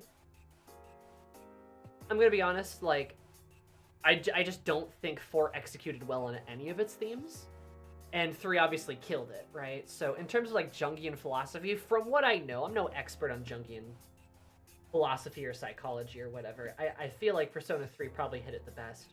Persona 3 at least tries to explain it, which is more than the other 2 games do. I think especially by the time we get to Persona 5, we really kind of lose sight of, like, the Jungian philosophy, the Gnosticism, like, all that stuff. We kind of lose sight of it. In Persona 5, it kind of comes back with the whole Yaldabaoth thing, but, like, it's also very... The game itself is weird, because it does use a lot of the same elements P3 did, but then doesn't bother to explain any of them. So it's just kind of like set dressing in a lot of ways. Yeah, I might be giving these games too much credit. It always feels a bit more like a backdrop. Yeah. Like, 3 at least tries to explain it, but 4 and 5 really just don't. You know. And that's fine, but it does leave some awkward parts where it kind of feels like shadows are an afterthought.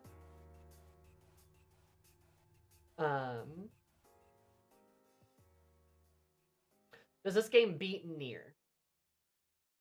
I have to think about it some because there's a lot of recency bias, obviously. I would say Persona 3 versus Nier Automata for my favorite game. Persona 3 might win. Right? Like, my favorite games are like Nier Automata, Undertale, big fan of that game. Persona 3 is up there. Freaking what other games are really... I think about what games made me cry myself to sleep. All Baldur's Gate. Persona 3 definitely beats Baldur's Gate 3. I think the other 2 games I mentioned also beat Baldur's Gate 3. Baldur's Gate 3 is great. It drags so bad though. But BG3 is great. Also up there. Fallout New Vegas is up there, right? That's a really good game too. I mean, yeah, out of just like out of the games I can like pull from the top of my brain, it's like oh man, Persona 3 really might be the winner. But recency bias, that's a thing. That is absolutely a thing. So you gotta be a bit careful. Oh, Signalis. Oh, Signalis is up there too. Don't take this as gospel, but I might say it could be Persona 3, Nier Automata, Undertale, Signalis.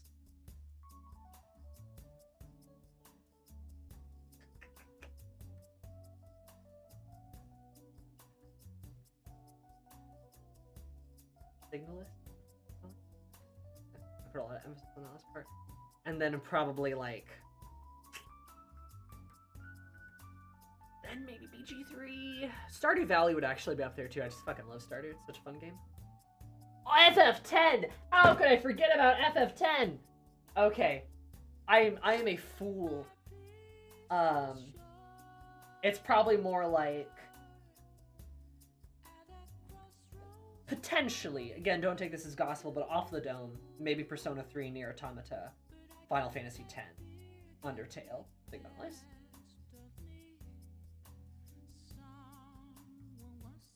It's extremely tough to be Nier. It is extremely tough to be Nier. Nier's an insane game. Is Persona 3 also an insane game? Yes, it is, frankly. P3 knocked out of the park vastly in excess of Atlas's expectations, and P4 was rushed out the door to capitalize on that success. Unfortunately, that burned most of P4's potential from the start. That's a good way to word it, because I have said a few times, like, what the hell happened to P4 in the wake of P3? But honestly, yeah, the game was rushed. That makes a lot of sense. And I think that's why P4 is the way that it is, largely, in a lot of ways. More interested in telling their story first and foremost. I still remember when you were peeved whenever you felt the Arcanas didn't match the characters in the other games. You can tell over the later games they stopped focusing on that as much. Oh, bingo! Yes, I completely agree. Frankly, I was always upset how, like, P5 and P4, though I think P5 is especially guilty, of where the Arcanas just don't really match the characters very well. But it really feels like in P3, they took a lot of time and effort to make sure those Arcanas fit for the characters. And in my opinion, that's awesome. That's super cool, because if you're going to use Arcana, if you're going to use Tarot, then actually use it. Please?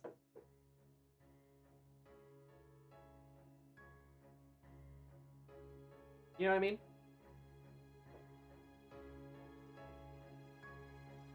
Yeah. P4 is built on the exact same engine as the OG P3 and came out a year later, so yeah, rushed. Uransu, Ibahara, Mishima were Great Moon representatives. Yeah. Of course, the Sun is goats above all. Sun was probably one of the most consistently good Arcanas, in my opinion.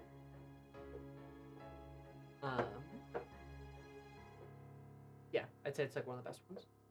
Sun, Lovers, Hangman, those are amongst the best. Yeah, yeah, I'd probably say so. Those are like some of the best, like, ones that hit the most.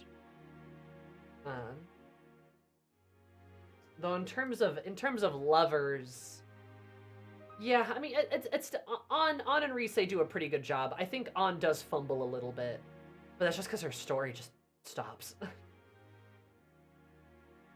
Yeah, P5 came out 8 years after P4 with its own proprietary engine, and they kicked ass, right? And P5 kicked ass, as it should. Put a lot more effort into it. They do On dirty, they really do, and it's a shame because like I like On a lot, I like her a lot, but it's like they just drop her, and it's kind of frustrating. And then especially with Persona 3, how like they keep going with the characters. They don't forget party members.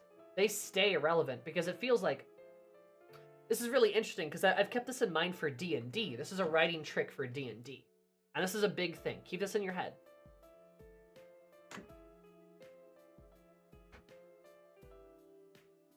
Writing a story where character arcs are tied to specific parts or chapters of the story is a bad way to write a story.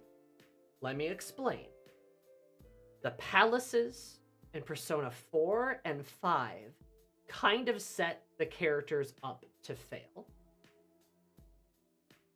They kind of set them up to fail. Because the problem is when you tie a character's story to a very specific part of a story, you lock them out of having an impact anywhere else. We go to a person's palace in P4 and we go, oh, this is the time for us to learn about Kenji. Or we get an awakening in Persona 5 and we go, oh, this is the time to learn about Yusuke. And then they're done. Once we finish those, then they're done. There are some exceptions to this, right? Makoto stays relevant in P5, right?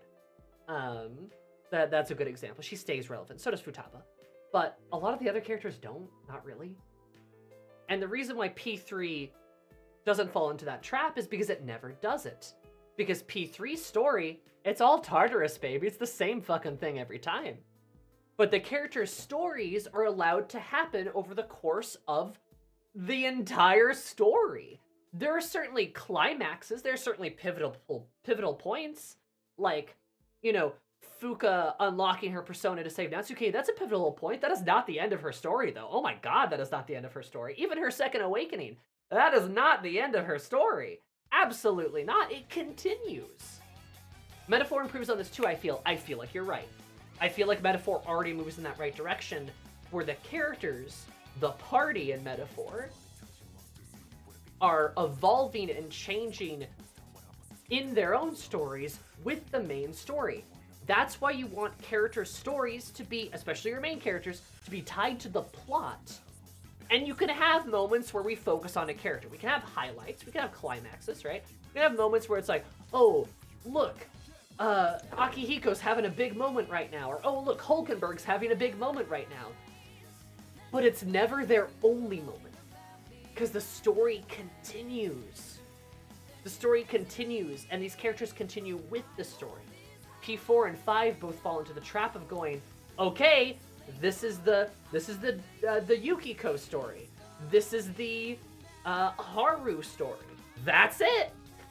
We're done now. Right? Because, frankly, good stories have characters who constantly evolve and change. They are constantly changing. They are not static. At least main characters. At least the main cast, or the party, the main group. They're always changing. They're always evolving. So it makes a story interesting. All they do is stay the same or get to a certain point and then stop. That's kind of boring.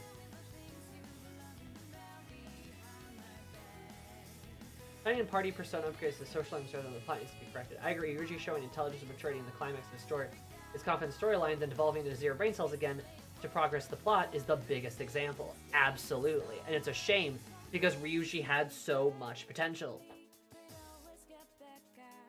Michelle going backwards from P5, all the characters are more independent without the MC. Exactly. Questions all you have is the after characters, the arcs after the big important. Oh no, I already said that, yeah. Especially when they aren't focused. Yeah. How does your character continue to grow? This is especially important in like D&D games. Like that's why I think about this a lot in the context of D&D, how I plan my campaign. I never want to have like, all right, this is this party member's story arc, and then we're done, right? And you get nothing before and nothing after. No, I like to weave, as a DM, weave my players' stories within the campaign. They are within the main plot. And there might be standout moments, right? People might have their spotlight moments. Plural, mind you, plural moments. And we may even go to a character's hometown at one point. It's like, okay, they're gonna have some stuff here. But when that happens, I make sure that the other characters all have something else there too. Especially when you're doing a D&D campaign, because there shouldn't be one main character. Instead, it should be several main characters, right? And this is a good writing trick in general, right? To make sure characters have stuff to do when XYZ happens or when they go to ABC. I think it's actually great male C's members don't have a social link, but just time-sensitive events. I wish they had a social link, but I do think their events are really well done too.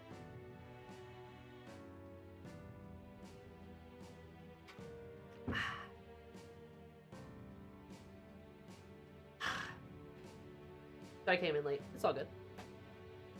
The look at players more engages when plots and events are tied to each other. Absolutely. Yeah, for sure.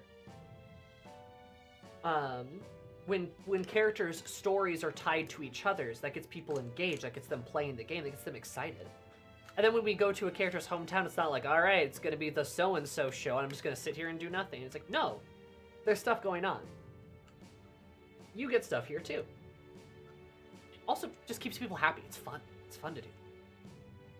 Still playing through Metaphor, but I only wish the story does more scenes outside of Will's perspective, because I agree the party members being more tied to the plot is a clear improvement. Absolutely. And God, at least Will talks, too. That's a big one, too. Anyway. We did it. We talked about Persona 3. We did it, guys. We yapped endlessly about Persona 3, in fact.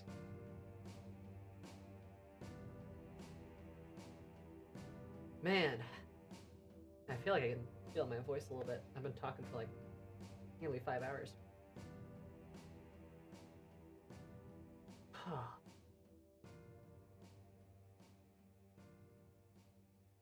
It's over, but we start the DLC. True. True. And we will start the DLC. Mark my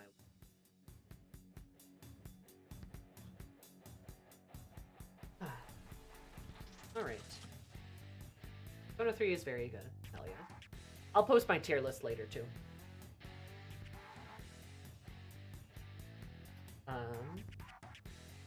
A DLC after Metaphor? Potentially. It might be after Final Fantasy 14, because we're definitely going to wrap up Final Fantasy 14 semi-soon. We'll see. I just wanted to leave, like, a little bit of, like, breathing room. I wanted to leave a little bit of breathing room for, both 14 and for some time to finish that again, and also just between, like, Persona 3 and when we tackle it again. So, yeah. You'll see reactions whenever that happens. It will, I promise. But we also got Metaphor to play. We got other games to play, and as all good stories do, Persona 3 ended. All good things must. So, can't keep going on forever. I love you guys. Take care of yourselves. If you celebrate the holidays here, Merry Christmas. If you don't, Happy 25th. If you celebrate other holidays, happy other holidays. Hope you all have a good time. I will see you guys again Thursday for Final Fantasy 14, before I leave for my other holiday business on the weekend. But you guys take care of yourselves, love yourselves. Remember that life is worth living, and that we live for love, for the people around us, and to get to the next day. Bye-bye. See you guys later. Take care of yourself. And say hi to Clarissa. Bye-bye.